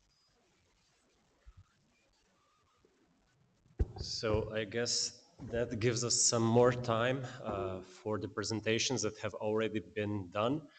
If there are any more questions, I know there were some hands raised before.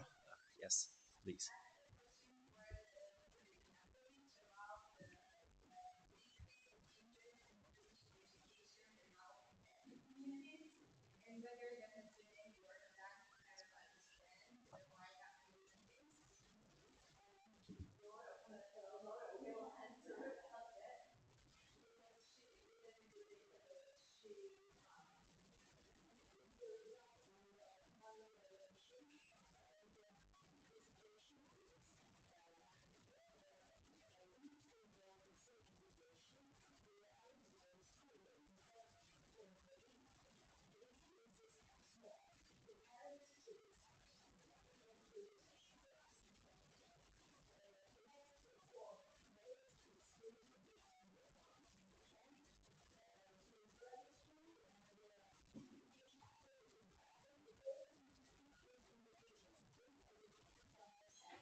It was one more question. Oh, okay. You. Yeah. Short follow-up. I think quite catchy you mentioned among the political parties, the political actors stand regarding civic education. Is that a topic that is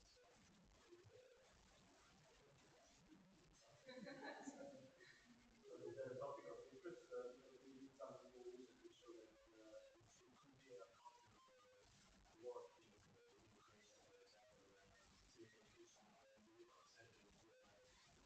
Why some certain right-wing parties it's portrayed as being Marxist, liberal. It's a weird mix, but yeah. But anyway, it's like to influence the lives.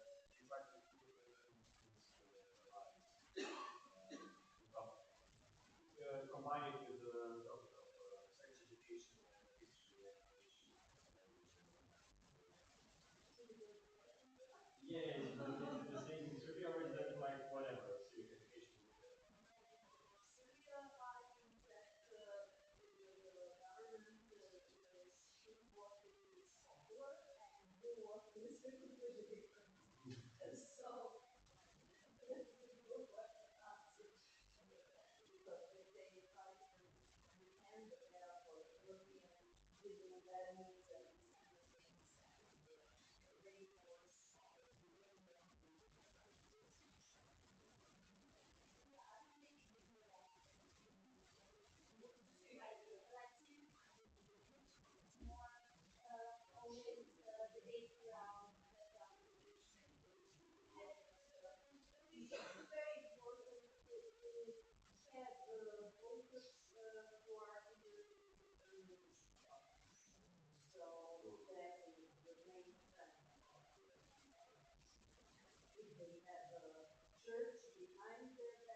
Yes.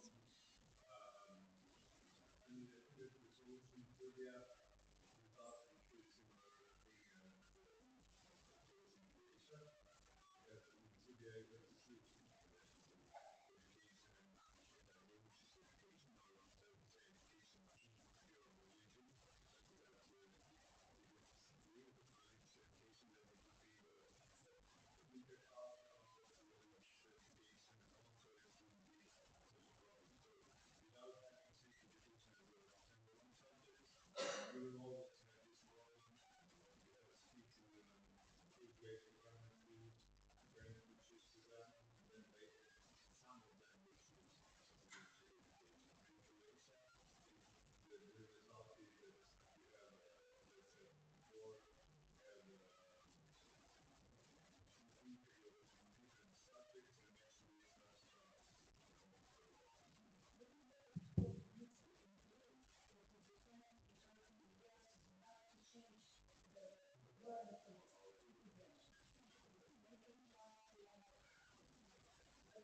not enough and still not obligatory for every country.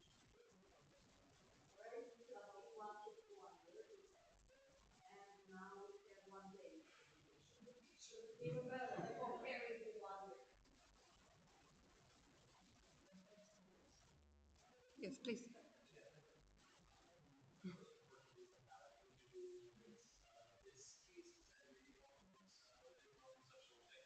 I was very proud of Anna's presentation because it illuminated that one relationship which I wasn't aware of is the relationship between emotions and the citizenship education itself. And I'm actually curious whether, because every time when we advocate for civic education, whatever it may be, or civil society or whatever, we focus on, okay, we want us to develop moral competence because it's important to be an active citizen, to be responsible, and so on and so forth. But we do not take into consideration those emotions essential. And I'm actually quite curious because I have my argument was that we in Croatia cannot have citizenship education because our teachers do not have education in citizenship, which contradicts basically what you said. Because if I understood you correctly, you said that teachers feel positively about citizenship education, but on the other hand, they are not choosing topics when they can choose. They focus for ecology or environment, which is much less contentious as citizenship. So could you perhaps just comment from your perspective? Because I'm very curious to talk about that. And I think that also touches on your point what are we looking for that was very here. But I wrote it in Croatian, which is better, and it says, Nadalje infantilni najma nada ključna edukacijska politika. The emotions is a crucial point. And what I'm saying with these teachers, what I'm seeing with these teachers is that there's too little of them to create a critical mass. And my question is, how do we unlock this? And trigger these teachers and didactic teachers. And the teachers that are awakened, they do have this desire, this passion. Then these negative emotions are ridden, and the positive emotions in relation to create resistance. It makes it what enough. And these particular teachers, you're right, actually they all choose citizenship education topics. They don't always engage in highly polarizing topics. However, what was in my other finding, which I didn't talk about today, about power breaking, is how when they come to an issue that is decided because they find ways to negotiate. They're invested in. So if the parent is an issue here, they might still use that parent to pressure the principal who is an issue here. So they navigate these, power struggles. But it is an extremely difficult task. Put 3 panelists, put our colleagues that are on the panel with you, and your point of view, and how the quantitative data, student competencies, and putting them together with teachers, and have a conversation with how to do this, whether that makes sense. And we accept that from teachers when they're in the classroom, when they're navigating this. And without the emotions of hope, of enthusiasm or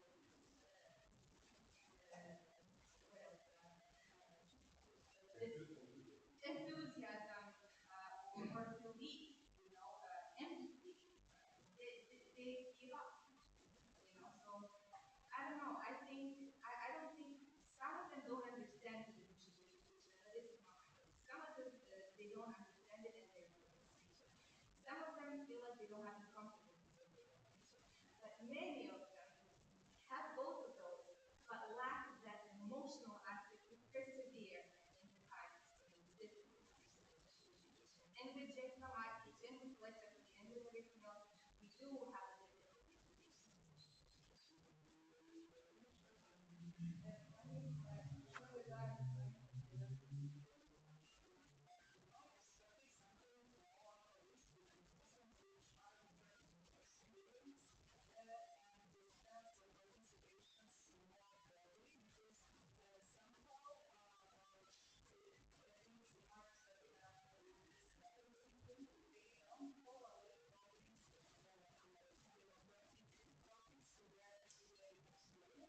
Which is in a way also expected because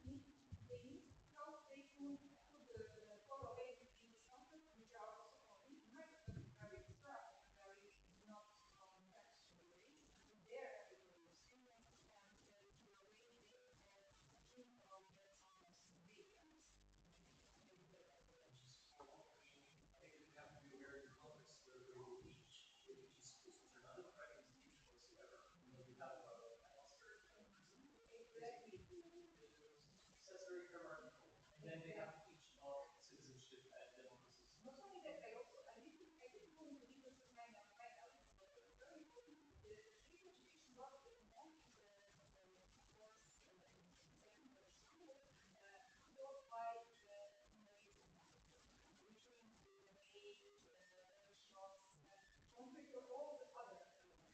And besides, maybe teachers would expect it was very inspiring and moving for students. They actually, from interviews some research I read about the youth values in Finland, they actually have perceived themselves non-students. So if we don't have strict teachers, and provide a curriculum, this is just like nothing, playing around and fooling around, but they don't give anything more. They don't, especially they don't think much about tools for increasing participation and knowing how to connect with the environment and with other people.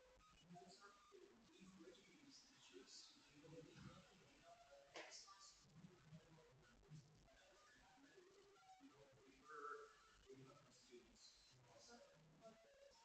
Students also set their own grades, one-to-one.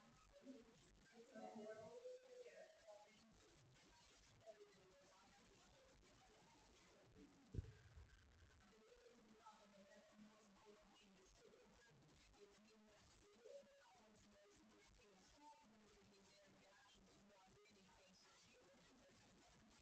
I think I was offering to have all of the teachers learn the same context of hierarchical structure, the inefficient educational system, of like difficult and polarizing climate in the society in general. But some do it and do it well, compared to others.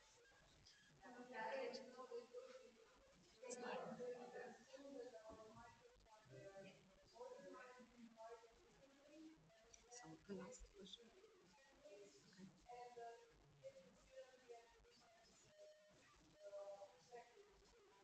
What you heard in the interview, some of them felt isolated in their school because they didn't have that, right? So there's this transparency there, the resilience that we need to discuss. Yeah, maybe. Yeah. So maybe the last question.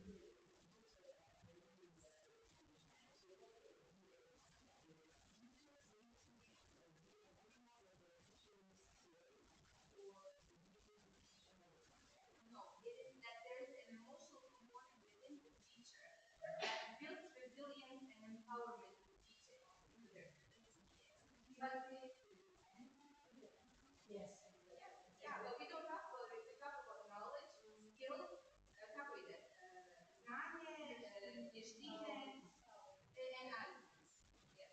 We don't talk about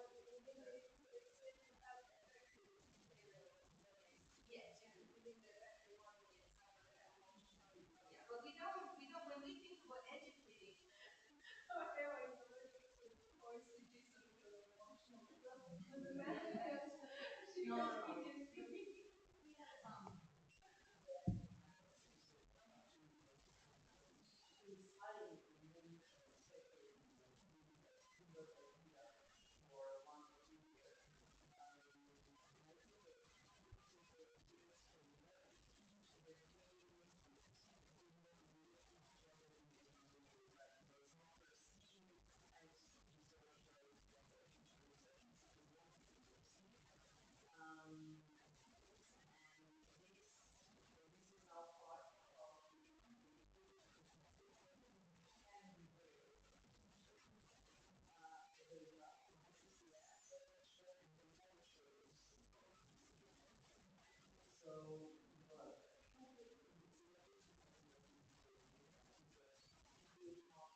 Okay, thank you very much for interesting and engaging discussion. And it was finally time to do it, yes?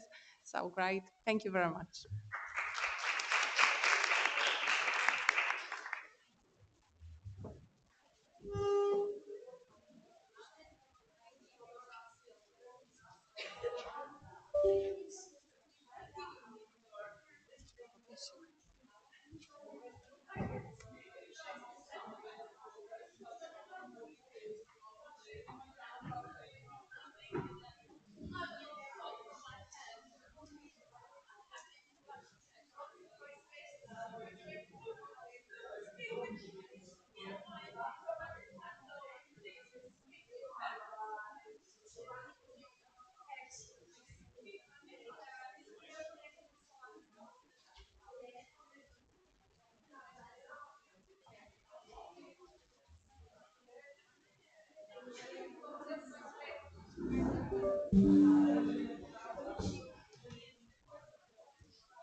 Prekinuo to, što samo da vidim jel to paša ili ono kako poznajete. What about presentations? Yes, you can just yes, I will be one of them. Okay. Nice to meet you. My name is Yelena. Yelena. Nice to meet you. Yes, yes, of course. Just a moment.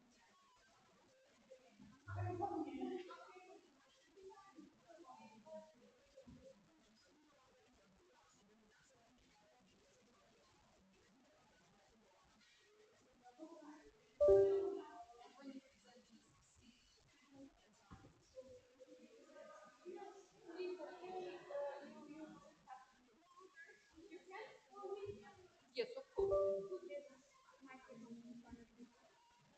You don't have to be. Yeah, that's simple presentation. Yeah.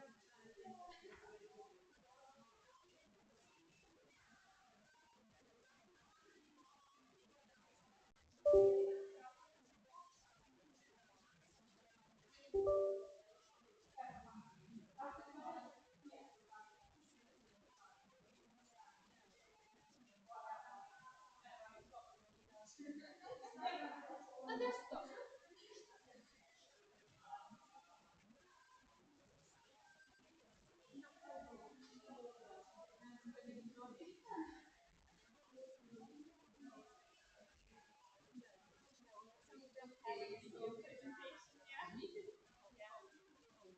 We put it on the screen, so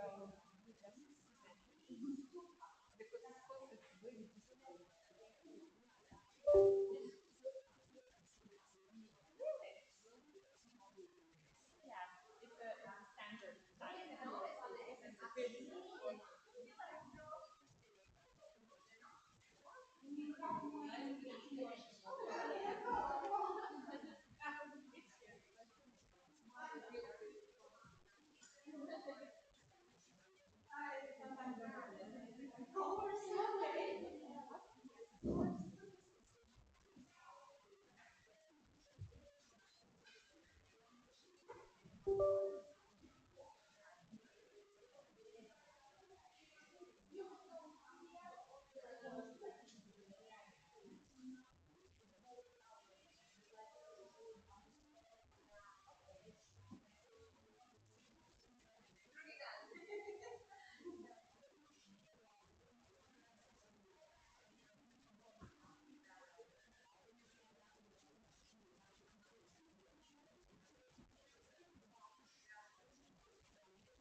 Just to tell.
Poštovane koleginice i kolege, zadovoljstvo mi je da vam poželim srdačan pozdrav na konferenciji.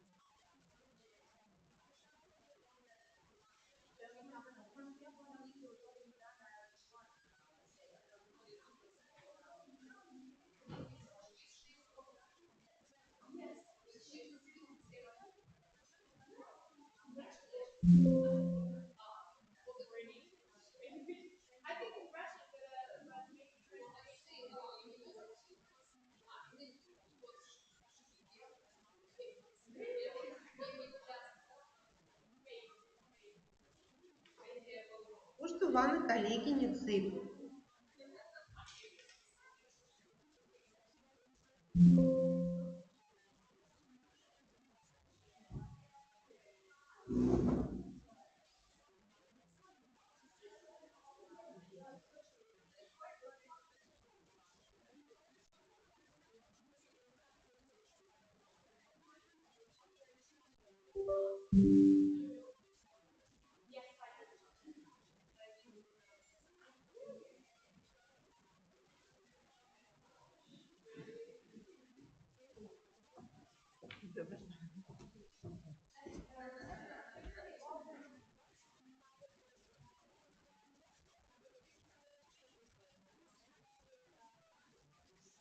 Onda ću ja njih pozivati da... Pa znam. Nemoj da brineš, ja sam se već pripremila da preuzmem stvari ako ti ne stigne. Jer sam videla da se pri kraju, pa ono, nije baš slatko izlagati odmah u moderaciju. Znači, samo da vidim, ajde ovako. Prvo je ovo. Znači, ovo nam je redosled. Ide prvo Olga, pa ide Ivana, pa ćemo onda Elenu, onda Katarina, pa Regina i onda Gorana. S tim da su ove dve prezentacije na videu, to jest tri su. Da, to znam. Uz ove dve, tako da njih samo faktički puštamo. Ništa, u stvari da najavim za vas session i da i ovo.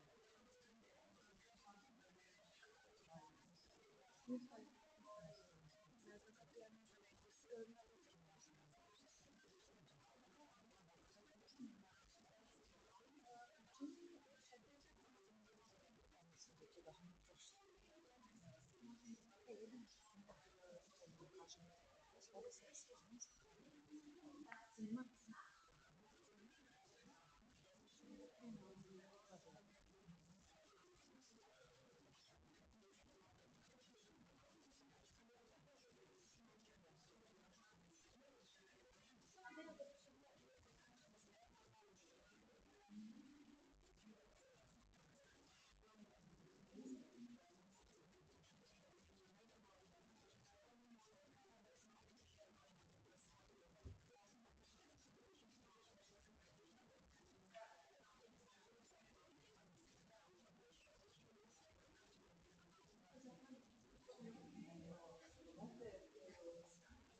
Okay, dear colleagues, thank you for being here till the very end. I know it's late afternoon and this is the final session.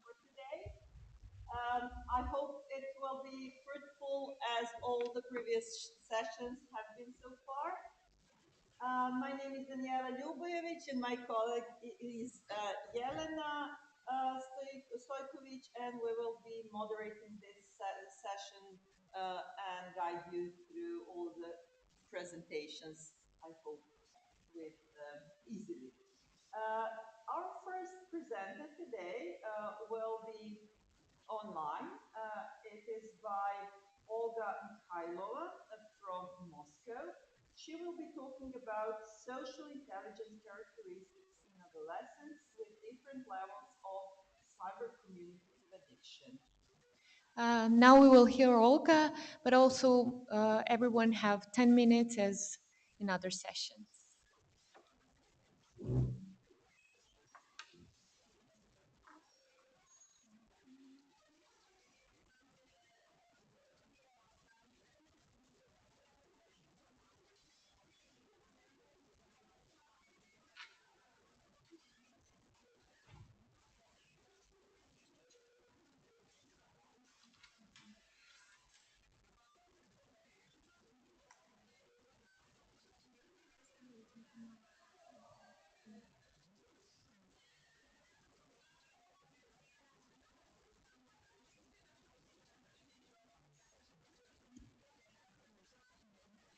Poštovane koleginice i kolege, zadovoljstvo mi je da vam poželim srdačan pozdrav na konferenciju u ime Univerziteta prijateljstva naroda Rusije i u ime Katedre za psihologiju i pedagogiju po Institut za pedagoška istraživanje Республики Сербия sarađuju više od 7 godina.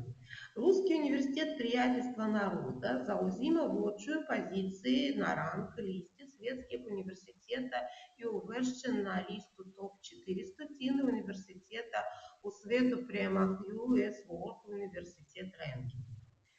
Istraživanje koje mi smo predstavljamo ispituje karakteristike socijalne inteligencije kod adolescenata sa različnim nivama зависимости от киберкоммуникации.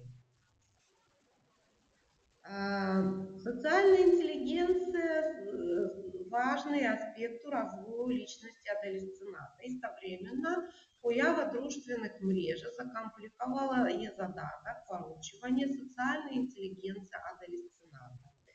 Проучивание социальной интеллигенции код адолесцената с различными нивами зависимости от киберкоммуникации может помочь уравноваживанию узрока и последница проблема, кого между них решить.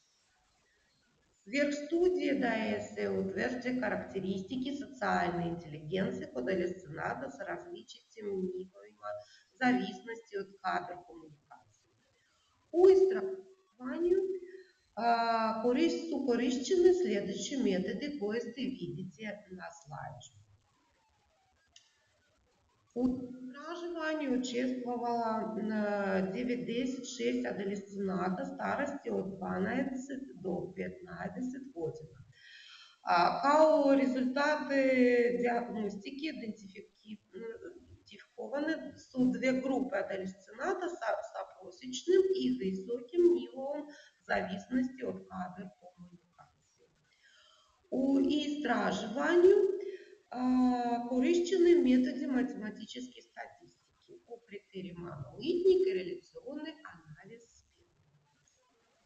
На первом стену исследования мы рассмотрели различия по показывачам социального интеллекта, коммуникативными организаторскими способностями и социально активной адолесценации.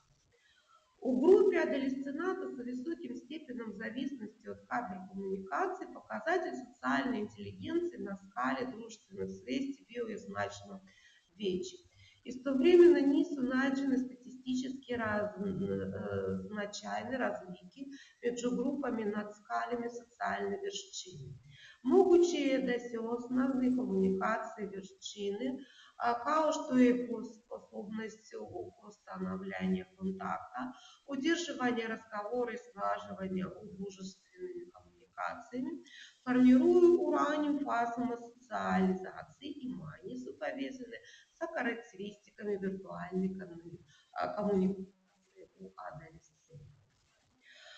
Анализы индикатора коммуникативных и организационных склонностей подадолесцената с различными нивами киберкоммуникационной зависимости не открила статистически значні разлики. Добійні результати сугеріють, що це включеність у інтернет-комунікацію различных интенситета, не манифестируя разликам коммуникацийским и организационным способностями от адолесцената.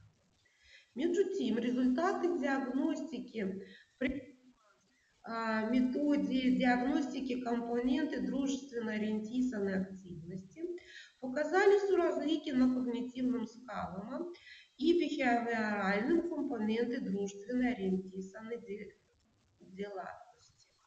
Результаты субили выше адолесценты с опросечным нивом зависимости от кадр коммуникации.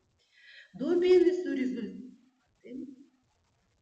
сугеришу дали деценаты с опросечным степенем зависимости, ему ясная идея о том, как коммуницируют с другим, да сверстные результаты своих дружественных контактов и да ясно идентифицируются различными дружественными группами. Так же результаты вы можете доглядать на овом слайде. Результаты корреляционного анализа показали до сухододолесцената с опросечным нивом зависимости от кадр коммуникации, индикаторы с шкали дружественных вештинов позитивно повязаны с коммуникацийскими вештинами и с организационными способностями, также као различных компоненты дружественной активности, као что су когнитивна компонента изражения вештинами, верштины и организаторские верштины. Результаты корреляционного анализа идентикатора социальной интеллигенции, коммуникационно-организационных склонностей, социально ориентированной активности адолесцената с высоким нивом зависимости от кадр коммуникации показался ниже нива свести коммуницийских вештинов. Индикатор коммуницийских свести открывает инверсную везу с коммуницийскими вештинами, когнитивным и бихевиоральным индикаторами дружественной активности. По итогам в группе с высоким степенем коммуницийскими зависимости утверждены суодноси из между коммуницийных верштина и своих компонентов дружественной ориентированной активности, когнитивной, эмоционально-статусной, мотивационной, поношения. Добійні результаты показывают присутствие верштина социальной интеллигенции, а листовременно и недостаток свести от овой коммуникации. Обе группы характеризуют односи между общим нивой дружественно ориентированного депования и коммуникационных и организационных вештинов.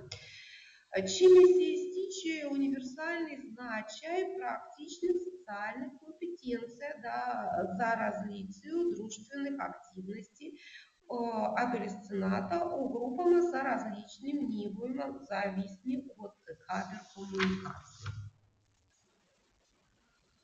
Ключна разлика у результатам корена анализа и о том, что адолесценаты с высоким кабер-коммуникативным зависимостью характеристики известна фрагментация социально-психологических показателей, социальная интеллигенция за разликут холистические и гармоничные слики по смотрению в группах с просечен нивой зависимости. Чинить до великого урадживания у виртуальной коммуникации доводит до известного распада у развоя различных аспектов социальной интеллигенции и дружественного. Добі результати нам omogućivaju da identifikujemo glavne pravce u radu sa adolescencami sa visokim nivom зависимости od киберкомунікації. Prije svega, važno je razvivati vještine ciljene komunikacije. To prije svega je u virtualnom, to prije svega не u virtualnom, već u realnom okruženju. У ту сверхпотребно и диагностировать степень развоя социальной интеллигенции и киберкоммуникации зависимости и провести психокоррекцийский ряд между адолесцентами на развиванию дружественной активности у стварной коммуникации между вершняцами. Коллеги, hvala vam na pažnji i želim uspješan rad konferencije.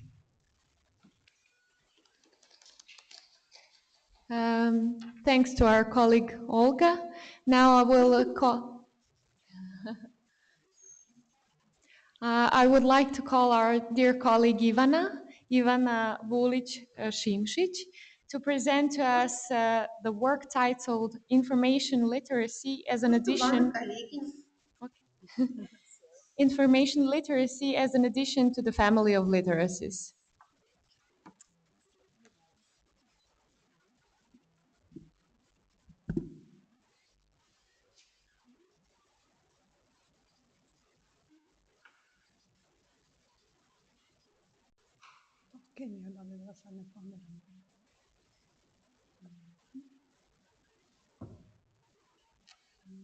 Može samo full screen.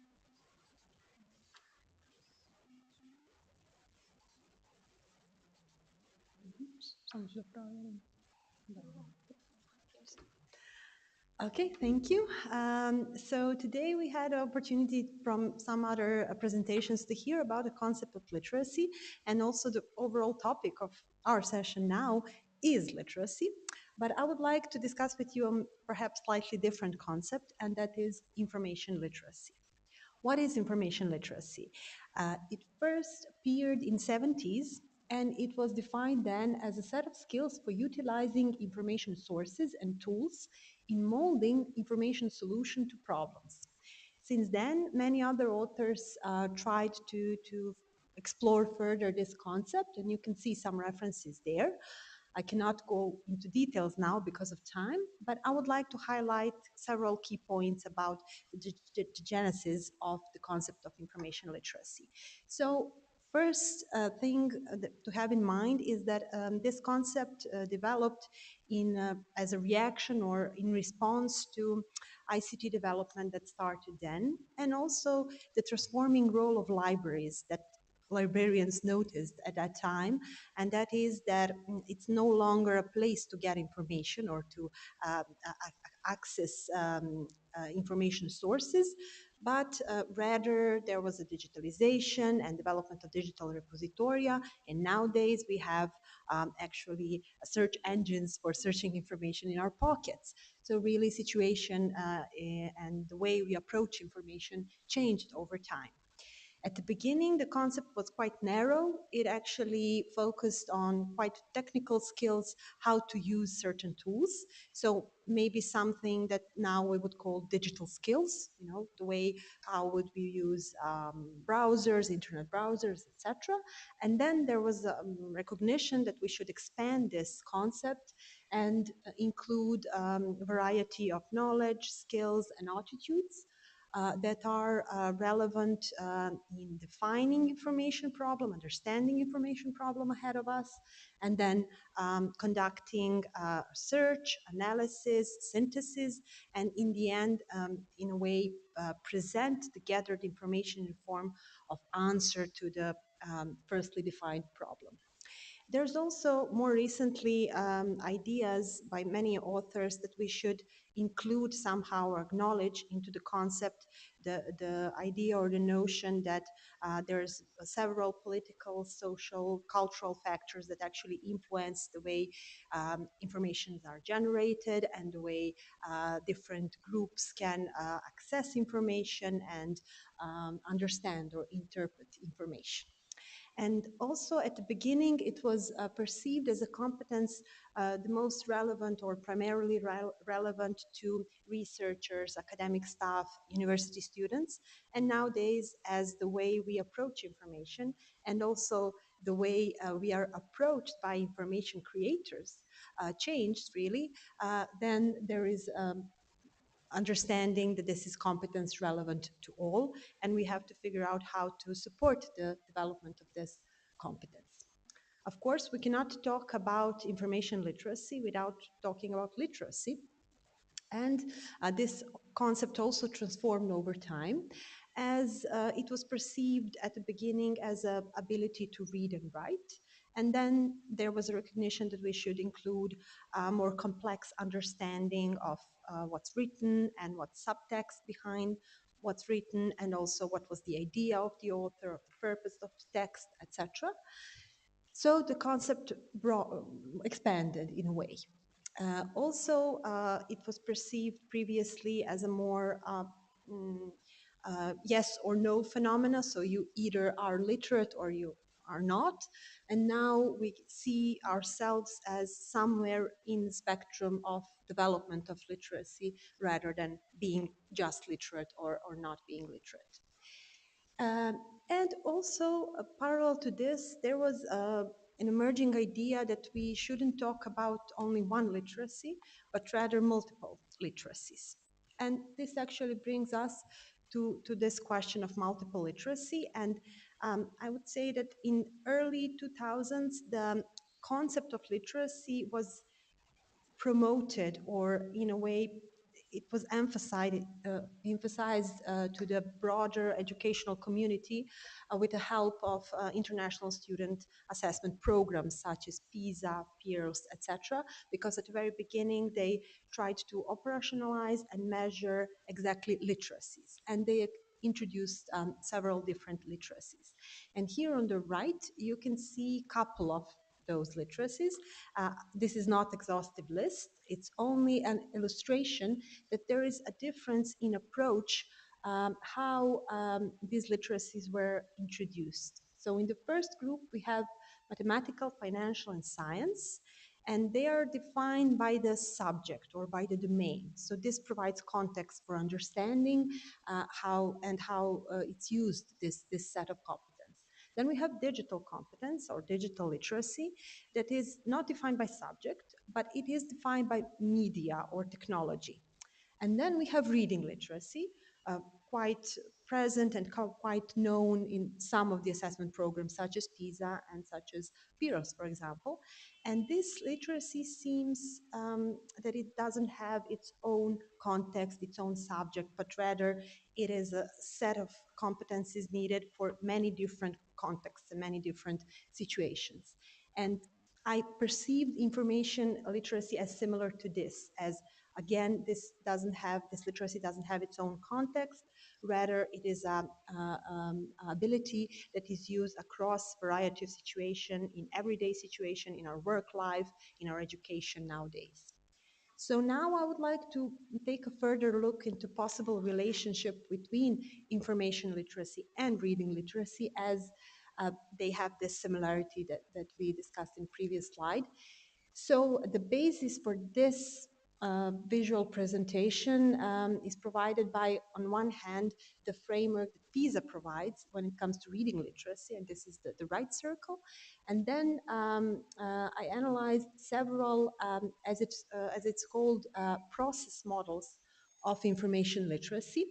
There are 5 of them that are quite recognized in literature, and I extracted elements of those models, and yeah, I used this for analysis. So as you can see here, those 5 models recognize the following elements: defining the research problem, conducting initial, but not necessarily only initial, research of topic, locating information, evaluating and reflecting on information or analyzing information, and synthesizing the information. So this is elements that are recognized in the framework of information literacy. However, 2 of them are shared with reading literacy. So we can see some overlapping there. And this brings the question of do we need both of these literacies? How we can somehow combine them and how we can understand their relation. Uh, my understanding is that information literacy brings those additional elements that are not so far recognized in reading literacy. Although there is a change in framework of reading literacy with every cycle of researchers, as there was introduction of digital reading in PISA study in recent cycles, and they recognize that the digital reading is quite different than in paper reading, as the multiple source reading or reading of hypertext is different than reading typical traditional texts. So there might be further changes in this. Um, and also there is a remaining question, and this is my last slide, there is the remaining question of how we approach the question of literacies. So there is, let's say, a trend to introduce several different literacies, multiple literacies, of course, in response to recognize need for different skill sets in modern society. However, we can also ask ourselves, should we go back to the concept of literacy and somehow redefine it? And here is the author who actually said that literacy of certain age is defined by technology of that age.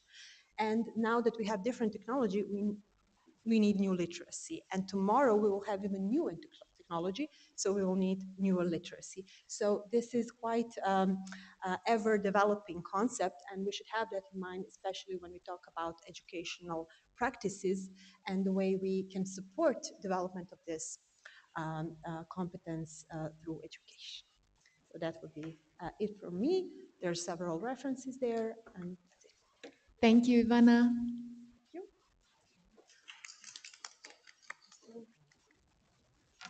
We will have discussion at the end, so. Thank you, Ivana.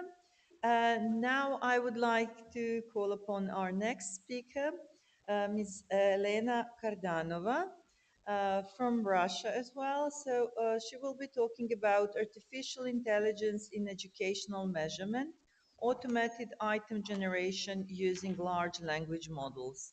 I'm really looking forward to this. Yes, I'm really looking forward to this presentation.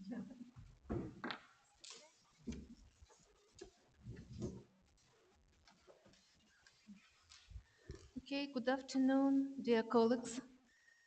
Thank all of you for coming at this last session.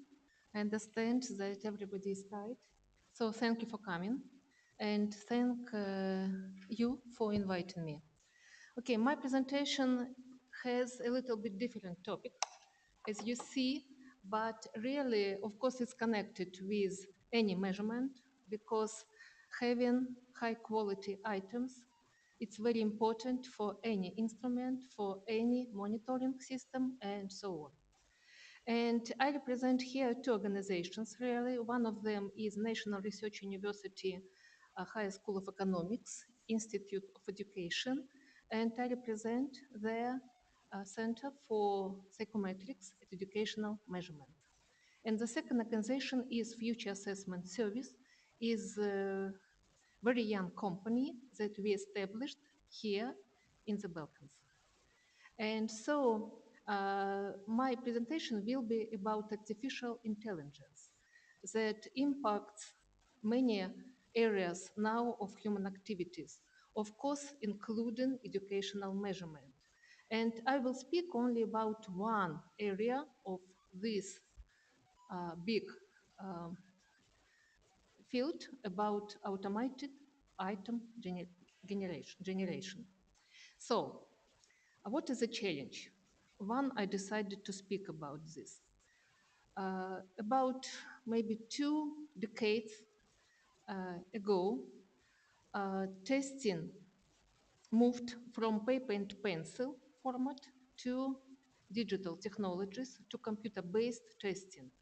And demand for big, large quantities of high-quality items has been increased substantially. And so to answer this challenge, researchers in measurement, educational measurement, they supposed automatic item generation, AIG, as a solution to reduce cost of developing big item banks of good quality items. And first solution was to use task models that were created by experts and it was possible to develop clones of existing items with these methods. This method was good enough uh, and we could develop high quality items, I mean psychometric quality. But development with task models required significant effort because both the item model and components of item model must be written by hand by experts, and it was very expensive, of course. And additionally, items were similar in the content, in the format, and even in difficulty because they were just clones. And these shortcomings have motivated researchers in measurement to work on using AI as an item generator. And I should mention Von Davier, who was one of the first who used recurrent neural networks to generate assessment items. But machine learning models, they could not operate with, at that time, they could not operate with long sequences of words or preserve the context. And so only when transformer models appeared, it could be possible to use them widely with item generation. And now, thanks to transformer models, it was possible to train large language models such as ChatGPT or Gemini or many others to work in the field of item generation. And in the recent review of Ten and his colleagues in 2024, it was mentioned that now LLMs are a flexible and effective solution for creating various types of items, not only multiple choice, but also open-ended with short answer and free-constructed items too. In different languages, they found at least 12 languages with dominant in English and in different areas, but most of papers are published in the area of general knowledge or language knowledge. And less often we can find papers in such sciences like mathematics, physics, and so on. And however, there are issues connected with item generation, with LLMs, with AI. And they brings up, there are special issues connected to ethic, connected with equity and fairness. First of all, most of studies in this area don't use measurement theory at all in education. They don't pilot items, they don't evaluate their psychometric quality. And second, these studies usually focus on the lower levels of taxonomy, levels of remembering and understanding, and higher order levels like applying or analyzing, they are not in the focus of papers that are already published.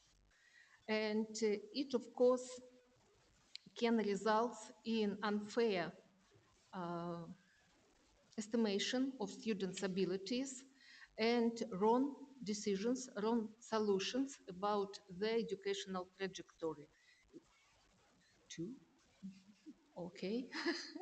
Okay. So our research addresses the research gap in this area by using psychometric approach and using alignment between item generation and Bloom's taxonomy levels. We decided to use Bloom's taxonomy because it's widely recognized in the world and used widely by researchers. And our research has two stages. Stage one was aimed to provide empirical evidences that LLM is able to create items of high quality according to Bloom's taxonomy levels. And there is design for stage one, selected taxonomy levels applying and analyzing. And we used two LLM, ChatGPT and Gemini, because they are known for their capability to develop high quality educational content. And we use different prompting strategies. There is example of our work, and the stage one has been finished and results are published already. And so our main result is this, that the premium version of the Gemini LLM with instructional prompting is the best for generating high quality items in physics. Sorry, I forgot to say that I have a co-author, and it's time to represent him. He is my student from Nigeria, and so this research, he is teaching physics. That's why our research is devoted to physics. And so we during stage two, we tried to check if LLM can develop high quality items for high stakes exam. It's a special exam, UTME in Nigeria, is a very high stakes examination to enter any higher institutions there. Just 1 minute. It's designed for the stage two. Now the research is ongoing, and we created items, we evaluated them with experts, we piloted them, and now we have first results that our test is very good, and it appeared to be a little bit difficult. And so we were surprised, but when we compared the result distribution of scores for our test and real performance of students in the real exam in April of 2024, we see that they are very similar. So the test is not very difficult. It's of the same difficulty as the real exam. And so just the last slide, conclusion. Our study is one of the first attempts to use the psychometric approach in the after generation of items with LLM. And so just to finish, I'd like to say that on my opinion, it's very important to use psychometrics and to invite psychometrician in this process, because if we want to have to make correct conclusions, we must have correct instruments for it. Thank you.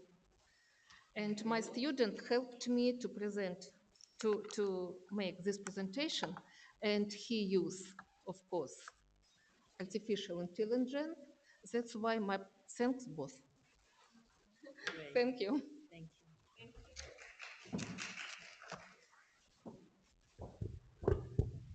Thank you, Elena, once again.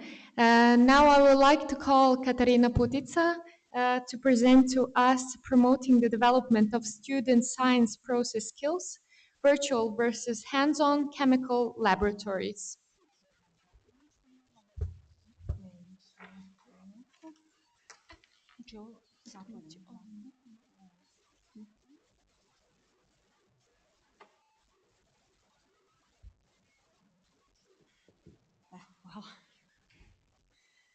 Well, we had physics first, and now we'll talk a little bit about science and chemistry. So, in modern societies, citizens are frequently asked to make decisions regarding the introduction of new scientific innovations into their daily lives. Take, for example, the recent COVID-19 pandemic, when decisions about vaccination were made. How were these decisions actually made? Well, some people made them based on the things that they read on social media or that they heard from other people.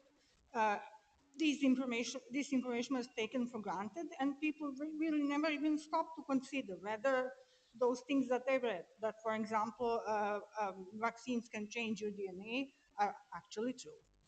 On the other hand, some people uh, first wanted to find out how vaccines actually work, what types of vaccines exist, whether RNA vaccines can actually interact with DNA, how is DNA changed, and they looked for this information within reliable scientific sources.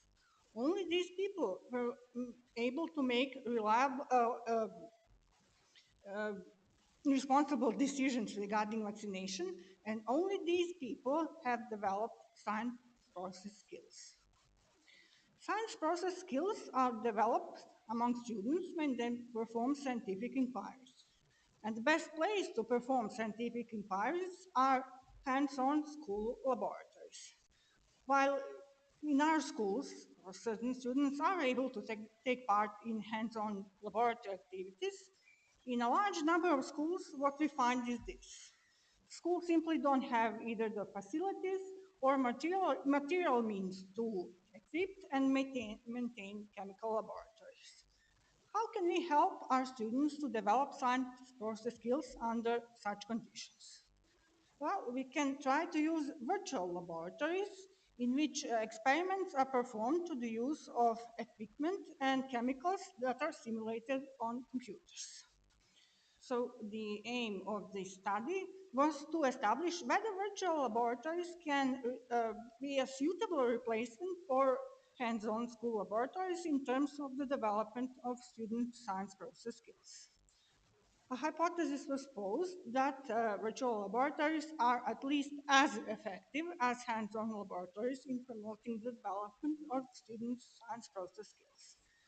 To assess this hypothesis, a meta-analysis was performed uh, um, as a measure of the effect size, HSG values were used. Now, when conducting this meta-analysis, my initial idea was to include all previous research, experimental research, that compared the effects of virtual and hands-on laboratories on the development of science process skills that was published within the last 20 years. However, when literature research was conducted, only these 12 studies that were actually published within the last 6 years were found. We can see the column with HSG values. They are highly diverse. We have both positive and negative values, which is actually good, as it eliminates the impact of publication bias on the validity of meta-analysis results. We can also see that the QU test is significant, so the heterogeneity of the calculated G values is significant, and based on the E squared value, the level is high, so to calculate the mean HSG value, random effects model was implemented. Upon the application of this model, the mean HSG value of 0.246 was obtained. Now, this value falls in the range of small effect size values, small, but not negligible. However, we also have to take into account this confidence interval, which goes all the way up to 0.46, so almost to the medium effect size values, but it also goes down to almost zero.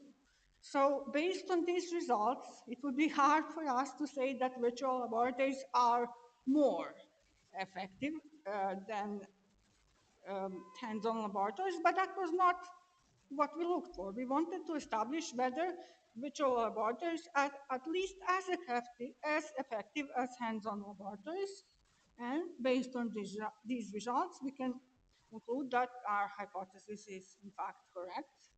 So for schools in which there are no facilities or no financial means to conduct hands-on laboratory activities, virtual laboratories that can be downloaded from freely, completely free of charge from various educational websites. These laboratories can be used to develop student science process skills. That would be all. Thank you for your time. Katarina, thank you very much. Now the next. Okay, now I believe that I can without the mic. The last two presentations will be online as well, video presentations. And the next one is using e-learning analytics to identifying online learning strategies of university students by Regina Ershova and Alexander Plotnikov. People registered on Coursera, which was 644% more than in the same period of 2018, and the number of educational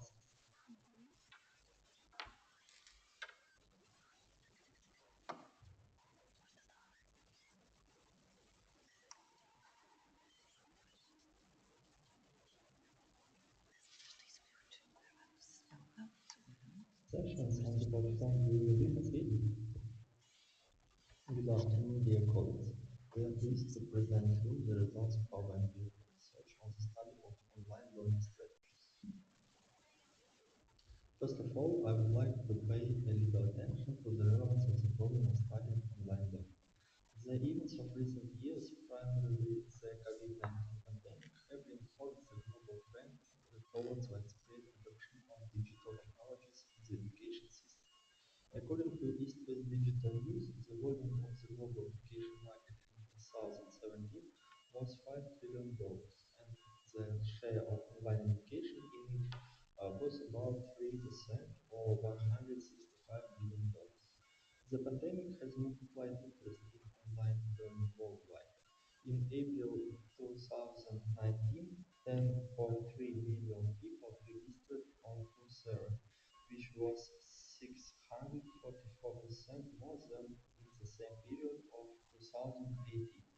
And the number of educational sessions on the platform during this period increased by 67% to 45 million. In Russia, the demand for online educational resources as a whole increased 3.8 times. However, the growing interest in online learning doesn't reflect the issue of the effectiveness of such education. Thus, according to Valeneva and Rudneva, only about 10% of students enrolled in an online course completes the training until the end.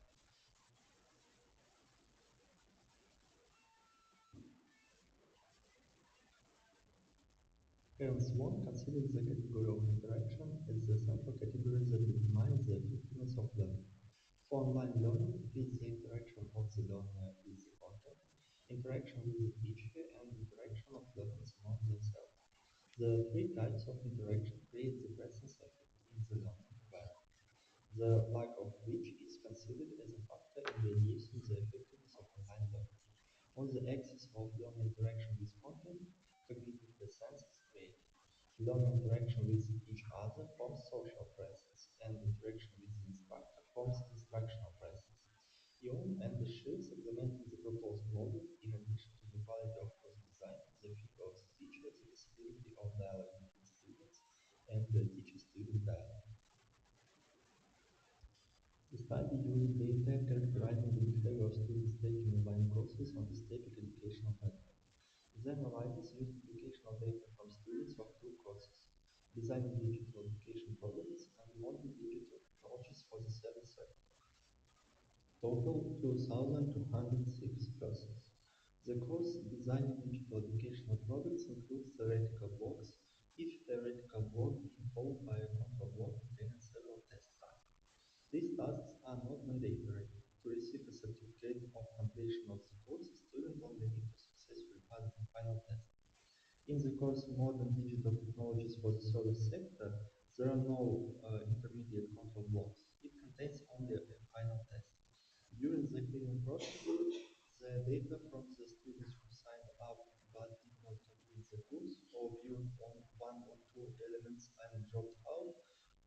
didn't view any element of the course.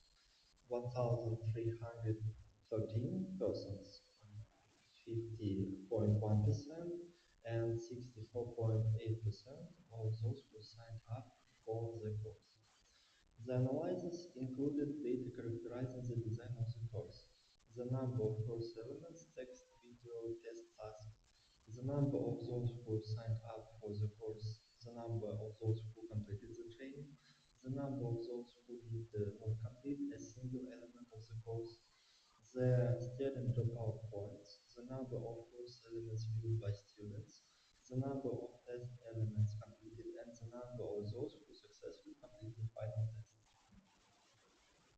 Clustering of similar results was carried out using Ward's hierarchical clustering method. Since the purpose of the study was to identify learning strategies, the cluster analysis involves data on the number of theoretical elements of the course completed. To quantitatively compare the characteristics of students in the selected clusters, the Kruskal-Wallis one-way analysis of variance was used. This slide shows significant difference in the number of theoretical and test elements of the course design and digital educational products completed. This slide shows significant differences in the number of theoretical and test elements of the course modern digital technologies for the service sector completed.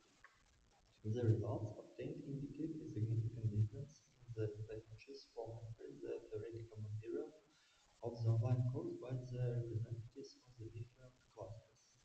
The students who were included in the largest cluster, cluster 2 of the course design and digital educational products, and cluster 1 of the course modern digital technologies for the service sector, mastered the theoretical material as fully as possible. They mostly completed all the theoretical elements of the course. The students included in the second largest cluster, cluster 1 of the course design and digital educational products, and cluster 2 of the course modern digital technologies for the service sector, reviewed the first theoretical units of the course, after which they immediately moved on to final test. The students from cluster 3, the smallest one, began mastering theoretical material on a par with the representatives of cluster 1. They viewed the first few blocks, then selectively viewed individual topics and moved on to the final test. The process of mastering the practical material of the online course design and digital education products by the students included in each cluster is similar to the process of their mastering the theoretical material. The student of cluster 2 completed almost all the intermediate tests, despite the fact that it was not a prerequisite for its completion. The students included in cluster 1 completed the minimum number test tasks. The students of cluster 3 selectively completed some practical tasks. It should be noted that statistically significant differences were found in the results of cluster 1, 2, and 3, while no differences were found between clusters 1 and 3. That is, there are no significant differences in the number of test tasks completed in each cluster. The analysis made it possible to identify three strategies that should be taken into account when creating, implementing, and evaluating the effectiveness of online courses.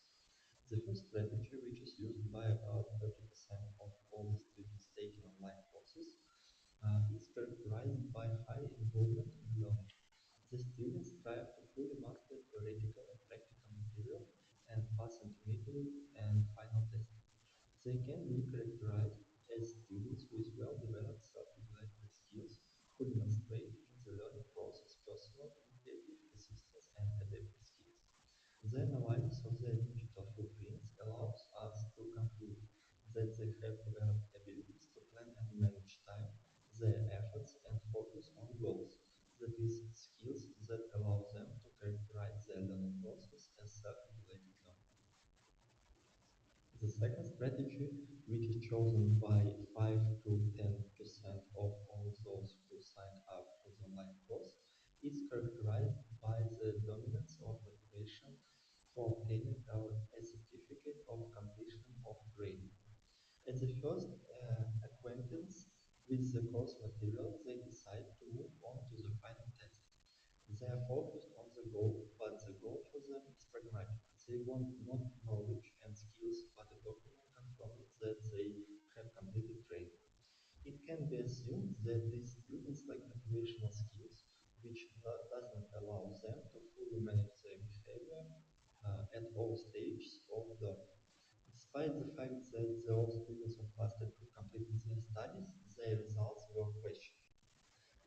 The third strategy, which is chosen by 2-3% of those who signed up, is characterized by a gradual decrease in engagement in training, which leads to the fact that students at a certain stage of mastering theoretical and practical material stop familiarizing themselves with it and move on to the final test.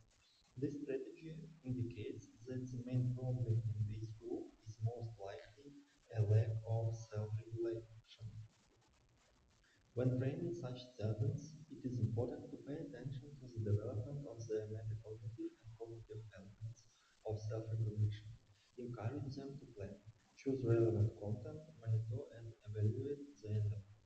And of course, the fourth category of online learning presents the greatest difficulties for educators and researchers. These students sign up for the course but drop out after doing the first element. This is so-called gray zone for science, since access to this audience is limited for specialists by self-assessment interviews and questionnaires, which doesn't allow them to fully assess the risks of their dropout and accordingly develop measures to support them. Thanks for your attention. And we now have one more video presentation. It's from Gorana Laslo, Daniela Petrovic, and Mia Maric, insights into the integration of project-based learning and information communication technology, teacher's perspective.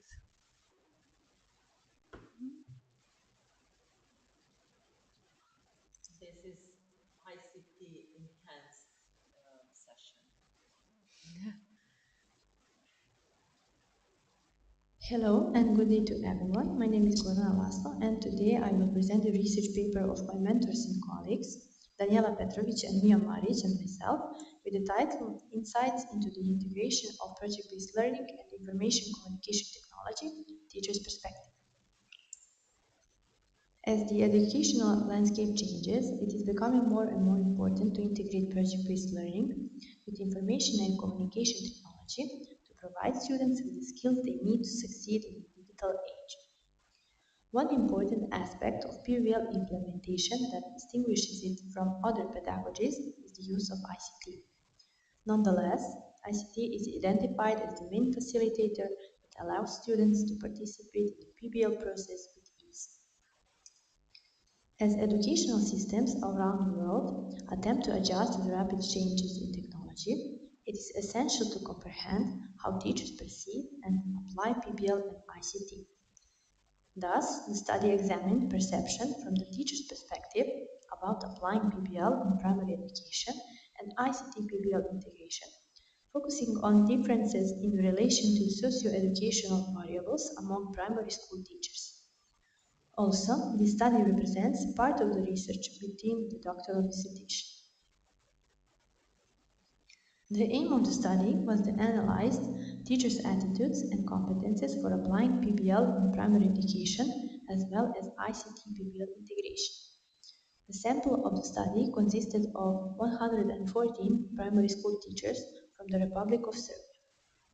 The questionnaire was constructed for the purposes of this research with 6 questions: 3 closed type, 1 open type, and 2 linear type attitude scales. The results were presented and analyzed according to 4 independent variables: place of residence, years of service of the teacher, level of education, and level of ongoing education. The data were processed using the IBM SPSS software and obtained by descriptive statistics and non-parametric tests. As you can see, the structure of the sample is presented in Table 1 with variables, place of residence, years of service, level of education, and level of ongoing education. Further, we examined teachers' attitudes about the application of ICT in PBL in relation to place of residence, years of service, level of education, and level of ongoing education, based on some of the items where a high summative score indicates more positive attitudes of teachers. According to data shown in Table 2, statistically significant difference was not determined for variables place of residence, level of education, and level of ongoing education. However, statistically significant difference was determined for variable years of service. According to the years of service variable, teachers from the 0 to 4 years of service group expressed the most positive attitudes, while the 11 to 20 years of service group showed the least positive attitudes toward the application of ICT in PBL. The Mann-Whitney-U test revealed significant difference between the following groups: the 0 to 4 and 11 to 20, the 0 to 4 and 21 to 30, the 0 to 4 and 31 and more years of service groups. Next table, Table 3, shows the results of teachers' competences for the application of ICT in PBL in relation to place of residence, years of service, level of education, and level of ongoing education, based on the sum of the items, where a higher summative score indicates more developed competences of teachers. According to data, statistically significant difference was not determined for the variables place of residence and level of ongoing education. However, statistically significant difference was determined for variables years of service and level of education. According to the years of service variable, the 5 to 10 years of service group claimed to have the most developed competences, while the group of 31 and more reported the least developed competences for the use of ICT in PBL. The Mann-Whitney-U test revealed significant difference between the 0 to 4 and 31 and more years of service groups. According to the level of education variable, teachers in the master group stated they had the most developed competences, while the college group reported having the least developed competences in using ICT in PBL. The Mann-Whitney test revealed statistically significant difference between college and master level of education groups. Following table, Table 4 shows the results of teachers' participation in ICT PBL professional development seminars and courses in relation to place of residence, years of service, level of education, and level of ongoing education. According to presented data, statistically significant difference was not found for variables place of residence, level of education, and level of ongoing education. A significant difference was found for the variable years of service. According to the years of service variable, most of the teachers who attended professional development seminars with the focus on the application of ICT in teaching was from the 0 to 4 years of service group, where the least number of the teachers was from the group 21 to 30 years of service. The Mann-Whitney-U test revealed significant difference between the following groups: the 0 to 4 and 11 to 20, the 0 to 4 and 21 to 30, and the 0 to 4 and 31 and more years of service groups. Finally, fruits of our work are presented in conclusion. It is necessary to develop strategies for effective ICT PBL integration. Recommendations for effective ICT PBL integration should be created in order to enhance student understanding, to promote functional knowledge acquisition, to improve cross-curricular integration, attention, interest, and motivation, and to enrich the overall teaching and learning experience. Future ICT PBL integration workshops, seminars, and courses should take into account the socio-demographic characteristics among teachers, such as place of residence, years of service, level of education, and level of ongoing education. Thank you for your attention. Okay, that's our last presentation. So now we can open the discussion part of this session. So if you have any questions for our presenters here. Yeah. We have much time to discuss. 25 minutes to be exact.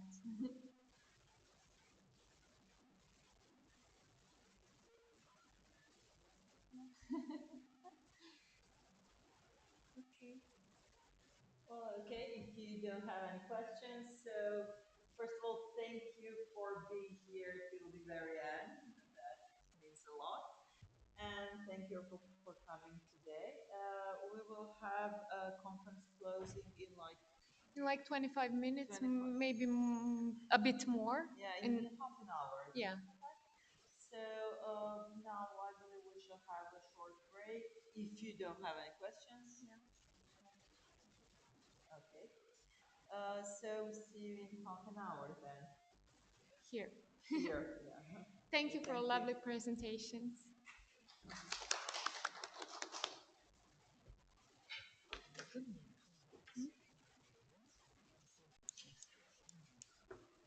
Елена?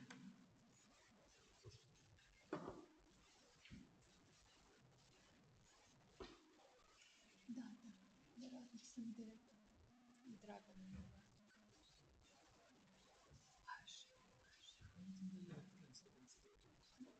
Možda jeste Sanja je sigurno.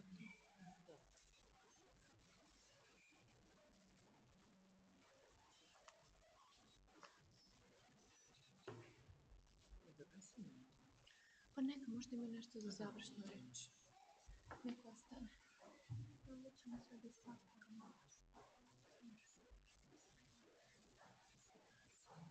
Da bude nezgodno.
Naravno, Može. da.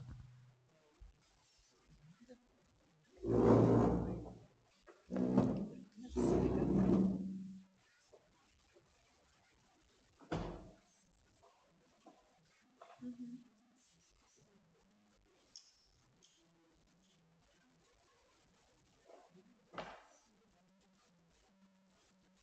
Mhm.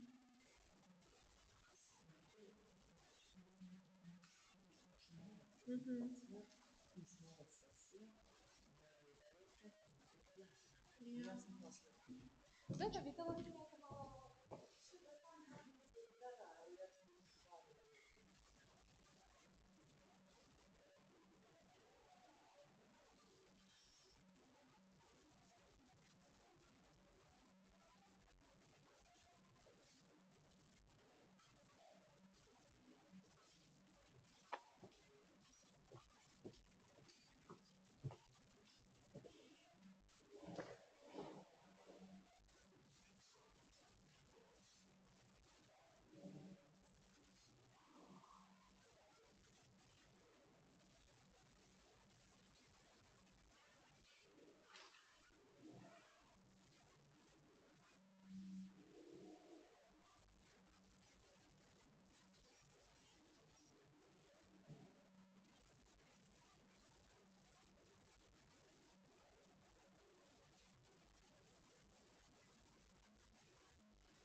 sam ostavila ovo moje i ne mogu da pronaći.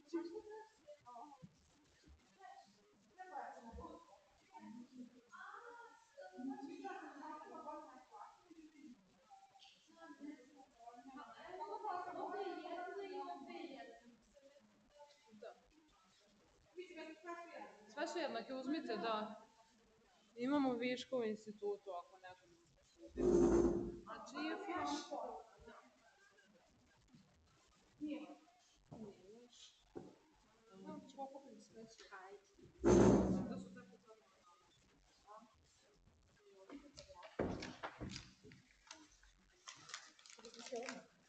Ana, ja ću ići s vama na tu. Ja sam propustila tu večeru. Ne znam zašto. Ja obično sve to klikćem i idem i sve obilazim. Ali slobodno, ovako I onako smo rezervisali više želela da bude više našeg. Ma, naravno. I što da ne? Ne bi nije, ja bi samo ovo pokupila. Ovo je puno voda, to... Mogu ja tu vodu da uzmem? Znači, jedno, nisam A Dragana, možeš samo malo vode da mi sipaš? Znači, već sam na izvoru. Ići ćemo, mislim, rado ću se pustiti. Hoćeš šake malo? Imaš još? Imamo, naravno. Prekafan. I šta sam što ti otišla kući? Ja sam nikad Kao treba da ustane po 6 ujutro i do ponoći neću doći kući. Sad stvarno Ali pa žao mi da samo ovako završimo. Biće. Da, vidim ja. Aha, da. Ali nisam ja pročitala nigde informaciju, prijavite se, kliknite i to. Da, ja mislim sam samo, ja sam naglasila da se kao javi. Pa... Jesam, zato što sam stavila da je number of seats limited. The seating is limited, so we kindly ask you to confirm. Da. 27. Dobro, malo kasno. Svakako smo rezervisali malo više, zato što smo znali da će tako nešto se desi. Danas nam je još dosta ljudi otkazalo. Ovo je drugi deo dugog maila prema mani. A sada imate vremena sve što ne čitate.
Nee, eerst wie stond dus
Hello. Thank you all for staying till the very end of this conference. It was very long and exciting day, and I hope you enjoyed as much as I did all day. It was really, yeah, great experience for me, and I didn't prepare a big speech. People told me that I didn't expect so many people. At the end, they said usually it's not. It's not like this, but really we engage in so many important discussions. I feel we didn't have enough time, but I hope this is just beginning of our cooperation and that we will have a chance again to meet and to work together. So I would like to ask you if any of us have something else to say or to add.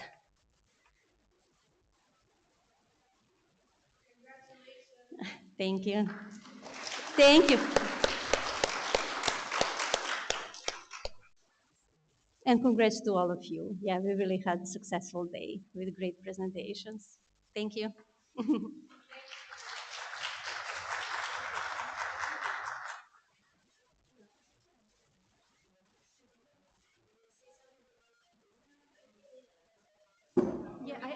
Yeah, I hope you all got that information. For example, Daniela didn't, or she forgot. But just to mention, it's our conference is continuing informally. Everybody who wants can join us at 7 o'clock in restaurant Safaraya.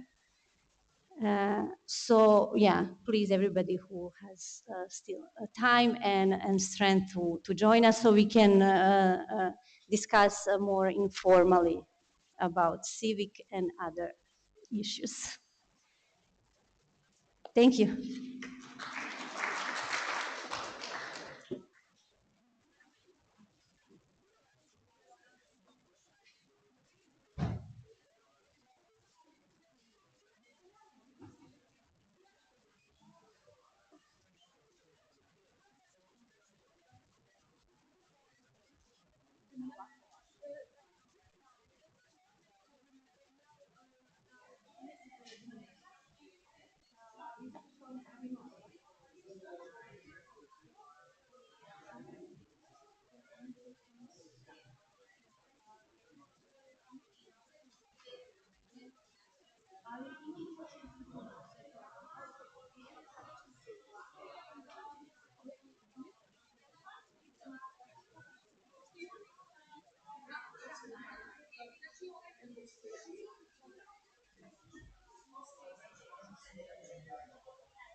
Dragana, kad kreće? Znači, sad vremena. Pa da. Koliko to dao program? Pa to je Head Mihajlović. Aha, znači okej. Pa onda levo. Mislim, ovako možete naći. Ne sam gledam koliko mi vremena ostaje kada otvorio. Pitamo kako ste da li možete kasnije. Može. Mislim, neki ljudi će većina naći došlo. Ići gledati da li tako da ako ti je skrati do stanja, da. Vi ste.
Dragana?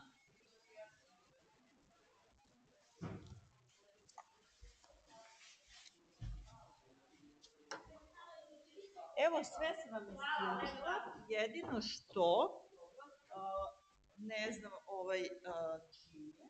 Ko? Daljinski, to je kolege. Da li je to vaš ili je naš? Pa ne znam, to je prvo. A drugo, evo, isto i neko je zaboravio ovo prezentera, da, vjerovatno ste onda ja to ponesem. Podnesite, pa vidite, ovo, ako ne znam što ću reći da je to vaš, znači da je naš, jer sad ću da pitamo, evo, a ovo sam pokupila, ovo treba da se baci. Dobro, pitajte samo Dragana da li nastavite, pitaj Angeliku. Da, ovo su naše knjige, nego kaži da bacamo te naše knjige. Ovo pretpostavljam da je vaš. A ne znam, ovo belo, to je naše, to je kolega. Ja cenim da je vaš. Ako slučajno nešto bude, vidite,